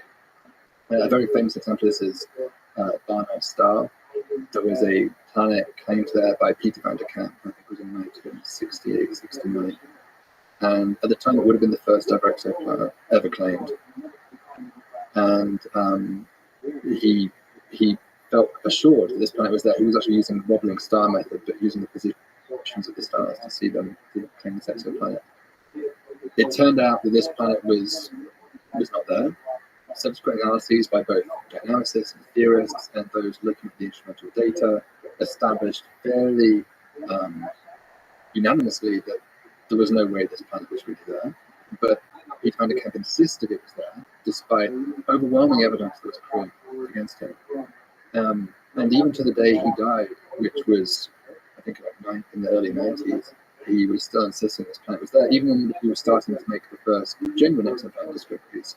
And even at that point, I think Hubble had even looked up to that star and had totally ruled out any possibility of what he was talking about. And so that's a problem. How do you get to a point as a scientist where you just can't accept anything that comes otherwise, because it starts out with the dream of fame, and then it ends in a stubborn refusal to ever back down. Of course, the flip side of that, sometimes you need that to have the strength to carry a belief against the entire scientific community that resists your beliefs.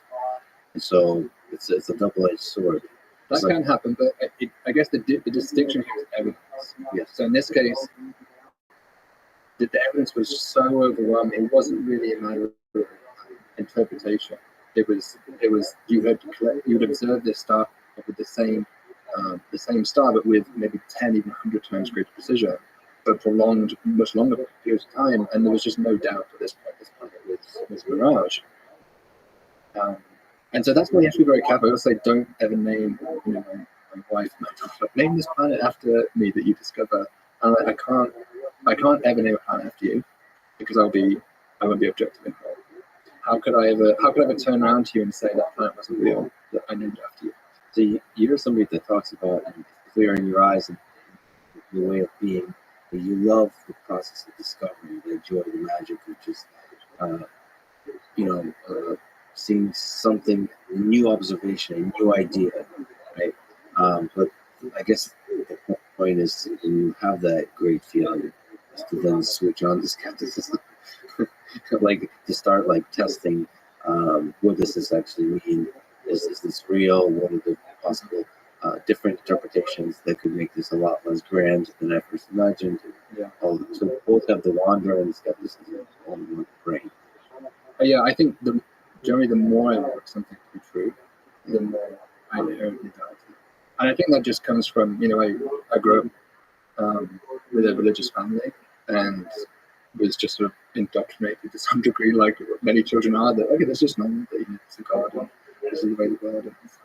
God created the earth. And then as I became more, well read and literate of what was happening more scientifically, I started to doubt. And it really just struck me that the hardest thing to let go of when you do decide not to be religious anymore, and it's not really like a light bulb moment that just kind of happens over sort of 11 to 13, I think for me it was happening. But it's that sadness of letting go of this beautiful dream which you had in your mind of eternal life, for behaving yourself on earth. You would have this beautiful heaven that you could go to and live forever. And that's very attractive. And for me personally, that was one of the things that put me against it, was it's like it's too good to be true. And it's very convenient that this could be so. And I have no evidence directly in terms of scientific sense to support this hypothesis. And it just became really difficult to reconcile my growth as a scientist. And I know some people find that reconciliation. I have not. Maybe I will one day.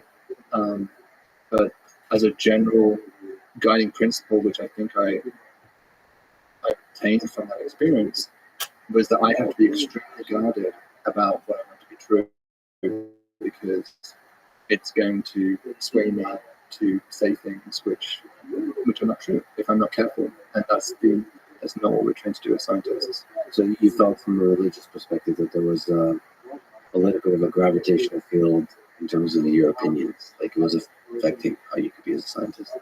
Like as a scientific thinker, obviously you were young. Yeah, I think I think that's true. That whenever there's something you want to be true, it's the ultimate seduction intellectually. And I worry about this a lot with UFOs, and it's true already with things like Venus and phosphine and searching for astrological signals. We have to guard against this all the way through, from however we're looking for life, however we're looking for whatever this big question is. There is a part of us, I think, I would love there to be life in the universe. I hope there is life in the universe, but I'm somewhat been on record several times as being fairly firm about trying to remain consciously agnostic about that question. I don't want to make up my mind about what the answer is before I've collected evidence to inform that decision. That's how science should work. If I already know what the answer is, then what am I doing? And that's not a scientific experiment. You've already decided, so what are you trying to let? What's the point of doing the experiment if you already know what the answer is? There's no point. It's so complicated because, so if I'm being honest with myself, when I imagine the universe, so first thing I imagine about our world is that we humans, and me certainly is one human, know very, my first assumption is I know almost nothing about how anything works. First of all, that actually applies for things that humans do know, like quantum mechanics and all the things that there's different expertises that just not dedicated to. So even that's them. If you take all of knowledge as human civilization, we know almost nothing. Kind of an assumption I have, because it seems like we keep discovering mysteries, and it seems like human history is defined by a moment where we said, okay, we pretty much figured it all out, and you realize a century later, when you said that, you didn't figure out anything. Okay, so that's like a starting point. The second thing I have is I feel like the entirety of the universe is just filled with issues. Statistically, there's the important thing that enables that belief for me is that they don't have to be human-like. They could be anything. And it's just the fact that life exists and just seeing the way life is on Earth, that it just finds a way. Finds a way in so many different complicated environments. Finds a way. Whatever that force is, that same force has to find a way elsewhere also. But then if I'm also being honest, I don't know how many hours in a day I spend seriously considering the possibility that we're alone. I don't know when my heart is mind is filled with wonder, I think about all the different life that's out there. Really imagine if we're alone, like really imagine all the vastness that's out there. We're alone. That not even bacteria. I would say you don't have to believe that we are alone, but you have to admit it's a possibility of our ignorance of the universe so far. You can have a belief about something in the absence of evidence, and Carl Sagan claims to describe that as the definition of faith. If you believe something when there's no evidence, you have faith in this mathematics, but you can't demonstrate, you can't prove mathematically, you can't show the evidence of that. But there's some mathematical method. Is there this like intuition? There's some basic reason. Is there some value to that? But I think there's certainly, you can certainly make a very good argument. I think you kind of already made one. Just the vastness of the universe is the default argument people often turn to. That surely there should be others out there. It's hard to imagine. There are of order of 10 to the 22 stars in our observable universe. And so really the question comes down to, was the probability of one of those 10 to 22 planets, let's say, Earth-like planets, Earth-like planets, going on to form life spontaneously. That's the process of abiogenesis, the spontaneous emergence of life. That's what it looks like. Well, again, we won't use spontaneous, but not being, let's say, seeded by some of the civilizations. It naturally emerges. Because even the word spontaneous makes it seem less likely. Yeah, Like this chemistry and extremely rapid process. Very gradual process over millions of years of growing complexity in chemical networks. Maybe there's a force in the universe that pushes it towards interesting complexity, pockets of complexity, that ultimately creates something like life which we can't possibly define yet. And sometimes it manifests itself into something that looks like human. But it can be a totally different kind of computational information processing system that we're too dumb to even visualize. Yeah, I mean, certainly, it's kind of weird that complexity develops at all, right? Because it seems like the opposite to our physical intuition pertaining to physics of entropy, the thing that should, complexity is hard to spontaneously, or should I say spontaneously, hard to information in general. And so that's an interesting problem. I think there's been, certainly from an evolutionary perspective, you do see great complexity.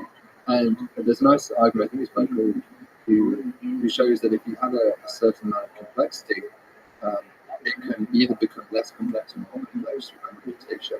And the less complex things are stripping away something that was necessary potentially to their survival. And so in general, that's going to be not particularly useful in its survival, so it's going to be detrimental to strip away a significant amount of its useful traits. Whereas if you add something, the most typical thing that you add is probably not useful at all. It's probably just doesn't really affect its survival negatively, but neither does it provide any significant benefit. But sometimes, on rare occasions, of course, it will be a benefit. And so, if you have a certain level of complexity, it's hard to go back in complexity, but it's fairly easy to go forward with enough bites of the cherry. You will eventually build up a complexity, and that tends to be why we see complexity grow in certainly in the evolutionary sense, but also perhaps in operating chemical networks that led to the purpose of life. I guess the real problem I have with the numbers game, just coming back to that, is that we are talking about a certain probability of that occurring. It may be to go from the primordial soup, however you want to call it, the ingredients that the earth started with, organic molecules.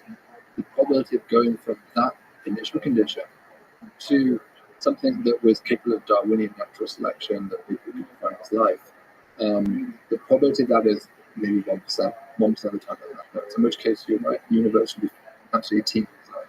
But it could also be 10 to the power of minus 10, in which case it's 1 big galaxy, or 10 to the power of minus 100, in which case the vast majority of the universe is either do not have life at all. Or 90%. Or You said 1%. You said 1%. It would be 90% if the conditions, the chemical conditions of the planet are correct, or moon are correct. I admit that. It could be any of those numbers. And the challenge is we just have no rigorous reason to expect why 90% is any. Because we're talking about probability for probability. What is 90% more a priori likely than 10 to the power minus 20? Well, the thing is, we do have an observation kind of on Earth, and it's difficult to know what to do with that, what kind of intuition you put on top of that, because on Earth, it seems like life finds in all kinds of conditions, all kinds of crazy conditions, and it's able to like build up on basic chemistry. We could say, okay, maybe it takes a little bit of time to develop some complicated technology like mitochondria, I don't know, like photosynthesis. Fine, but it seems to figure it out, and like do it extremely well. Yeah, but I would say you're describing a different process. Maybe I'm at fault for separating these two processes, but to me, you're describing basically natural selection. Whereas I'm really describing biogenesis, which is to me a separate, distinct process. You limit it to human scientists, yes, but why would it be a separate process? Why is the birth of life a separate process from the process of life? Why is, I mean, we're uncomfortable with the Big Bang, or uncomfortable with the first flame. Like, where does this come from? Right. So I think I would say I just twist that question when I say you're saying why is it a different process? Why, and I would say why shouldn't it be a different process? Which isn't really a good defense, except to say we have knowledge of how natural evolution, natural selection, evolution works. We think we understand that process. We have almost no information about the earliest stages of how life evolved on our planet. It may be that you're right, and it is a part of the continuum. It may be there is also a distinct, improbable set of circumstances that led to the emergence of life. As a scientist, I'm just trying to be open-minded to both possibilities. If I assert that life must be everywhere, to me, you run the risk of experiments bias. If you think you know what the answer is, if you look at an Earth-like planet and you are preconditioned to think there's a 90% chance of life on this planet, it's going to, at some level, affect your interpretation of that data. Whereas if I, however critical you might be of the agnosticism that I impose upon myself, remain open to both possibilities, then I trust in myself to make a fair assessment as to the reality of that evidence.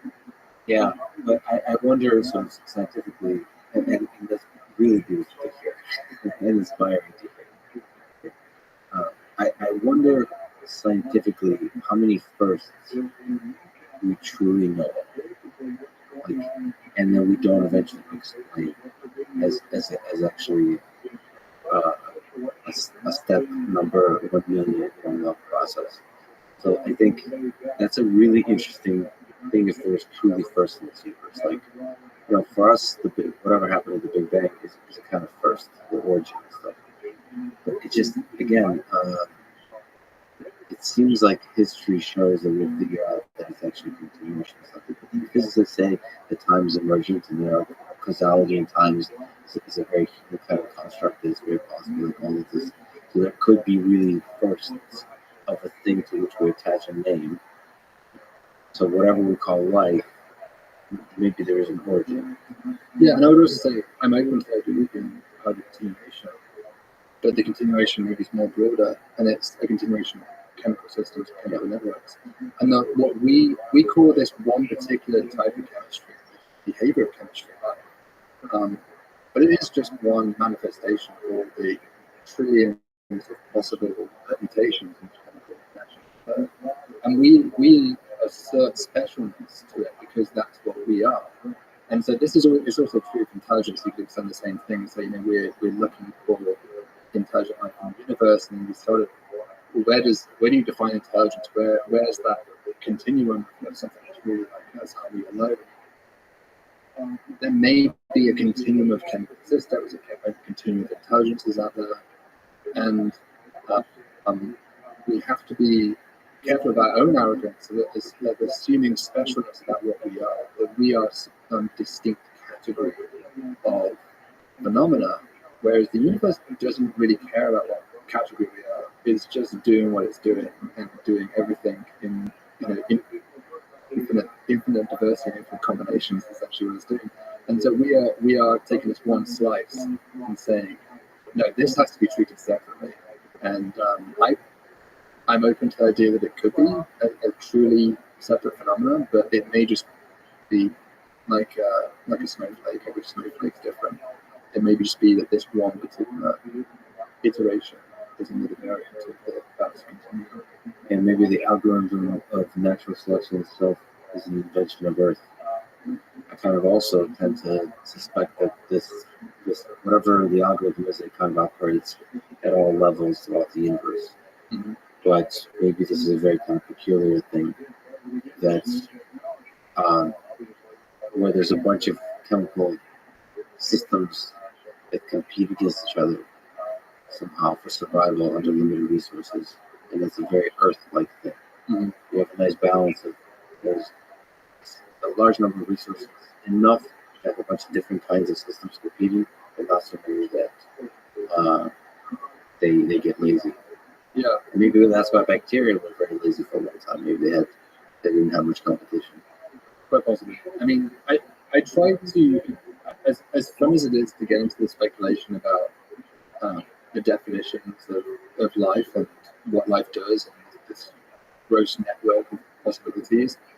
Honestly, for me, the strongest argument for remaining agnostic is to avoid that bias in assessing data. And we've seen it. I mean, Percival Long, I talked about in my chat, maybe last year or 2 years ago. He was a very famous astronomer who, in the 19th century, was living in sort of canals on Mars, and from his perspective, and even at the time culturally, it was widely accepted that Mars would, of course, have life. I mean, I think it seems silly to us, but it was kind of similar, I guess, to what we use in carbon exoplanets. But of course, there must be life in the universe that would just be here. And so it seemed obvious to people when you looked at Mars with its polar caps, its atmosphere, had seasons. It seemed obvious to them that that's where life not present, but had emerged to a civilization which actually was very comparable in technology to our own, because it was building canal systems. Of course, a canal system seems a bizarre techno-signature to us, but it was a product of their time. To them, that was the cutting edge of technology. It should be a warning shot, actually, a little bit for us, that if we think solar panels or building Starlinks or whatever space mining is like an inevitable signature, that may be laughably antiquated compared to what other civilizations far away from us may be doing. And so, anyway, Percival Lowell, he I think was a product of his time, that he thought life was there inevitably. He even wrote about it extensively. And so when he saw these lines, these linear on the surface of Mars, to him it was just obvious they were canals. And that was experimental bias. He was told, for one, that he had basically the greatest eyesight out of any of his peers. An ophthalmologist had told him that in Boston, that his eyesight was absolutely spectacular. So he just was convinced there was life there. And so to him, it just added up. And then it kind of wasted, decades of research of treating the idea of Mars being inhabited by this civilization.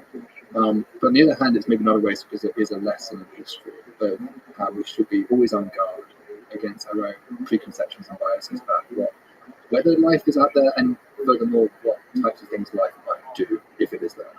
If I were running this simulation, which we also talk about, but if I were running a simulation, I would definitely do it over the element. It's just to see you mentally freak out for hours at a time. You for sure would have thought you will be convinced that you've lost your mind. I mean, but no, not that. But I mean, like, if we discover life, we discover interesting new physical phenomena. I think the right approach is definitely to be skeptical, to be very, very careful about things you want to be true. That's really, I would say I'm not like some extreme denialist of evidence. If there was compelling evidence for life on the planet, I would be the first one to be celebrating that, and then to be shaking hands with the alien on the White House lawn. That would be, I grew up with Star Trek, and that was my fantasy, was to be Captain Kirk and fly across the stars, being in civilization. So there's nothing more I want to be true, as I said, but we just have to guard against it when we're assessing data. But I have to say I'm very skeptical that we will ever have that Star Trek moment. Even if there are other civilizations out there, they're never going to be at a point which is in technological lockstep with us, simple level of development.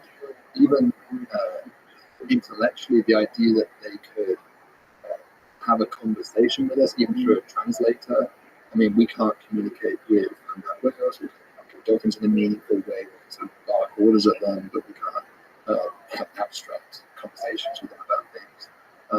And so the idea that we will ever have that fulfilling conversation, I'm deeply skeptical of. And I think a lot of us are drawn to that. It is maybe a replacement for God to some degree, like that father figure civilization, like step in, teach us the error of our ways, bestow wisdom for our civilization.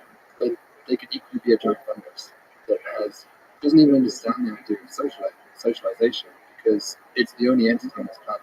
It just swells over the entire surface, and it doesn't. It's incredibly intelligent because maybe each node communicates with each other to create essentially a giant neural net, but it has no sense of what communication even is. And so alien life is out there, surely going to be extremely diverse. I'm pretty skeptical that we'll ever get that fantasy that we always had as a kid of having a dialogue within the civilization.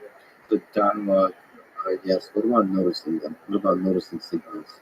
Do you hope?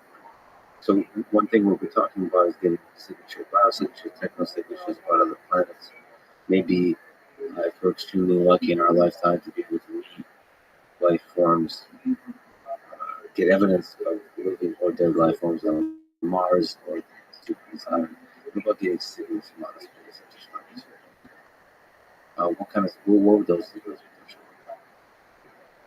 Yeah, it's a hard question to answer because we are essentially engaging in xenopsychology to some degree. One of the activities of civilization. A lot of that is the word xenopsychology. Well, and maybe I'm just fabricating that word really, because they're trying to guess at the machinations and motivations of another intelligent being that was completely evolutionarily divorced from us. Just like you said, exopsychology, extrasolar psychology. Yeah. Alien psychology is another way maybe make it more grounded, but we can't really guess at their motivations too well, but we can look at the sorts of behaviors we engage in and at least look for them. We're always guilty that when we look for biosignatures, we're really looking for, and even when we look for planets, we're looking for templates of Earth. When we look for biosignatures, we're looking for templates of Earth-based life. When we look for techno-signatures, we tend to be looking for templates of our own behaviors or extrapolations of our behaviors. So there's a very long list of techno-signatures that people have suggested people look for. The earliest ones were, of course, radio beacons. That was sort of Project Cosmo that Drake was involved in. Trying to look for radio signatures, which could either be just like blurting out high power radio signals saying, hey, we're here, or could even have encoded within them galactic encyclopedias for us to unlock, which has always been the allure of the radio technique. But there could also be unintentional signatures. For example, you could have something like the satellite system that we produced around the artificial satellite system, Starlink type systems we mentioned. You could detect the glint of light across those satellites as they orbit around the planet. You could detect a geostationary satellite belt, which would block out sunlight as the planet traces across the star. You could detect solar panels, potentially spectrally, on the surface of the planet. Heat island effects. New York is hotter than New York State by a couple of degrees because of the heat island effect of the city, and so you could thermally map different planets and detect these. So there's a large array of things that we do that we can go out and hypothesize we could look for. And then on the furthest end of the scale, you have things which go far beyond their capabilities, such as warp drive signatures, which you can propose with these bright flashes of light, or even gravitational wave detections from LIGO could be detected. You could have Dyson spheres, the idea of covering basically a star is completely covered by some kind of structure which collects all the light from the star to power the civilization. And that would be pretty easily detectable to some degree because you're transferring all of the visible light thermodynamically. It has to be re-emitted, so it can come out as infrared light. So you have an incredibly bright infrared star, yet one that was visibly not present at all. And so that would be pretty intriguing signatures to look for. Is there efforts to look for something like that for distance spheres out there for the strong infrared signal? There has been, yeah, there has been, and there's been. I think in the literature there was one with the IRAS satellite, which is an infrared satellite. They targeted, I think, over 100,000 stars, nearby stars, and found no convincing examples of what looked like a Dyson sphere star. And then Jason Wright and his team extended this, I think, using WISE, which is another infrared satellite, to look around galaxies. So could an entire galaxy have been converted into Dyson spheres, or a significant fraction of the galaxy, which is basically the Kardashev of Type 3, right? This is when you basically master the entire galactic pool of resources. And again, out of 100,000 nearby galaxies, there appears to be no compelling examples of what looks like a Dyson galaxy, if you want to call it that. So that by no means proves that they don't exist or don't happen, but it seems like it's an unusual behavior for a civilization to get to that stage of development and start harvesting the entire stellar output. And usually, yes. I mean, LIGO is super interesting with gravitational waves. If that kind of experiment could start seeing some weirdness, some weird signals, some that compare to the power of cosmic phenomena. Yeah, I mean, it's a whole new window to the universe, not just in terms of astrophysics, but potentially for technical signatures as well. I have to say, with the warp drives, I am skeptical that warp drives are possible, because you have kind of fundamental problem with relativity. You can either really have relativity, faster than light travel, or causality. You can only choose two of those three things. You really can't have all three in a coherent universe. If you have all three, you basically end up with the possibility of these kind of temporal paradoxes and time loops or other paradoxes. Well, can't there be pockets of causality, something like that? Like where there's like pockets of consistent causality. You could design it in that way. You could be, if you had a warp drive or a time machine, essentially, you could be, you could be very conscious and careful of the way you use it, so as to not to cause paradoxes or just do it in a local area or something. But the real fundamental problem is you always have the ability to do it. And so in a vast cosmic universe, if time machines are all over the place, there's too much risk of somebody having the option of essentially breaking the universe with this. So there's a fundamental problem. Hawking has this chronology protection conjecture, right? He said that essentially this just can't be allowed because it breaks all our laws of physics if time travel is possible. Correct. Yeah. And so we need to rip up relativity. I mean, that's the point. Is the current laws of physics. So you have to rip up our current law of relativity to make sense of how FTL could live in the universe. Because you can't have relativity, FTL, and causality sit nicely and play nicely together. But we currently don't have quantum mechanics and relativity playing nice together anyway. So it's not like everything is all nice. It's certainly not the full picture. There must be more to go. But it's already ripped up as well. In the process, like to try to connect things, because maybe in the unification of the standard model and general relativity, maybe there lies some kind of new wisdom about warp drives. So whether warp drives is somehow messing with the fabric of the universe to be able to travel faster than the speed of light. Yeah, you're basically bending space-time. You could also do with it some of the hypothetical FTL. So it doesn't have to necessarily be the Alcubierre drive. It can be anything past the light system. As long as it travels superluminally, it will violate all that. And presumably that will be observed in early life. Potentially. Depends on, I think, the properties of the spacecraft is. One problem with warp drives is there's all sorts of problems. but when like the start of that sentence. One problem. Yeah, there's just this one minor problem that we have to get. But when it arrives at its destination, it basically collects this vast. It has like an event horizon to the front of it, and so it collects all this radiation from the front as it goes. And when it arrives, all that radiation gets dumped on its destination, basically completely exterminate the planet it arrives at. That radiation is also incident within the shell itself. There's Hawking radiation encoded within the shell, which is pretty dangerous. And then, it also it raises all sorts of exacerbations of Fermi paradox as well. So you might be able to explain why we don't see a galactic empire. And even here is hard. You might be able to explain why we don't see a galactic empire if everybody's limited to Voyager 2 rocket speeds of like 20 kilometers per second or something. But it's a lot harder to explain why we don't see the stars populated by galactic empires when warp drive is anything possible, because it makes expansion so much more trivial that it makes our life harder. There's some wonderful simulation work being done at Rochester where they actually simulate all the stars in the galaxy, or a fraction of them, and they spawn the civilization of them, and they let it spread out at sublight speeds.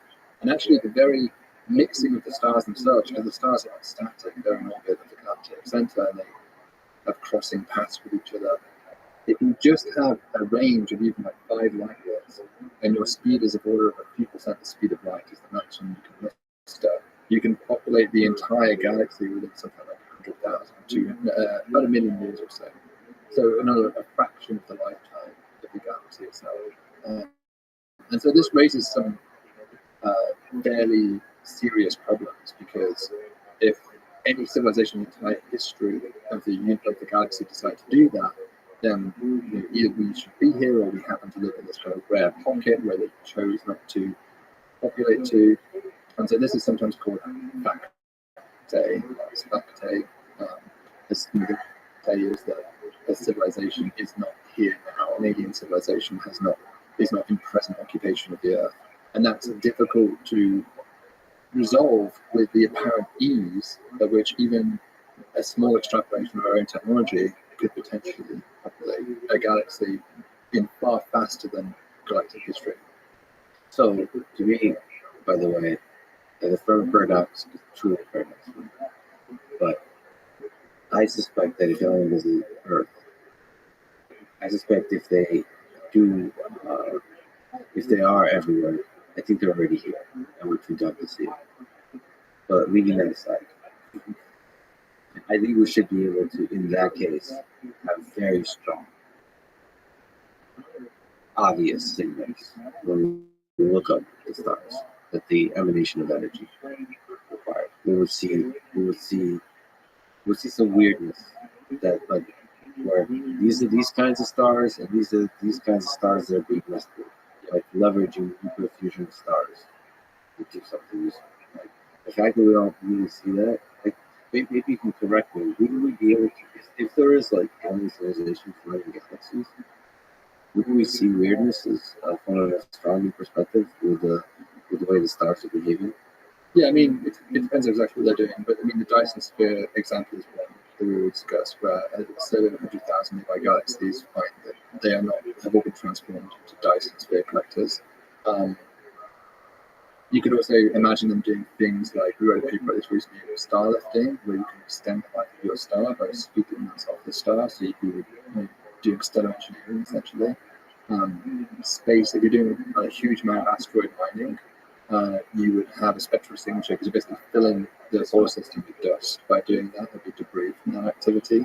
And so there are some limits on this.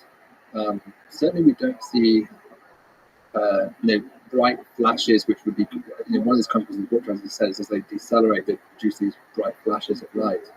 We don't seem to see evidence of those kind of things. We don't see anything obvious around the nearby stars or the stars that we've surveyed in detail beyond that indicate any kind of artificial civilization. The closest maybe we had was Voyager star that there was a lot of interest in. There was a star that was just very peculiarly dipping in and out its brightness. And it was hypothesized for a time that may indeed be some kind of Dyson-like structure, so maybe a Dyson sphere that's half built. And so as it comes in and out, it's blocking out huge swaths of the star. It's very difficult to explain really with any kind of planet model at the time. But an easier hypothesis that was proposed was it could just be a large number of comets or dust or something, or maybe a planet that had broken apart, and as its fragments orbit around, it blocks out starlight. And it turned out, with subsequent observations of that star, which especially the amateur astronomy community made a big contribution to as well, that the dips were chromatic, which was a real important clue that probably wasn't a solid structure then that was going around it. It was more likely to be dust. Dust is chromatic. Where chromatic can mean it looks different in different colours, so it blocks out more red light than blue light. If it was a solid structure, it shouldn't do that. It shouldn't be. It should be opaque. It's not a metal structure or something. So that was one of the clear indications, and the behaviour of and the way the light changed or the dips changed across wavelengths was fully consistent with the expectations of what small particulates would do. And so that's very hard. I mean, the real problem with alien hunting, this is the real one problem. Yeah, one problem with one problem. But well, actually, I think there's three big problems for me with any search for life, which includes UFOs all the way to fossils on Mars, is that aliens have three unique properties as a hypothesis. One is they have essentially unbounded explanatory capability. So there's almost no phenomena I can show you that you can't explain with aliens to some degree, because the aliens just have some super high-tech way of creating that illusion. The second one would be unbounded avoidance capacity. So I might see a UFO tomorrow, and then the next day, and the next day, and then predict I should see it on Thursday at the end of the week. But then I don't see it, but I can always get out of that and say, well, that's just because they chose not to come here. You know, they have this, they can always avoid future observations fairly easily. If you survey an exoplanet by signatures and you don't see oxygen, you don't see methane, that doesn't mean it's not living there. They can always be either tricking their atmosphere, engineering, which we've written a paper about that, where you can use lasers to hide your biosignatures as advanced civilization. Or you could just be living underground or underwater or something where there's no biosignatures. So you can never really disprove there's life on another planet or on another star. It has infinite avoidance. And then finally, the third one is that we have incomplete physical understanding of the universe.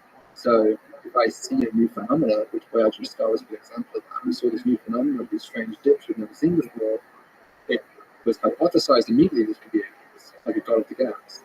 But it turned out to be incomplete physical understanding. And so that happens all the time. The first pulsar that was discovered, same story, Justin Bell, and somewhat tongue-in-cheek called it the Little Green Man 1, because it looked a lot like the radio signature that was expected from the civilization. But of course, it turned out to be a completely new type of star that we had never seen before, which was the neutron star, with these two jets coming out of the top of it. And so that's a challenge. Those three things are really, really difficult in terms of experimental design for a scientist to work on. Something that can explain anything, can avoid anything, so it's almost unfalsifiable, and could always just be, to some degree, as you said, we have this very limited knowledge of the infinite possibilities of physical law, and we're probably only scratching the surface. Each time we've seen it so often in history, we may just be detecting some new phenomena.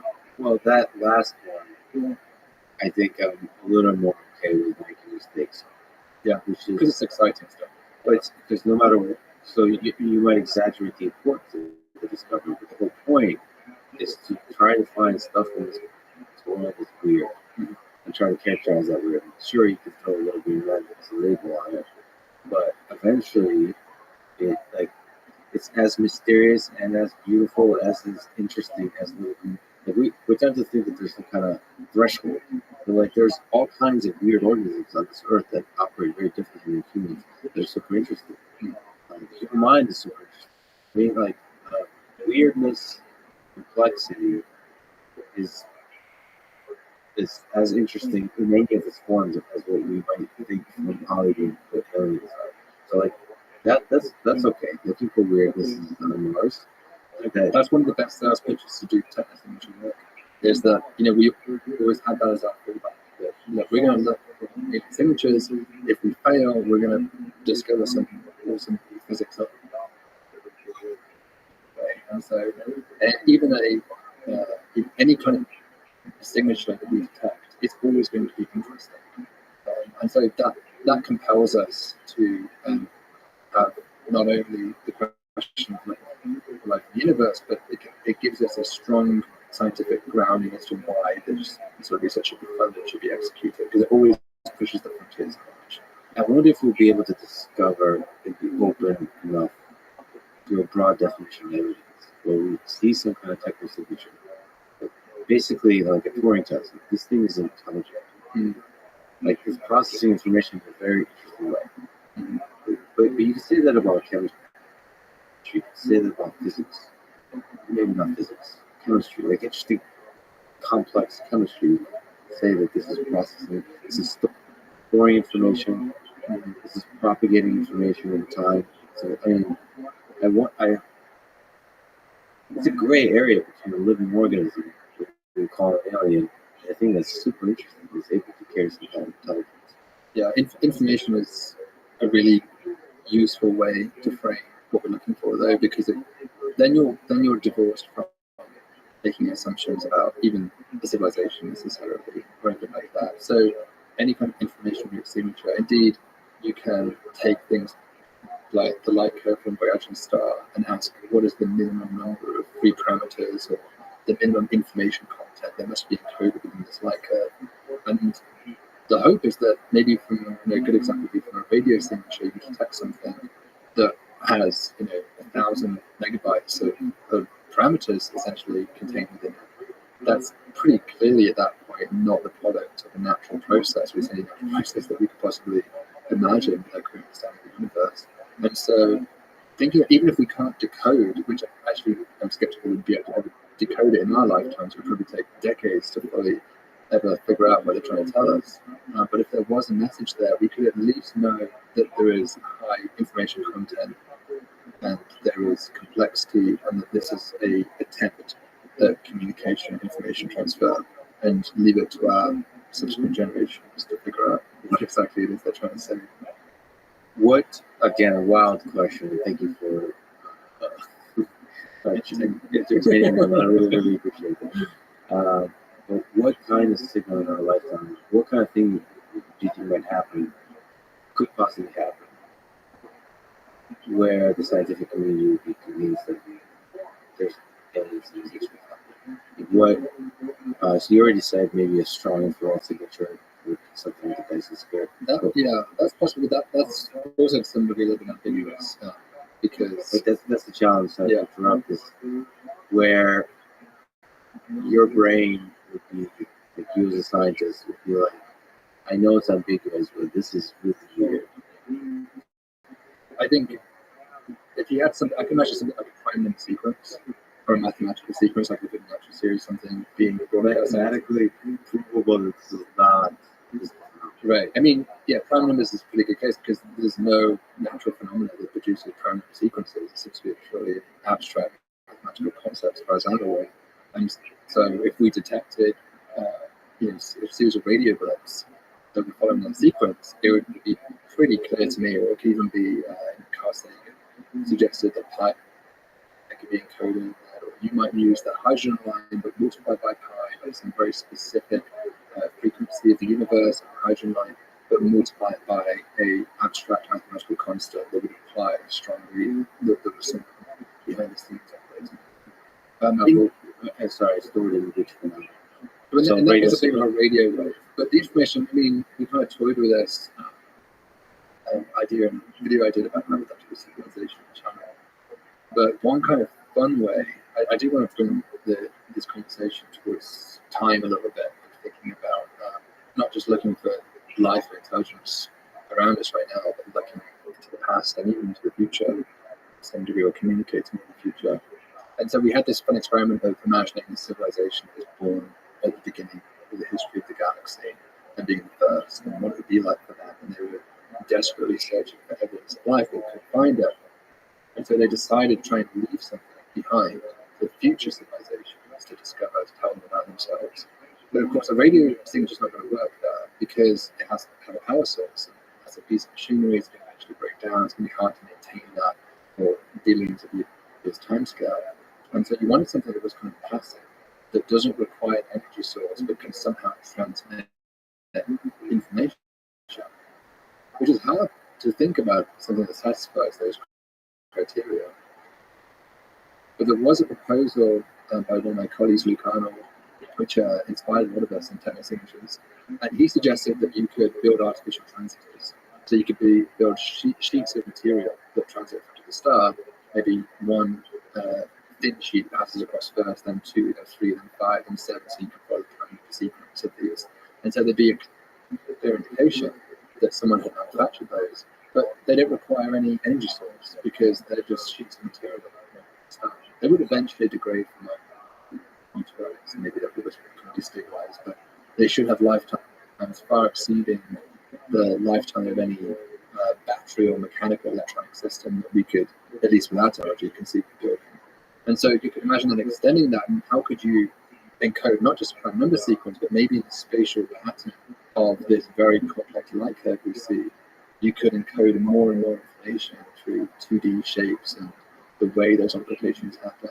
And maybe you could even encode messages and in-depth information from it. You could even imagine it being like a lower layer of information, which is just the prime number sequence, but then you look closely and you see there's smaller divots embedded within those that have a deeper layer of information to extract. And so to me, something like that would be really compelling. But somebody who, unless it's just a very impressive hoax, that would be a pretty compelling evidence for this civilization. And actually, the methods of astronomy right now are kind of marching towards being able to better and better detect signal. Yeah, I mean, to some degree, it's just building bigger aperture in space. The bigger the telescope, the finer ability to detect those minute signals. Do you think the current of the scientific community, another weird question, which is the observations that are happening now, you think they're ready for prime number sequence in the so if we're using the current method, the transit timing variation method, like, do you think you're ready? Do you have the tools to detect the prime number sequence? Yeah, for sure. I mean, there's 200,000 stars that Kepler monitored, and it monitored them all the time. It took a photo of each one of them every 30 minutes, measured their brightness, and it did that for 4.5 years.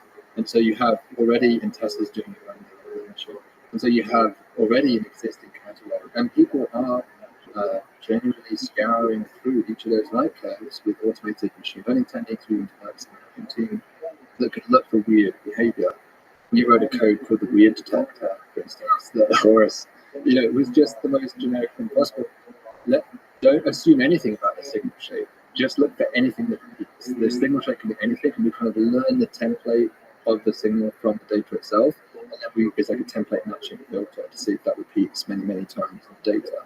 And so we actually applied that and found a bunch of interesting stuff, but we didn't see anything that was the prime number sequence, at least on the Kepler data.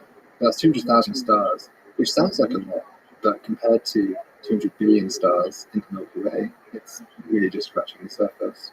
So because there could be something much more generalized within the prime number sequence, it's ultimately the question of signal that's very difficult to compress in the general sense of compressing. So maybe as we get better and better machine learning methods that automatically analyze the data to understand how to compress it, you'll be able to discover data that for some reason is not compressible. But then, compression really is a bottomless pit, because that's really what intelligence is being able to compress information. Yeah, and to some degree, the more I would imagine, but I would imagine the more you compress your signal, the more assumptions that kind of go on behalf of the decoder, the more skilled they really have to be. Some of a prime number sequence is completely unencoded information, essentially.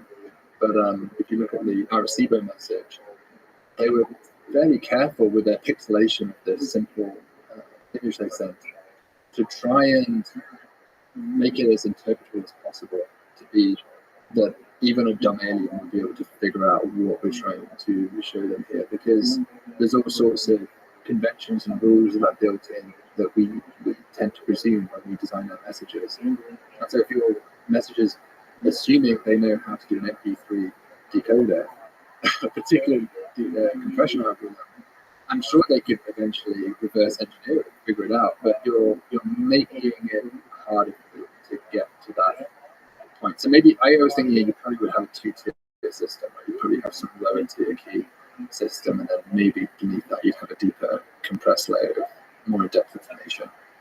What about maybe observing actual physical objects? So first, let me go to your tweet as a source of inspiration. You tweeted that it's interesting to ponder that if word clouds are ever mined by the systems of alien civilizations, mining equipment from billions of years ago in our Oort cloud, since the Oort clouds are they extend really far outside the actual star. Yeah. So mining equipment, just basic boring mining equipment out there. I don't know if there's something interesting to say about clouds, but those that interesting to you and about possible non-shiny light emitting mining equipment from the civilization. Yeah, I mean, that's kind of the beauty of the field of temporal signatures, so looking for light, is you can find inspiration and intellectual joy in just the small sort of thing that starts on the thread of building upon it and wondering about the implications. And so in this case, I was just really struck by, we kind of mentioned this a little bit earlier, the idea that stars are not static. We tend to think of the galaxy as having stars in a certain location into the galaxy, and they kind of live there. But in truth, the stars are not only orbiting around the galaxy, but those orbits by themselves changing over time, they're processing. And so, in fact, the orbit's more like a spirograph. If you've ever done those as a kid, you kind of whirl around and trace out all sorts of strange patterns. And so the stars intersect with one another. And so the current closest star to us is Proxima Centauri, which is about 4.2 light years away. But it will not always be the closest star. Over millions of years, it will be supplanted by other stars. In fact, stars will come even closer in Proxima than just a couple of light years. And that's been happening, not just we can project that will happen over the next few years, but that's been happening presumably throughout the entire history of the galaxy for billions of years. And so if you went back in time, there would have been all sorts of different nearest stars for different stages of the Earth's history. And those stars are so close that their Oort clouds do intermix with one another. So the Oort cloud can extend out to even a light year or two on the Earth. There's some debate about exactly where it ends. It probably doesn't really have a definitive end, but kind of more just kind of peters out more and more as you go further away. By the way, for people who don't know, an Oort cloud, I don't know the technical definition is, but a bunch of rocks that objects that orbit the star, and they can extend really Correct. So these are objects that probably are icy rich. They were probably formed fairly similar distances to Jupiter and Saturn, but were scattered out through the interactions of those giant planets. We see a circular disk of objects around us, which kind of looks like the asteroid belt, but just further away from the Kuiper belt. And then further beyond that, you get the Oort cloud. And the Oort cloud is not a disk, it's just a sphere. It kind of surrounds us in directions. So these are objects that were scattered out through three-dimensionally in different directions. And so those objects are potentially resources for us, especially if you were planning to do an interstellar mission one day. You might want to mine the water that's embedded within those and use that as either oxygen or fuel for your rocket. And so it's quite possible. There's also some rare earth metals and things like that as well, but it's quite possible that civilization might use all power objects as a jumping off point. Or in the Kuiper belt, you have things like Planet 9 even. So there might even be objects beyond in the Oort cloud, which are actually planet-like that we just cannot detect. These objects are very, very faint, so that's why they're so hard to see. Even Planet 9, it's hypothesized to exist, but we've not been able to confirm its existence because it's at something like 1,000 AU away from us, 1,000 times the distance of the Earth from the Sun. And so even though it's probably larger than the amount of light it reflects from the Sun is sort of like a star so far away from it that it barely reflects anything back. It's extremely difficult to detect. So there's all sorts of wonders that may be lurking out in the solar system. And so this leads you to wonder, in the Oort cloud, that Oort cloud must have intermixed with other Oort clouds in the past. And so what fraction of the cloud is truly belongs to us, belongs to what's scattered from Jupiter and Saturn? What fraction of it could in fact be interstellar visitors? And of course, we've got excited about this recently because of Oumuamua, this interstellar asteroid, which seemed to be at the time the first evidence of an interstellar object. But when you think about the import cloud intermixing, it may be that a large fraction of comets are seeded from the import cloud that eventually come in. Some of those comets may indeed have been interstellar in the first place that we just didn't know about through this process. There even is an example, I can't remember the name, it's an example of a comet that has a very peculiar spectral signature that has been hypothesized to have actually been an interstellar visitor, but one that was essentially sourced through this warp cloud mixing. And so this is kind of intriguing. And also, the outer solar system is just it's like the bottom of the ocean. We know so little about what's in the bottom of our own planet's ocean. And we know next to nothing about what's in the outskirts of our own solar system. It's all darkness. Yeah. So like, that's one of the things is to understand the phenomena, we need light. And we need to see how light interacts with it, or what light emanates from it. But most of our universe is darkness. So there could be a lot of interesting stuff. I mean, this is where you're interested in with the cool worlds. And the interesting stuff works in the darkness, right? Basically, all of us, 400 years of astronomy, our own window into the universe has been blocked. And that has only changed quite recently with the discovery of gravitational waves. That's now a new window. And hopefully, well, to some degree, I guess, solar neutrinos we've been detecting, right? They come from the sun, interstellar space. But we may be able to soon detect neutrino messages, as in hypothesizing they communicate between civilizations as well, or just do neutrino telescopes to study the universe. And so there's a growing interest in what we call multi-messenger astronomy now. So not just messages from light, but messages from these other physical packets of information that are coming our way. But when it comes to the outer solar system, light really is our own window. There's two ways of doing that. One is you detect the light from the Oort cloud object itself, which, as I just said, is very, very difficult. There's another trick, which we do in the Kuiper belt especially, and that's called occultation. And so sometimes those objects will just pass in front of a distant star, just coincidentally. These are very, very brief moments. They last for less than a second. And so you have to have a very fast camera to detect them, which conventionally astronomers don't usually broadcast cameras. Most of the film that we observe occurs in hours, minutes, days even. But now we're developing cameras which can take thousands of images per second, and yet do it at the kind of astronomical fidelity that we need for this kind of precise measurement. And so you can see these very fast dips. You even get these kind of diffraction patterns that come around, which are really cool to look at. And I kind of love it because it's almost like passive radar. You have these pinpricks of light. Imagine that you live in a giant black sphere, but there's these little pinholes that have been poked. And through those pinholes, almost laser light is shining through.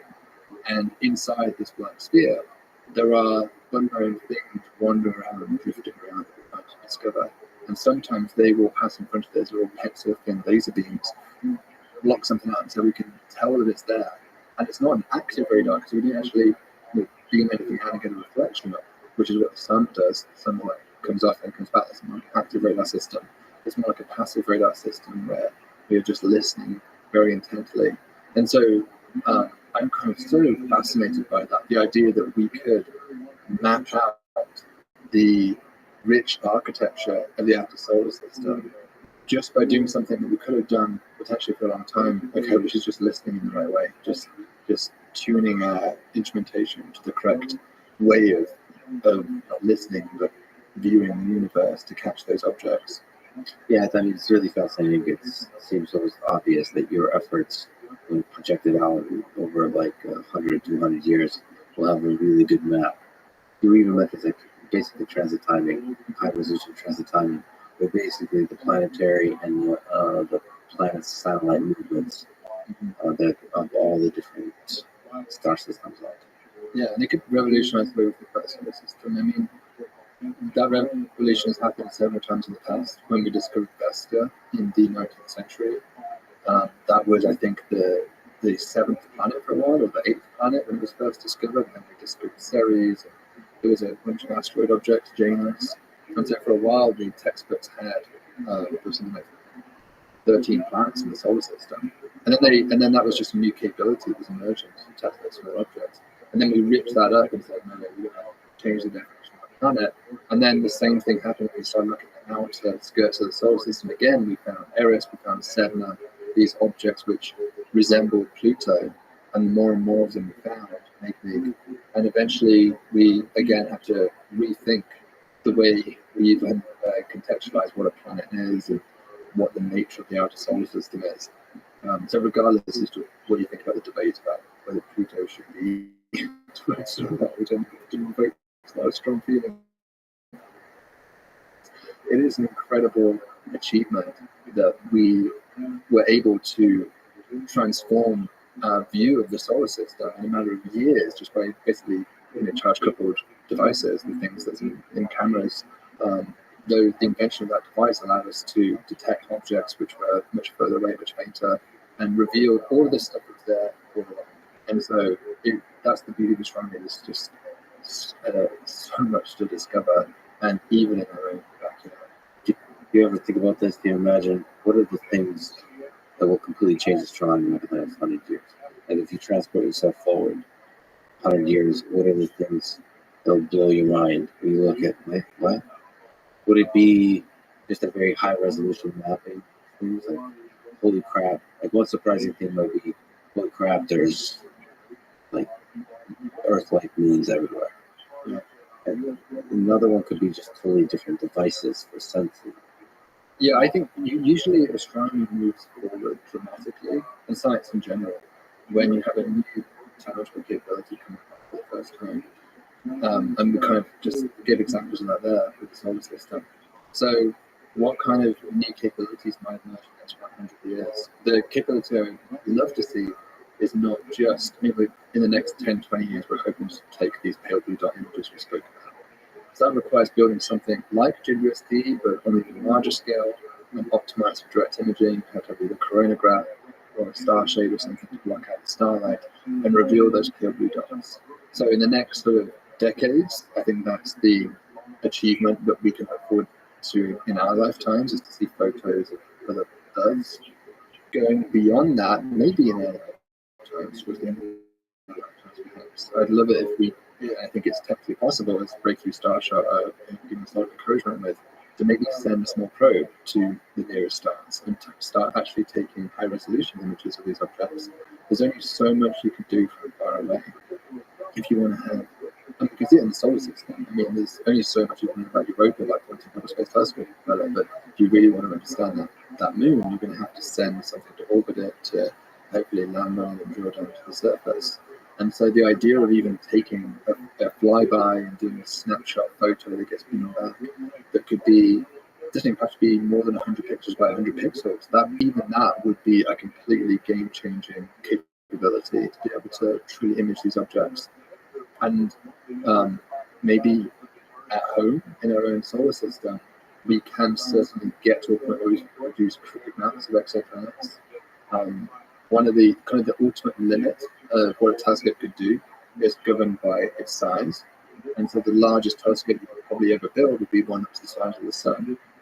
There's a clever trick for doing this without physically growing the telescope as the size of the sun, and that's to use the sun as a gravitational lens. This was proposed, I think, by Guinness in 1979, but it builds upon Einstein's theory of general relativity, of course, that there is warping of light, bending of light from the sun's gravitational field. And so a distant star, it's like a magnifying glass. Anything that bends light is basically can be used as a telescope. It's going to bend light to a point. Now it turns out the sun's gravity is not strong enough to create a particularly great telescope here, because the focus point is really out in the Kuiper belt. It's at 550 astronomical units away from the Earth, so 550 times further away from the sun than we are. And that's beyond any of our spacecraft have ever gone. So you have to send a spacecraft to that distance, which would take 30, 50 years, even optimistically improving our chemical propulsion system significantly. You'd have to bound it into that orbit. But then you could use the entire sun as your telescope, and with that kind of capability, you could image planets to kilometer scale resolution from afar. And that really makes you wonder. I mean, if we can conceive, maybe we can't engineer it, but if we can conceive of such a device, what might other civilizations be currently observing about our own planet? And perhaps that is why nobody is visiting this, because there is so much you can do from afar that to them that's enough. They, maybe they can get to the point where they can detect our radio leakage, they can detect our terrestrial, television signals, they can map out our surfaces, they can tell we have cities, they can even do infrared mapping of the heat island effect and this kind of stuff. They can tell the chemical composition of our planet, and so that might be enough. Maybe they don't need to come down to the surface and study do anthropology and see what civilizations like. But there's certainly a huge amount you can do, which is significantly cheaper to some degree than flying there, just by exploiting cleverly the physics of the universe itself. So your intuition is very well may be true that observation might be way easier than travel. From our perspective, from an alien perspective, like we could get very high resolution imaging before we could ever get there. It depends on what information you want. If you want to know the chemical composition and you want to know kilometer scale, then you could do that from afar with some version of these kind of gravitational lenses. If you want to do better than that, if you want to image a newspaper selling porch of somebody's house, you're going to have to buy that. There's no way, unless you have, a telescope the size of Sagittarius A star or something, you just simply cannot collect enough light to do that from many light years away. So there is certainly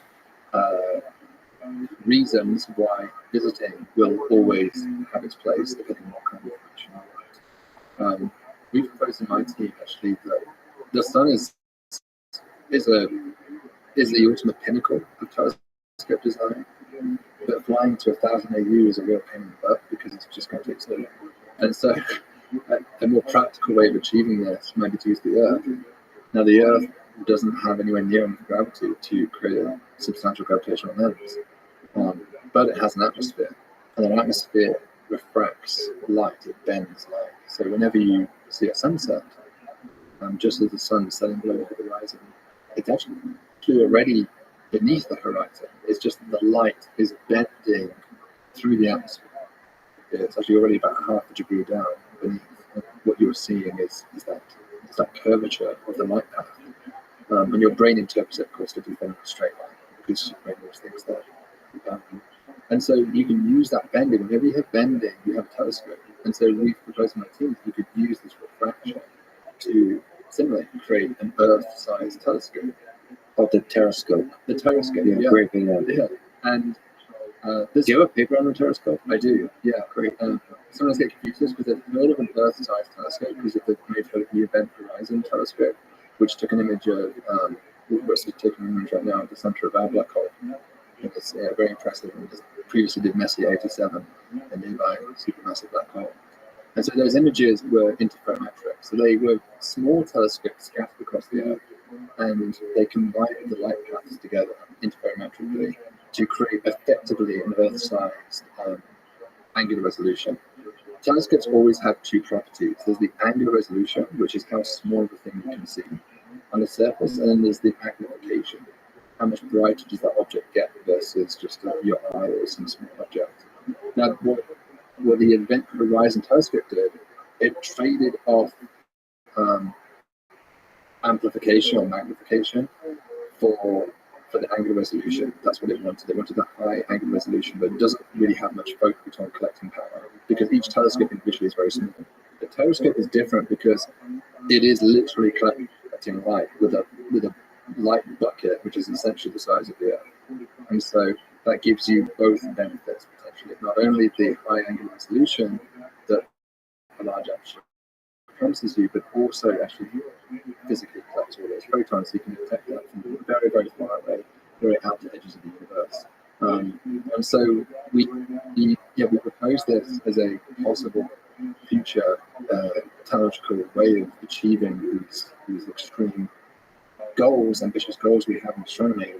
But it's a very difficult system to test because you essentially have to fly out to these focus points, and these focus points lie beyond the moon. So you have to have someone who is willing to fly beyond the moon and hitchhike an experimental telescope up to it and do that cheaply. If it was something doing low Earth orbit, it'd be easy. You just attach a CubeSat to the next Falcon 9 rocket or something and test it out. It probably only costs you tens of thousands of dollars, maybe $50,000. But there's basically no one who flies out that far except for bespoke missions, such as like a mission that's going to Mars or something that would pass through that kind of space. And they typically don't have a lot of leeway in excess payload that they're willing to strap on for radical experiments. So that's been the problem with it. In theory, it should work beautifully, but it's a very difficult idea to experimentally test. Can you elaborate why the 50 point is that far away? So you get about half a degree bend from the Earth's atmosphere when you look at the solar horizon, and you get that 2 times over if you're outside of the Earth's atmosphere. Because it comes, the star is half a bend to you still on the horizon, and half a degree back out the other way. So you get about a 1 degree bend to raise the Earth, which is about 7,000 kilometers, and do your tan function, you'll end up with a distance that's about, it's actually the inner focal point is about 2/3 the distance of the Earth from our system. The problem with that inner focal point is not useful because that light ray path has to basically scrape the surface of the Earth. So it passes through the clouds, it passes through all the thick atmosphere, it gets along to extinction. If you go higher up in altitude, you get less extinction. In fact, you can even go above the clouds, and so that's even better because the clouds obviously are in there doing anything magical. But the problem with that is that the atmosphere, because it gets thinner at higher altitude, it bends light less. And so that pushes the focal point out. So the most useful focal point is actually about 3 or 4 times the distance of the Earth-Moon separation. And so that's what we call one of the large points, essentially. And so there was a stable orbit, kind of the outermost stable orbit. So the atmosphere does bad things to the signal. Yeah, it's absorbing light. Is that possible to reconstruct, to remove the noise, whatever? So it's just strength. It's not nothing else. It's possible to reconstruct. I mean, to some degree, we do this as a technology called adaptive optics that can correct for what's called wavefront errors that happen through the Earth's atmosphere. The Earth's atmosphere is turbulent. It is not a single plane of air of the same density. There's all kind of riddles and currents in the air. And so that each little layer is bending light in slightly different ways. So the light actually kind of follows a wiggly path on its way down. What that means is that 2 light rays which are traveling at slightly different spatial separations from each other will arrive at the detector at different times because one maybe goes on more as a straight path and one wiggles down a bit more before it arrives. And so you have an incoherent light source. And when you're trying to do image reconstruction, you always want a coherent light source. So the way they correct for this is that if this path had to travel a little bit faster, the straight one goes faster and the wiggly one takes longer, the mirror is deformable. So you actually bend the mirror on the straight one down a little bit to make it an equivalent light path distance. So the mirror itself has all these little actuators.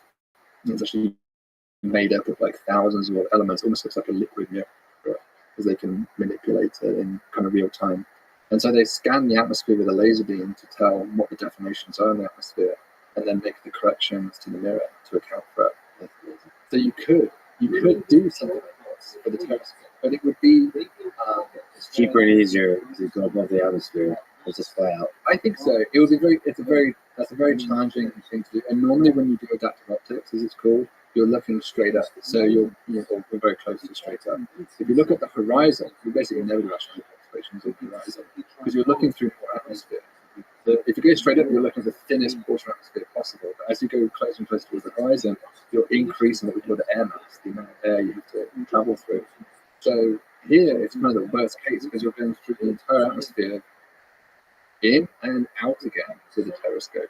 So you'd need a very impressive adaptive optics system to correct for that. So yeah, I would say it's probably simpler, at least for proof of principle, just to test it with with having some satellite that was a much wider orbit. Now, speaking of traveling out into deep space, yeah, you already mentioned this a little bit. Um, you made a beautiful video called "The Journey to the End of the Universe." So, with the start of that, you're talking about Alpha Centauri. So, what would it take for humans, or for human-like creatures, to travel out to Alpha Centauri? There's a few different ways of doing it, I suppose. One is, it depends on how fast your ship is. That's always going to be so much better. If we devised some inside propulsion system that could travel a fraction of the speed of light, then we could do it in our lifetimes, which is, I think, what people normally dream of when they think about this propulsion travel. That you could literally step on to the spacecraft, and maybe a few years later you step off and Alpha Centauri B, you walk around the surface and come back and visit your family. There would be, of course, a lot of relativistic time dilation as a result of that trip. You would have aged a lot less than people back on Earth by traveling close to the speed of light for some fraction of time. The challenge of this, of course, is that we have a propulsion system that can achieve this. So, Would you think it's possible? So you have a paper called the Halo Drive, fuel-free relativistic propulsion, large masses via recycling boomerang photons. So, do you think, first of all, what is that? And second of all, how difficult are alternate propulsion systems? yeah, so before taking the Halo Drive, there was an idea, because I think the Halo Drive is not going to solve this problem. I'll talk about the Halo Drive in a minute. The Halo Drive is useful for a civilization which is a bit more advanced than that has spread across the stars, and is looking for a cheap highway system to get across the galaxy. For that first step, because just to context that, the Halo Drive requires a black hole, so that's why you're not going to be able to do this on the Earth right now. But there are lots of black holes in the Milky Way, that's the good news. So we'll come to that in a moment. But if you're trying to travel to Alpha Centauri without a black hole, then there are some ideas out there. There was a Project Daedalus and Project Icarus. There were two projects that the British Interplanetary Society conjured up on sort of a 20, 30-year timescale. And they asked themselves, if we took existing and speculatively but realistic attempts at future technology that are emerging over the next few decades, how far can we push this travel system? And they settled on fusion drives. So if we had the ability to essentially either detonate, you can always imagine like kind of nuclear fission or nuclear fusion bombs going off behind the spacecraft and propelling in that way, or having some kind of successful nuclear fusion reaction, which obviously we haven't really demonstrated yet as a propulsion system, then you could achieve something like 10% the speed of light in those systems. But these are huge spacecraft, and I think you need a huge spacecraft that can take people away. The conversation recently has actually switched, and that idea is kind of seems a bit antiquated now. And most of us have kind of given up the idea of people physically, biologically stepping on board the spacecraft. And maybe we'll be sending something that's more like a micro probe that maybe just weighs a gram or two. And that's much easier to accelerate. You can push that with a laser system to very high speed, get it to maybe 20% the speed of light. It has to survive the journey. Probably a large fraction won't survive the journey, but they're cheap enough that you can maybe manufacture millions of them. And some of them do arrive to send back in nature.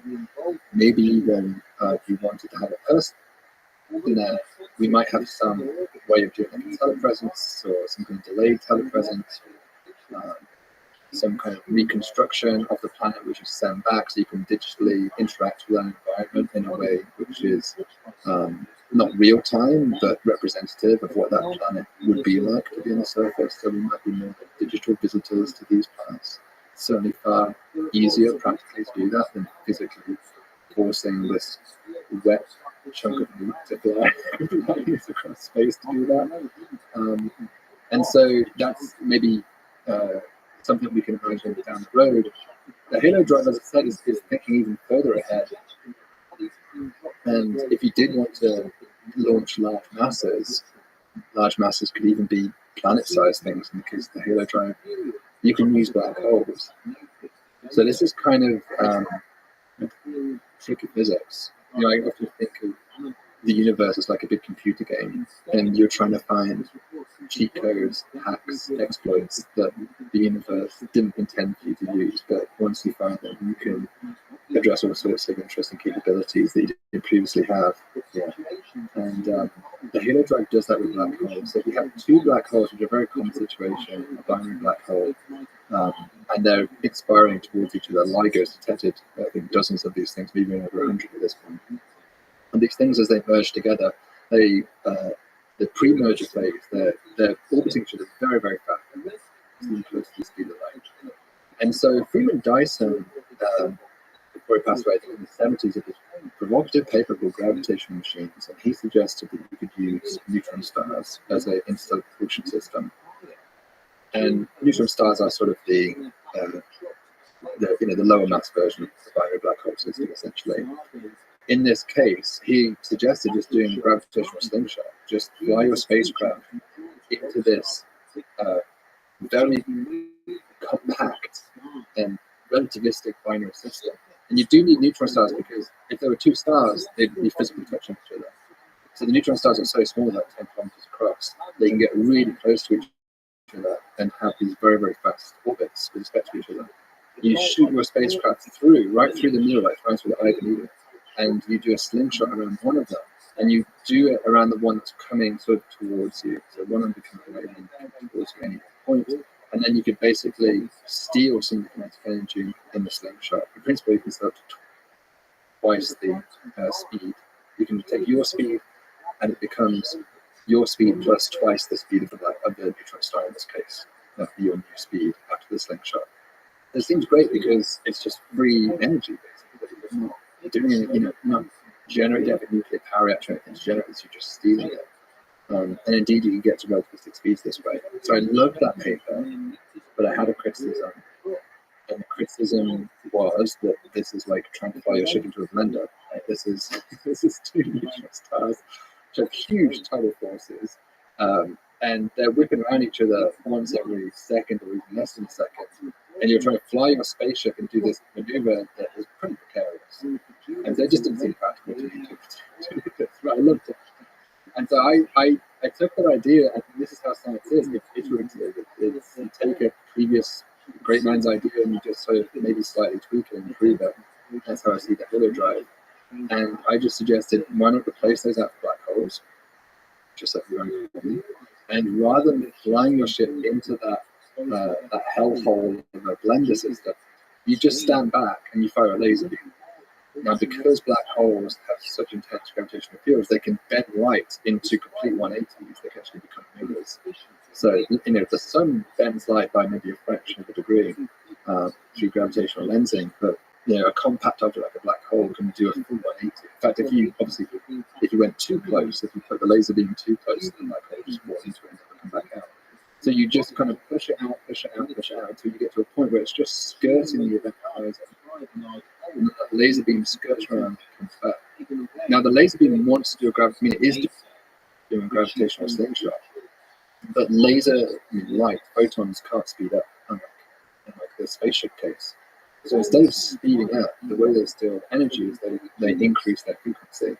So they become higher energy photon packets, essentially. They get blue shifted. So that you send maybe a red laser beam that comes back blue, it's got more energy in it. And because photons carry momentum, which is somewhat unintuitive in everyday experience, but they do, that's how solar cells work, they carry momentum, they push things. You can even use them as laser tweezers and things to pick things up. Because they push, it comes back with more momentum. So you get an acceleration force from this. And again, you're just seeing energy from the black hole to do that. So you can go up to the same speed. It's basically the same idea as Freeman Dyson, but doing it from a safer distance. And there should be an order of a million or so, or 10 million black holes in the Milky Way galaxy. Some of them would be as close as sort of 10 to 20 light years when you do the current rate statistics of how close you might expect feasibly one to be. They're, of course, difficult to detect because they're blank, so they're inherently hard to see. But statistically, there should be plenty out there in the Milky Way. And so these objects would be natural waypoint stations. You could use them to both accelerate away and to brake slow down. And on top of all this, there's we're talking about astronomy and cosmology. There's been a lot of exciting breakthroughs in detection and exploration of black holes. The boomeranging photons that you're talking about. There's been a lot of work on photon rings and just all the fun stuff going on outside black holes. So the garbage outside is actually might be the thing that holds the key to understanding what's going on inside. There's the Hawking radiation, film has fascinating stuff like that. And they're just tricky stuff like black holes that I can't even, most people don't understand. The holographic principle with plate the information being stored potentially outside of the black hole. I can't even comprehend how you can project a three-dimensional object onto a 2D and somehow store information where it doesn't destroy it. And if it does destroy it, it's challenging all of physics. All of this is very interesting, especially for kind of more practical applications of how the black hole could be used. Yeah, I mean, it may be that black holes are used in all sorts of ways by advanced civilizations. I think, again, it's been a popular idea in science fiction trope that Sagittarius A star, the supermassive black hole in the center of our galaxy, could be the best place to look for intelligent life in the universe because it is a giant engine in a way. A unique capability of a black hole is you can basically throw matter into it and you get these jets that come out, the accretion disks, jets that fly out. And so you can more or less use them to convert matter into energy that you can sense spread. And there's pretty much nothing else except for annihilation with its own antiparticle as a way of doing that. So they have some unique properties. You could perhaps power civilization by just throwing garbage into a black hole, right? Just throwing asteroids in and power your civilization as much energy as you really would ever plausibly need. And you could also use them to accelerate the way across the universe. And you can even imagine using small artificial black holes as thermal generators, right? So the Hawking radiation from them kind of exponentially increases as they get smaller and smaller in size. And so a very small black hole, one you can almost imagine like holding in your hand, would be a very significant heat source. And so that raises all sorts of prospects about how you might use that in engineering context to power your civilization as well. You have a video of becoming a Carter type 1 civilization. What's our hope for doing that? We're a few orders of magnitude away from that. Yeah, it is surprising. I think people tend to think that we're close to this scale. The Kardashev Type 1 is defined as a civilization which is using as much energy as is essentially incident on the planet from the start. There's an order, I think, for the Earth of something like 10 to the 5 terawatts, 10 to the 7 terawatts is a gigantic amount of energy, and we're using a tiny fraction of it right now.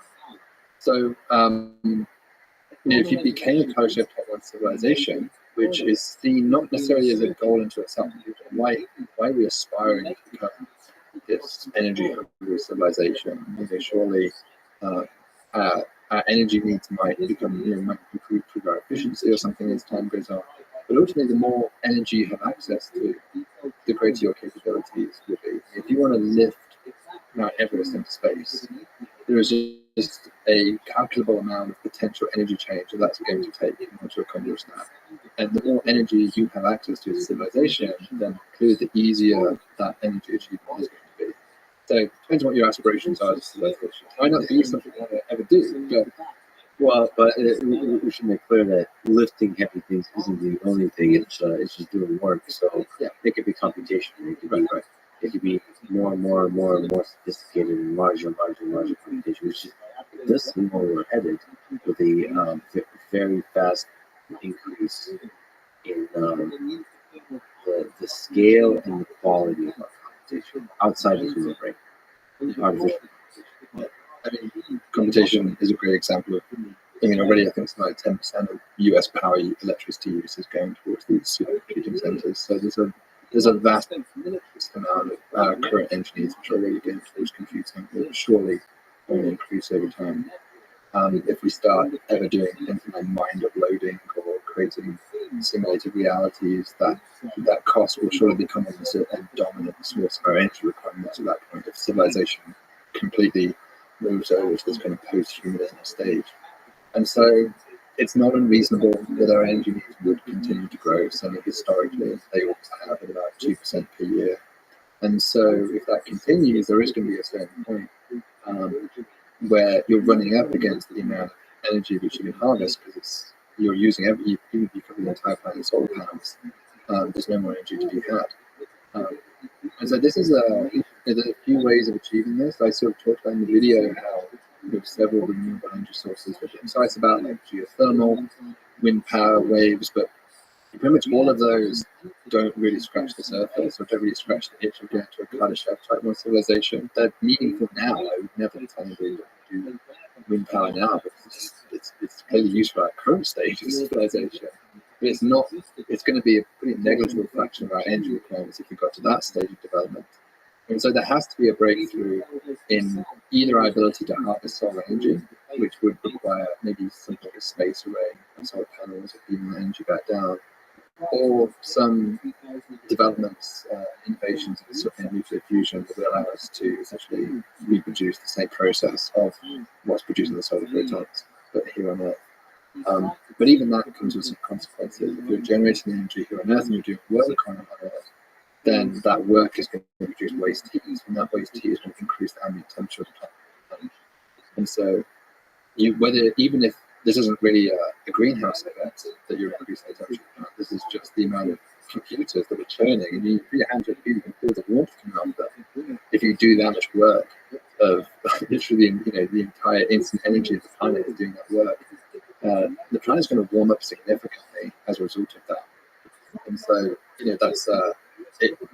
that clearly indicates that this is not a sustainable path. That civilizations as they approach culture type 1 are going to have to leave the planet, which is really the point of that video, to show that it's a culture type 1 civilization, even though it's defined as instant energy on the planet, that is not a species that is going to still be living on their planet, at least in isolation. They will have to be harvesting energy from afar. They will have to be doing work on that energy outside of their planet, because otherwise you're going to dramatically change the environment in which we live. Well, yeah, so the more energy you create, the more energy you use, the more higher the imperative to expand out into the universe, but also not just the imperative, but the capabilities. And you kind of, as a side in the lab page, mentioned that you're sometimes interested in astroengineering. So what kind of space architecture do you think we can build to house humans or interesting things outside of Earth? Yeah, I mean, there's a lot of fun ideas there. One of the classic ideas is an O'Neill cylinder or a Stanford torus. These are like two rotating structures that were devised in space. They're basically using the centrifugal force as artificial gravity. And so these are structures which tend to be many kilometers across that you're building in space, but could potentially habitat millions of people in the Earth. Of course, you can imagine putting them, the Expanse does a pretty good job, I think, of exploring the idea of human exploration of the solar system and having many objects, many of the small near-Earth objects and asteroids inhabited by mining colonies. One of the ideas we've played around with our group is this technology called a quasite. Quasite is an extension. Again, we always tend to extend previous ideas. Ideas build upon ideas. An extension idea called a statite. The statite was an idea proposed, I think, by Ron Forward in the 1970s. 1970s seemed to have all sorts of wacky ideas. I don't know what's going on there. I think the Stanford torus, the O'Neill cylinder, statites, the gravitational lens. People were really having fun with dreaming about space in the 70s. The statite is basically a solar sail, but it's such an efficient solar sail that the outward force of radiation pressure equals the inward force of gravity from the sun. And so it doesn't need to orbit. Normally you avoid it. The sun is pulling us right now through the force of gravity.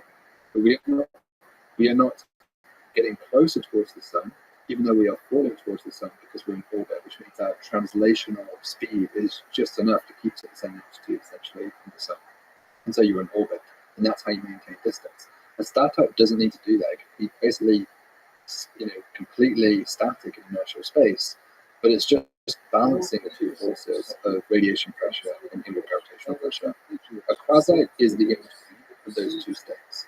So it has some significant outward pressure, but not enough to resist fully falling into the star. And so it compensates for that by having some translational pressure. So it's in between an orbit and a star type. And so what that allows you to do is maintain artificial orbits. So normally, if you want to calculate the orbital speed of something at, say, half an AU, you'd use Kepler's third law and go through that and you say, okay, if it's half an AU, I can calculate the period by Q squared is proportional to A cubed and go through that. But for a quasite, you can basically have any speed you want. It's just a matter of how much of the gravitational force you're balancing out. You effectively enter an orbit where you're making the mass of the star be less massive than it really is. So it's as if you're orbiting a 0.1 solar mass star or 0.2 solar mass star, whatever you want. And so that means that Mercury orbits with a pretty fast orbital speed around the sun because it's closer to the sun than we are. But we could put something in Mercury's orbit that would have a slower speed and so would co-track with the Earth. And so we would always be aligned with other planets. And so this could be useful if you wanted to have either a chain of colonies or something that were able to easily communicate and move between one another, between these different bases. You'd probably use something like this to maintain that easy transferability. Or you could even use it as a space weather monitoring system, which was actually proposed in the paper. We know that major events like the Carrington event that happen can knock out all the electrical systems quite easily. A major solar flare could do that, a geomagnetic storm. But if we had the ability to detect those higher elevated activity cycles in advance, the problem is they travel obviously pretty fast, and so it's hard to get ahead of them. But you could have a station which is basically sampling solar flares very close to the center of the Earth, and as soon as it detects anything suspicious magnetically, it could then send that information straight back and speed back to your Earth and give you maybe half an hour or something. Something bad was coming. You should shut off all your systems or get your Faraday cage and protect yourself. And so these quasites are kind of a cool trick of, again, kind of hacking the laws of physics. It's like another one of these exploits that the universe seems to allow us to do to potentially manifest these artificial systems that would otherwise be difficult to use. So leveraging natural phenomena. Yeah. That's always the key, is to work. My mind is to work with nature. That's how I see astro engineering, rather than against it. You're not trying to force it to do something. That's why I always think solar energy is so powerful, because in the battle against nuclear fusion, you're really fighting a battle where you're trying to confine plasma into this extremely tight space. Or the sun does this for free. It has gravitation, and so that's